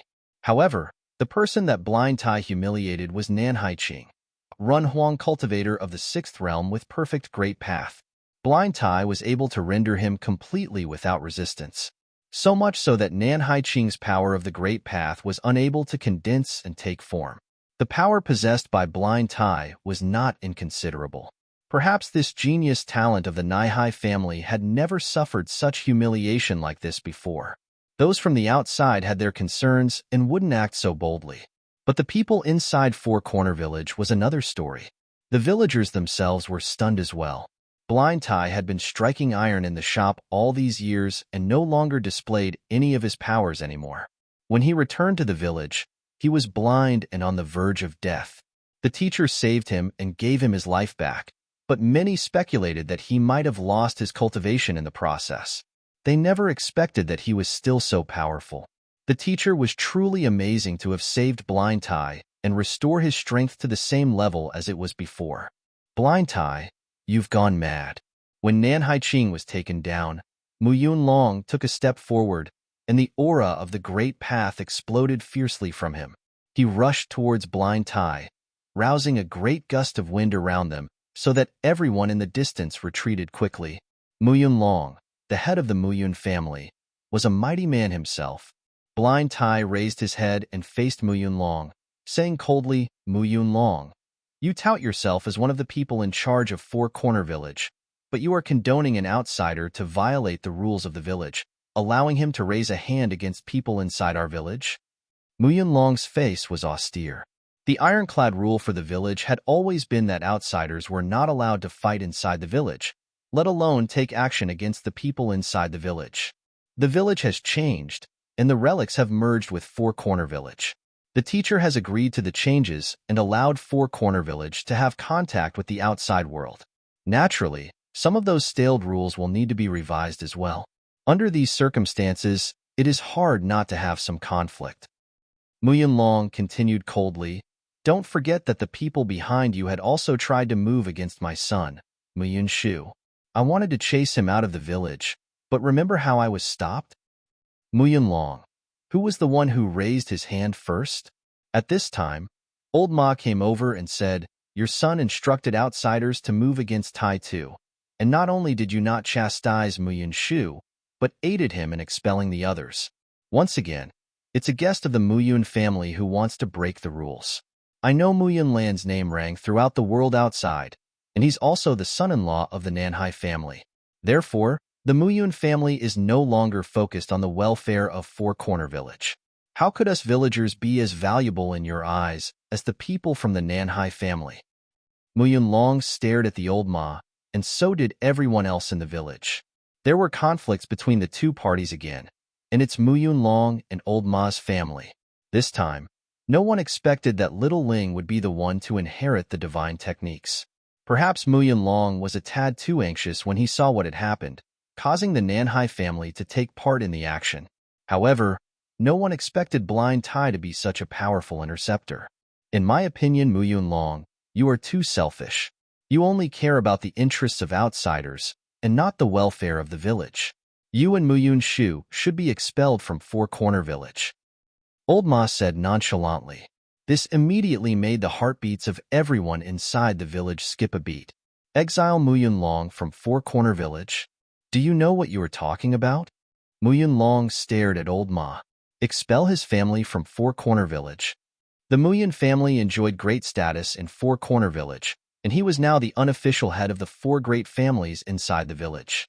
How dared Old Ma talk about expelling him? This time on the day of the sacrifice, Tai Tu and Little Ling had received the opportunity to awaken, thus inheriting the technique of their ancestors and honoring our village. This should have been a great joy in the village, but Mu Yunlong was envious of their fortune and tried to intervene twice to stop Tai Tu and Little Ling, directly undercutting the interests of this village. The Mu Yun family is no longer worthy of staying in the village. "Teacher, please decide," Old Ma said as he put his hands together. It appeared that he was quite serious and was not just venting. He really wanted to drive out the Mu Yun family. Those foreign principalities were disturbed by these allegations. For Corner Village had long been isolated from the world, and the people inside the village must have accumulated some deep-seated grievances. It seemed that the conflict this time had brought out this dissatisfaction, and the two sides were now completely at an impasse. I agree. Blind Tai let go of Nan Haiqing as he seconded the suggestion, facing the teacher. People from the Muyun family had tried to move against his son before.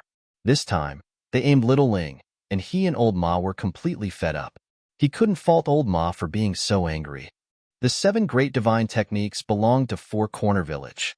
Anyone, as long as they were villagers, all had the opportunity to inherit the divine techniques. Tai Tu and little Ling to inheriting the divine techniques ought to be the pride of the Four Corner Village. But what did the Muyun family do? Instantly, many people inside Four Corner Village were whispering, talking, and pointing at Muyun Long. If it weren't for Muyun Long's attempt to drive Yi Futian away, they still wouldn't know what happened on the day of the sacrifice when Muyun Shu wanted to do something to Tai Tu. But this time, many had seen it with their own eyes, and it was indeed the guests of the Muyun family who wanted to sabotage little Ling's awakening. This, indeed, upset many in the village. A closer look at Muyun Long's behavior and thinking carefully back over the years, he had always considered the interests of his family first, not the interest of the village. They had not thought much about it before, but old Ma's words had awakened many people. After all, they were simple villagers who would never think much about matters like this. Aware of the talking and pointing behind him, Muyun Long's expression was not so good. This was the first time he was scolded by so many villagers. Those whispers began to express dissatisfaction with him. He didn't expect the situation to end up like this. I have said before that Four Corner Village must solve the problems in the village on its own. Since it can't be decided, we must wait until after the 7 great divine techniques have been revealed so the heirs of the 7 families may decide together. This way, the will of the Four Corner Village would be properly represented. Far into the distance, an elusive voice was heard by everyone. Now that Tai Tu and little Ling had both awakened, the Tai family would become one of them. Together with little Ling and the Fong family, that was already 3 families. Previously, the Shi family also supported Yi Futian, which meant that the balance inside the village had already begun to shift. If the Shi family were also dissatisfied with the Muyun family, the possibility to expel Muyun Long would become very real. Of course, the teacher said that all 7 great divine techniques would have to be revealed, so there was a possibility that the Fong family may be replaced, but no one knew who would be the replacement. However, judging from the teacher's words, it was not hard to fathom that the ending must not be far off. Especially after little Ling's awakening, this school of thought was even stronger. All the other divine techniques would be revealed and find their heirs. It seems that old Ma was correct this time in finding Yi Futian, who must be a man of great luck. It seems that it was he who brought little Ling along. Many people looked at Yi Futian and made the connections secretly in their hearts. As for the outsiders, since Four Corner Village is in an unusual time now, they won't interfere. But there is only one thing. I won't tolerate outsiders attacking the villagers of Four Corner Village. As the voice fell, terrifying coercion dropped from the sky. The hearts of many skipped a beat as they felt that majestic coercion of the great path. Furthermore, as to what directions to take towards the outside world in the future, the 7 will decide after the 7 great divine techniques have been revealed, the teacher continued. Still, he didn't get involved. Everything would follow the will of the Four Corner Village. Chapter 2108. Searching. Muyun Long didn't look so good.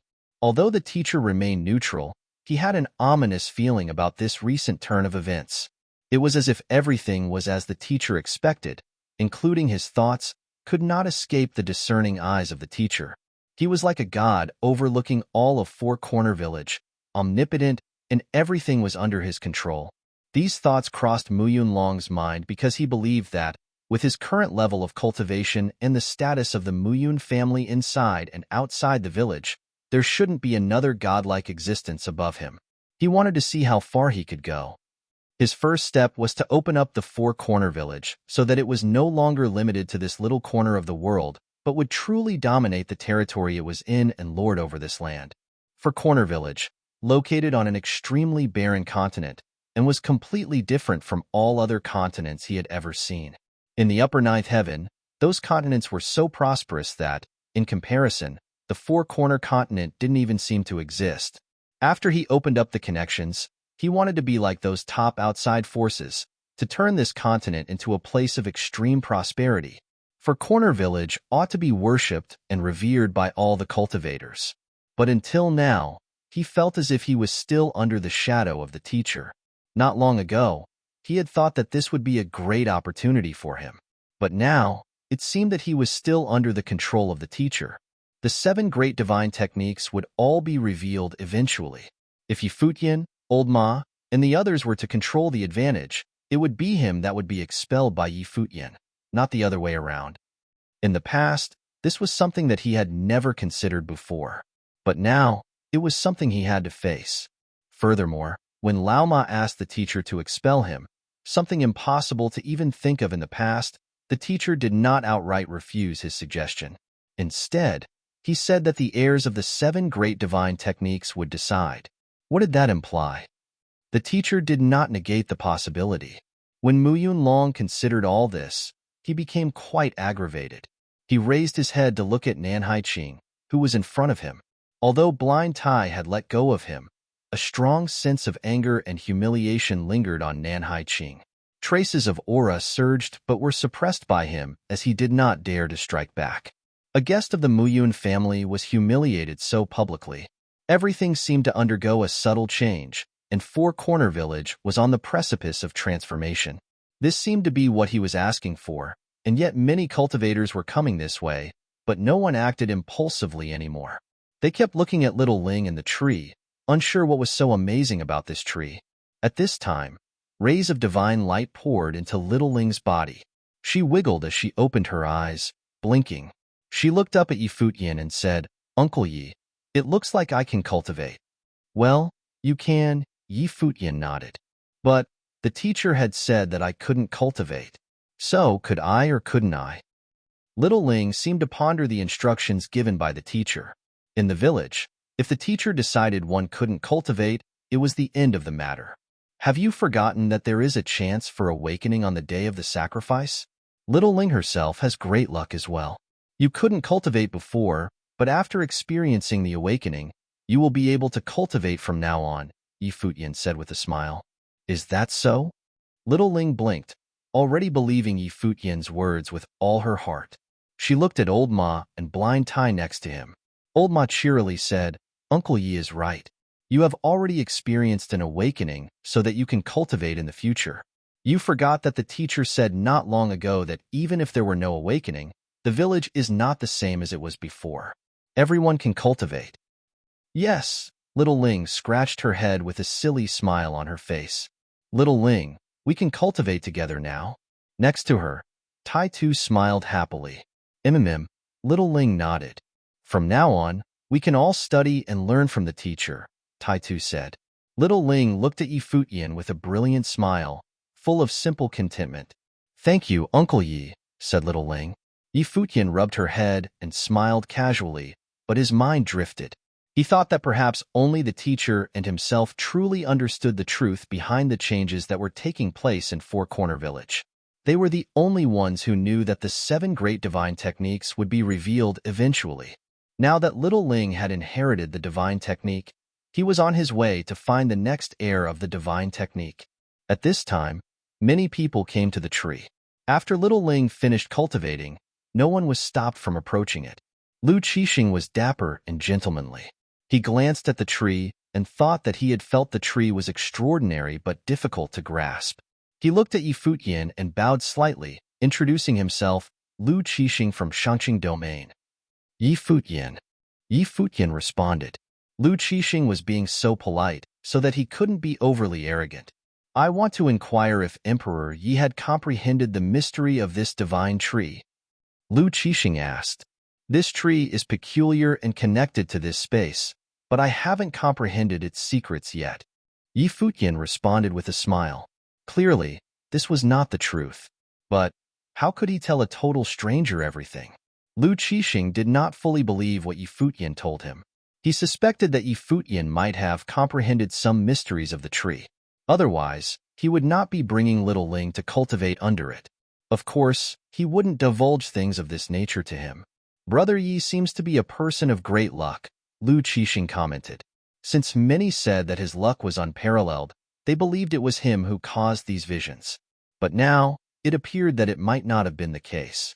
Futian had entered the village around the same time he did, and they both had passed through the same passageway.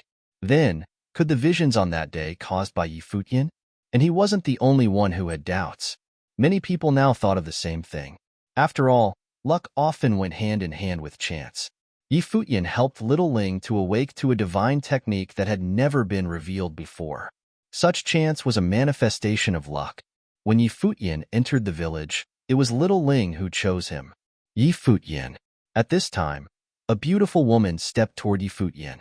Her eyes fastened on him as she whispered, "In the year 1005, one of the divine prefecture calendar, the Donghua banquet was hosted by the chief of Donghua domain, well attended by its cultivators. At the Donghua banquet, a man went undefeated and whose thundering reputation was known throughout the world. The man called himself Yi Lianyan, but later it was rumored that his real name was Futian. As powerful figures in Shangqing domain, clearly, some had heard about the news regarding Donghua banquet. But years later, Enruosu still remembered a man who appeared at Donghua banquet at the time. According to reliable sources, that man's talent was equivalent to that of Ning Hua, the #1 genius talent of Donghua domain. Enruosu was extremely dedicated to following the happenings in the cultivation world and paying attention to the top figures from everywhere. She didn't just limit her attention to those in Shangqing domain and top figures in other domains. That was how she had heard of Futian's name. As her voice faded, all eyes were on Futian. Someone had speculated whether Futian was from the domain chief's manor from Donghua domain. Now it seemed that it was very likely that he was someone selected by the Donghua domain chief's manor. They seemed to be waiting for Enruosu to continue, so she said, however, this genius talent offended all the major forces, even the domain chief's manor, and became a wanted fugitive. At the time, a battle exploded in Donghua domain. The domain chief and several other masters went to war, and the Millet Emperor fought against the three of them with the watchtower at his back. Many trembled when they heard her words. He had ignited the war between major forces. I have heard about this as well. I didn't expect that the main character in that event at Donghua banquet would show up in Shangqing domain's four-corner village. A young man, who was also a top figure in Shangqing domain, spoke up. He had heard about that great battle, but he didn't expect that one day he would have interaction with them. It appeared that this man might indeed be the one who caused the visions that day. The villagers chattered. They didn't expect this man to have such a famous history. Old Ma had the foresight to pick someone with great luck. Futian merely smiled. I came to Four Corner Village to find opportunities, as well. As for those other things, they are not so important. As he was speaking, he nodded slightly to Enruosu. Then he instructed little Ling and Tai Tu, this tree is extraordinary. Comprehend carefully under this tree, and see if you can gain anything more from it. Tai Tu and little Ling both nodded and sat down obediently. Futian sat with them as well, eyes closed and appeared to be resting. His divine consciousness seemed to merge with the ancient tree as traces of his consciousness spread and expanded. In his mind, everything in this space was crystal clear, even the fluctuations of the aura. In the village, not far from them, several people were looking at him. Futian knew the man, Fang Gai, who was in the lead. He had left quite an impression on Futian. Fang Siyuan stood next to Fang Gai. Wisps of aura came out from the youth as if in resonance with this space. So, that's it. Futian exclaimed silently. Fang Siyuan's luck was incredibly strong. All he needed was a chance. Could it be that Fang Gai already knew that? He continued to look at other places. In the lively village at this moment, he saw a lonely figure squatting under the bridge of the village, playing with the rocks by the river. It was as if the hustle and bustle of the village had nothing to do with him. The boy was very young, about as old as little Ling. He wore tattered clothes. It was as if no one had cared for him. He squatted by himself under the stone bridge, looking a little lonesome. However, Futian detected traces of extraordinary aura from him. At this moment, Futian vaguely understood how the teacher was able to determine whether or not a person had the potential to cultivate. Chapter 2109. His intention to accept a disciple. Yi Futian opened his eyes and gazed across the land. There were 7 major divine techniques. Now, in addition to littlelings, the village already mastered 5 divine techniques, namely, the Muyun family, Tai family, Shi family, Gu family, and Little Ling. Adding on the 2 techniques encountered by Feng Xiyuan and that youth, all 7 major divine techniques had been found. They appeared in the village at the same time. "I'll go for a walk around the village," Yi Futian said in a low voice. He then walked away. The others still stood below the ancient tree, comprehending the way and cultivating. Many of them had some epiphanies in cultivation. However, no one sensed the existence of divine techniques. "Master Yi." Right then, a silhouette appeared before Yi Futian. Yi Futian looked at the figure blocking his way. It was Feng Gai from the Feng family. Before this, he was one of the persons in charge of Four Corner Village. Not long ago, he had helped Yi Futian, disagreeing with Muyan Long wanting to banish Yi Futian. Feng Gai was also the earliest person to speculate that Yi Futian might be an extraordinary figure. He had asked Little Ling about Yi Futian before. Head of Feng family, Yi Futian greeted as he nodded his head slightly. Feng Xiyuan stood beside Feng Gai. Feng Xiyuan raised his head and looked at Yi Futian, appearing somewhat curious. "This brat has always been unruly. Now that I know the name of Master Yi, may you help me discipline this brat and take him as your disciple?" Feng Gai asked Yi Futian. He actually wanted Feng Xiyuan to become Yi Futian's disciple. This made Yi Futian feel somewhat strange. He said, "The youths in Four Corner Village have Master to guide them." Feng Gai continued, "Although Master guides them in their studies and is their teacher in name, he has not truly taken them in as disciples. Now that this brat has begun his journey of cultivation, if he can become a disciple under Master Ye's tutelage, there will be someone to keep him in check in the future." Many people looked over at Feng Gai. Muyun Long had a hostile look on his face. This old fox saw that Yi Futian possessed powerful fate and wanted to get Feng Xiyuan under Yi Futian's wing. He was ambitious, wanting Feng Xiyuan to inherit Yi Futian's teachings. Actually, Feng Xiyuan is born with extraordinary talent. With the current changes of the rules of Four Corner Village, over time, he will come across a great fateful encounter and become an extraordinary figure. "There is no need for him to become my disciple," Yi Futian said. He did not grant Feng Gai his wish. Although Feng Gai had helped Yi Futian before, Yi Futian still did not know him well enough. He could roughly guess what Feng Gai's intentions were for doing so. Yi Futian would naturally not accept disciples so easily. Seeing that Yi Futian did not agree to it, Feng Gai directly struck Feng Xiyuan's head with his palm. He scolded Feng Xiyuan and said, "You be **starred. This is what you get for being unruly. Now even Master Yi does not see worth in you. You only know how to waste your time every day instead of cultivating properly." Feng Xiyuan looked up at his own grandfather with a confused look. He rubbed his head with his hand. What was going on? Why was he in the wrong when Yi Futian was the one who did not want to accept him as a disciple? His grandfather was being unreasonable. Feng family does not have any unfilial children like you. If you don't come across a fateful encounter, don't even think about coming home in the future, Feng Gai scolded. Then, he apologized to Yi Futian and said, "This brat lacks discipline. Master Yi, please forgive this unsightliness." "This is Senior's family matter," Yi Futian said as he walked ahead. Feng Gai slapped Feng Xiyuan in the head again. Feng Xiyuan's figure tipped forward towards where Yi Futian was headed. After he stabilized himself, Feng Xiyuan turned back and glanced at his grandfather. His grandfather glared at him. Feng Xiyuan could only follow Yi Futian obediently. Old Ma and Blind Tai were watching over Little Ling and Tai too. Yi Futian walked alone through the village. Feng Xiyuan followed behind him quietly. Yi Futian was somewhat speechless. This Feng Gai was practically Yi Futian came to a stone bridge.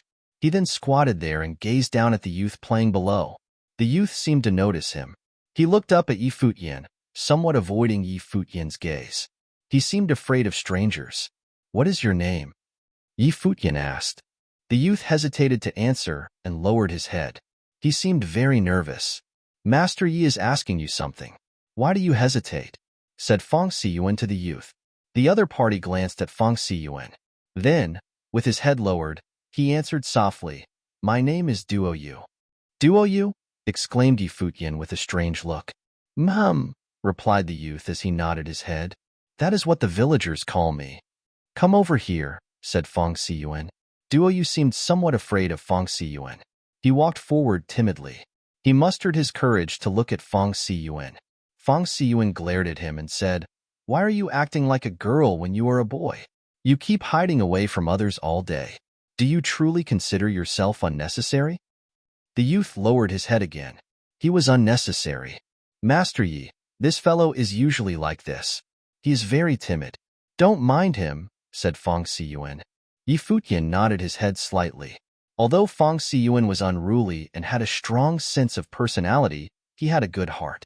He was completely different from Muyun Shu. The first time Futian met Fong Siyuan was when Fong Siyuan blocked Little Ling and talked bad about Futian. He did not have a good impression of Fong Siyuan. However, having met Fong Siyuan a few times, his impression of him had changed. "What are you thinking about? This is Master Yi."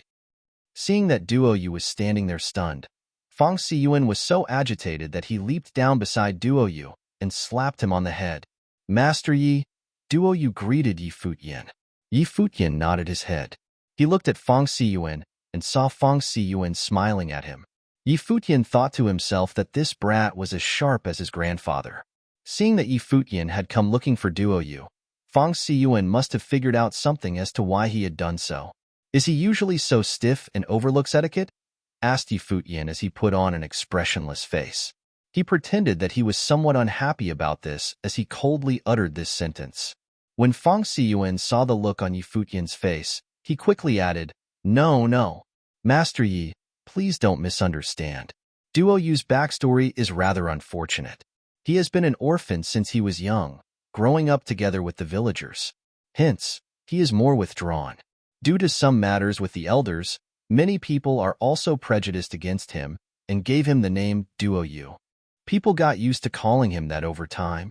This fellow has been an introvert since he was young and does not talk much. However, he definitely isn't being impolite on purpose. He always helps out in the village and treats each family as his elders. Now, most people in the village like him. It is just that his name has yet to be changed. Duo Yu still stood with his head lowered, not saying a word.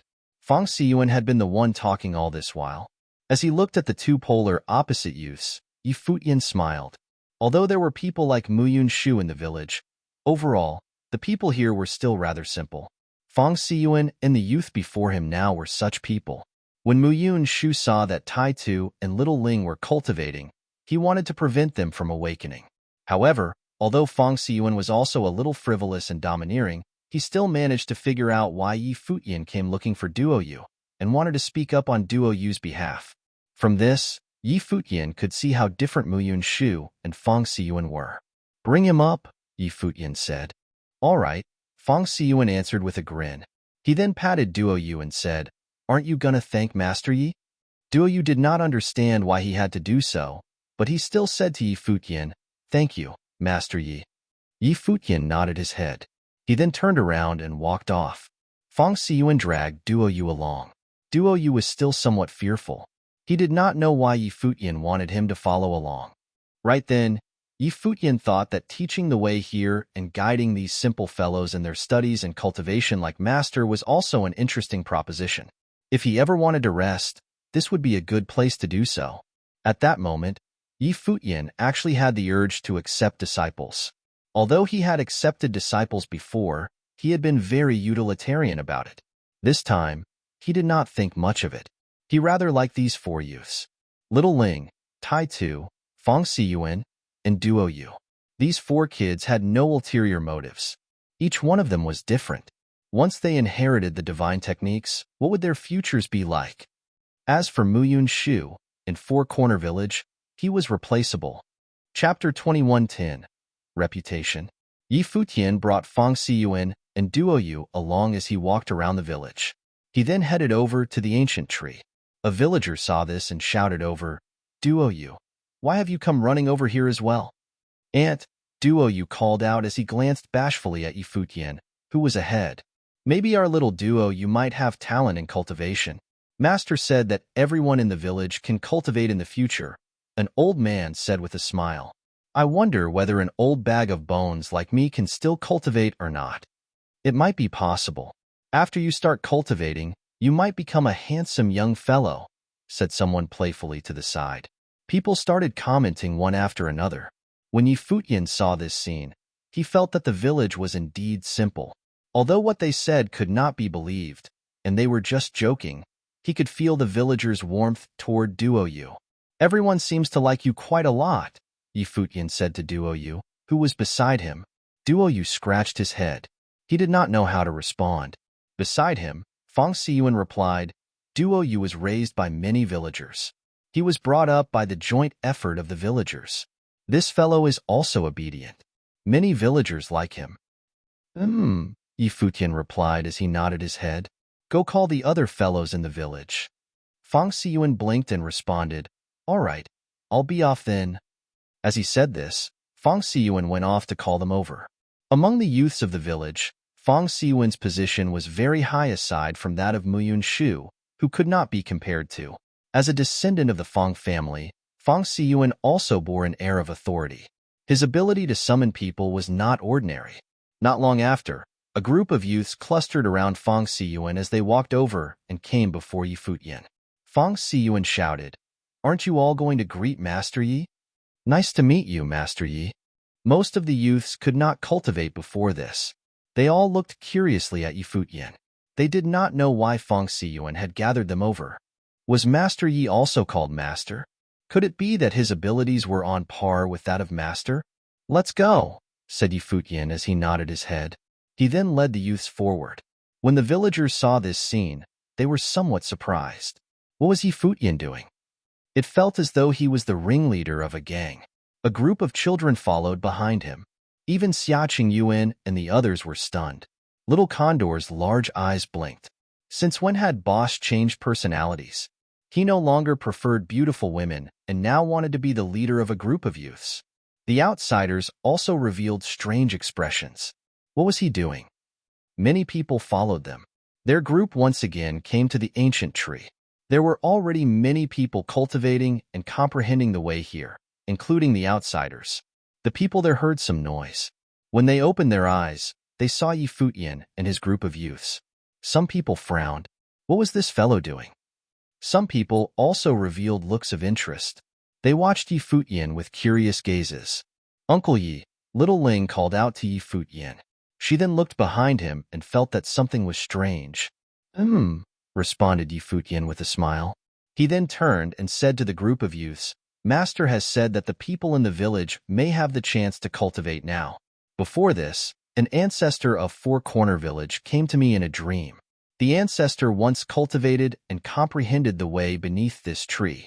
Hence, I call it the path-seeking tree. If you have nothing else to do, sit beneath the tree and comprehend the way. You might have the opportunity to awaken to your abilities. Remember, you must be sincere when doing so. Your ancestors told me this in a vision. If one day is not enough, spend 2 days at it. If 2 days is not enough, spend 10 days or half a month. Your ancestors also cultivated in such a manner. Do you understand? The people around him revealed different expressions. The outsiders and the cultivators in the village did not believe Futian's words. The ancestor came to him in a dream and gave him a vision? Such utter nonsense. Even if the ancestor came to someone in a dream, he wouldn't find an outsider. This fellow was purely making up stories. However, why was he tricking these youths? Could it be that he knew that this tree was indeed extraordinary? Before this, he had been the one who brought Little Ling to the tree, resulting in Little Ling awakening to her abilities. Many of the villagers did not think too much about it. They mostly believed what Futian said. As for the youths, they were all nodding their heads. How could they possibly know any better? They would take other people at their word. Aren't you all going to thank Master Yi? Fang Siyuan said to them. The youths immediately complied with his orders. Futian looked at Fang Siyuan. This rascal was a sly one. All of you, sit down and cultivate here. If there is anything you don't understand, ask Little Ling, Tai Tu, as well as Fang Siyuan, instructed Futian. The youths nodded their heads and then found spots to sit down. Yi Futian revealed a satisfied expression and then left. After he left, many of the youths whispered to one another. Someone asked Little Ling, how do you cultivate? Can you teach me, please? Yeah, teach me as well, requested many other youths as they came forward. Off with you. Go cultivate on your own. Don't disturb Little Ling, said Taitu as he stood and blocked off Little Ling. Oh, Taitu, you are so protective of her, Fong Siyuan said with a smile. Fong Siyuan, mind your own business, Taitu said as he looked at Fong Siyuan. Master Yi has instructed us to listen to him when he is around. When he isn't, you all should listen to me, Fong Siyuan said as he tilted his head upward. Did Uncle Yi say that? Countered Taitu with a look of dissatisfaction. If you don't believe me, why don't you ask Master Yi? Fong Siyuan retorted. It's all right, Taitu. Let's listen to elder brother Fong Siyuan, Little Ling said as she walked up to them. I will instruct them. Sister Ling is still the most understanding. Fong Siyuan then turned around and said to the group of youths, Did you see that? From now on, Little Ling is your elder sister. Sister Ling, someone said in a low voice. Why should she be our elder sister? I am older than her, someone complained. Little Ling is the inheritor of a divine technique, a person chosen by the ancestors. Are you dissatisfied with that? Fong Siyuan challenged as he walked up to the person. The person who had spoken immediately retreated. Yi Futian, who had walked far away, saw all of this. He did not know whether to laugh or cry. Fong Siyuan would be extraordinary in the future. He would be a king among children. In the future, these youths would all be subdued by him. Blind Tai stood guard over them. Old Ma walked up to Yi Futian and said, When these kids grow up, they will be incredible figures. Fong Siyuan has some leadership qualities. He is much more impressive than that kid from Muyun family. Yi Futian nodded his head in agreement. Muyun Shu was too self-centered and arrogant. He only looked out for himself and was snobbish. People like him were destined to be unable to work well with others. Fong Siyuan, on the other hand, was different. Now that the villagers of Four Corner Village can cultivate, I wonder how it will be after a few decades, Old Ma continued. Yi Futian said, There will certainly be droves of cultivators. A few of these kids are born with the way. For Corner Village has always been a special space. In reality, it has always been showered by the Great Path. Master must have done many things. Once these people begin their cultivation journey, they will grow in leaps and bounds. Once the villagers began cultivating, the sky was the limit. In the future, the village will merge with the outside world. The youths are the future of the village. You lead this group of youths now. In the future, they will certainly be exceptionally respectful towards you. Why don't you stay in the village? Old Ma proposed. Yi Futian looked at him. Old Ma continued, Prior to this, I heard people say that you offended many incredible foes in the outside world. Although the village is small, we can still protect you. With Master here, not many people can force their way into the village. Yi Futian smiled. Old Ma was looking out for him. Staying in Four Corner Village was indeed not a bad choice. I will think about it. However, the Muyun family still wants to banish me from the village. I'll play by ear, Yi Futian replied. Old Ma nodded his head. For the next few days, the youths cultivated underneath the tree obediently. Yi Futian would regularly head over to take a look. Occasionally, he would also sit beneath the tree. As expected, many of them actually awakened to their talents and were able to begin cultivating. They would encounter surprises every day. This made the villagers very happy. These youths were the future of the village. The older generation had no hopes of venturing out themselves. However, they were certainly happy that the younger generation could cultivate, grow, and venture out into the outside world one day. Gradually, the villagers warmed up to Yi Futian. Their good impression of him improved immensely. Everyone called him Master Yi, and he slowly grew accustomed to such a title. The village only had one master before. Now that they called him Master Yi, it itself was an immense sign of respect. Fong Gai was the first to call him that. After that, Fong Siyuan led the youths in calling him Master Yi, and it slowly spread from there. Fong Siyuan's improvement was the most significant. After a few days, Fong Siyuan experienced an awakening. resulting in divine phenomena appearing and startling everyone.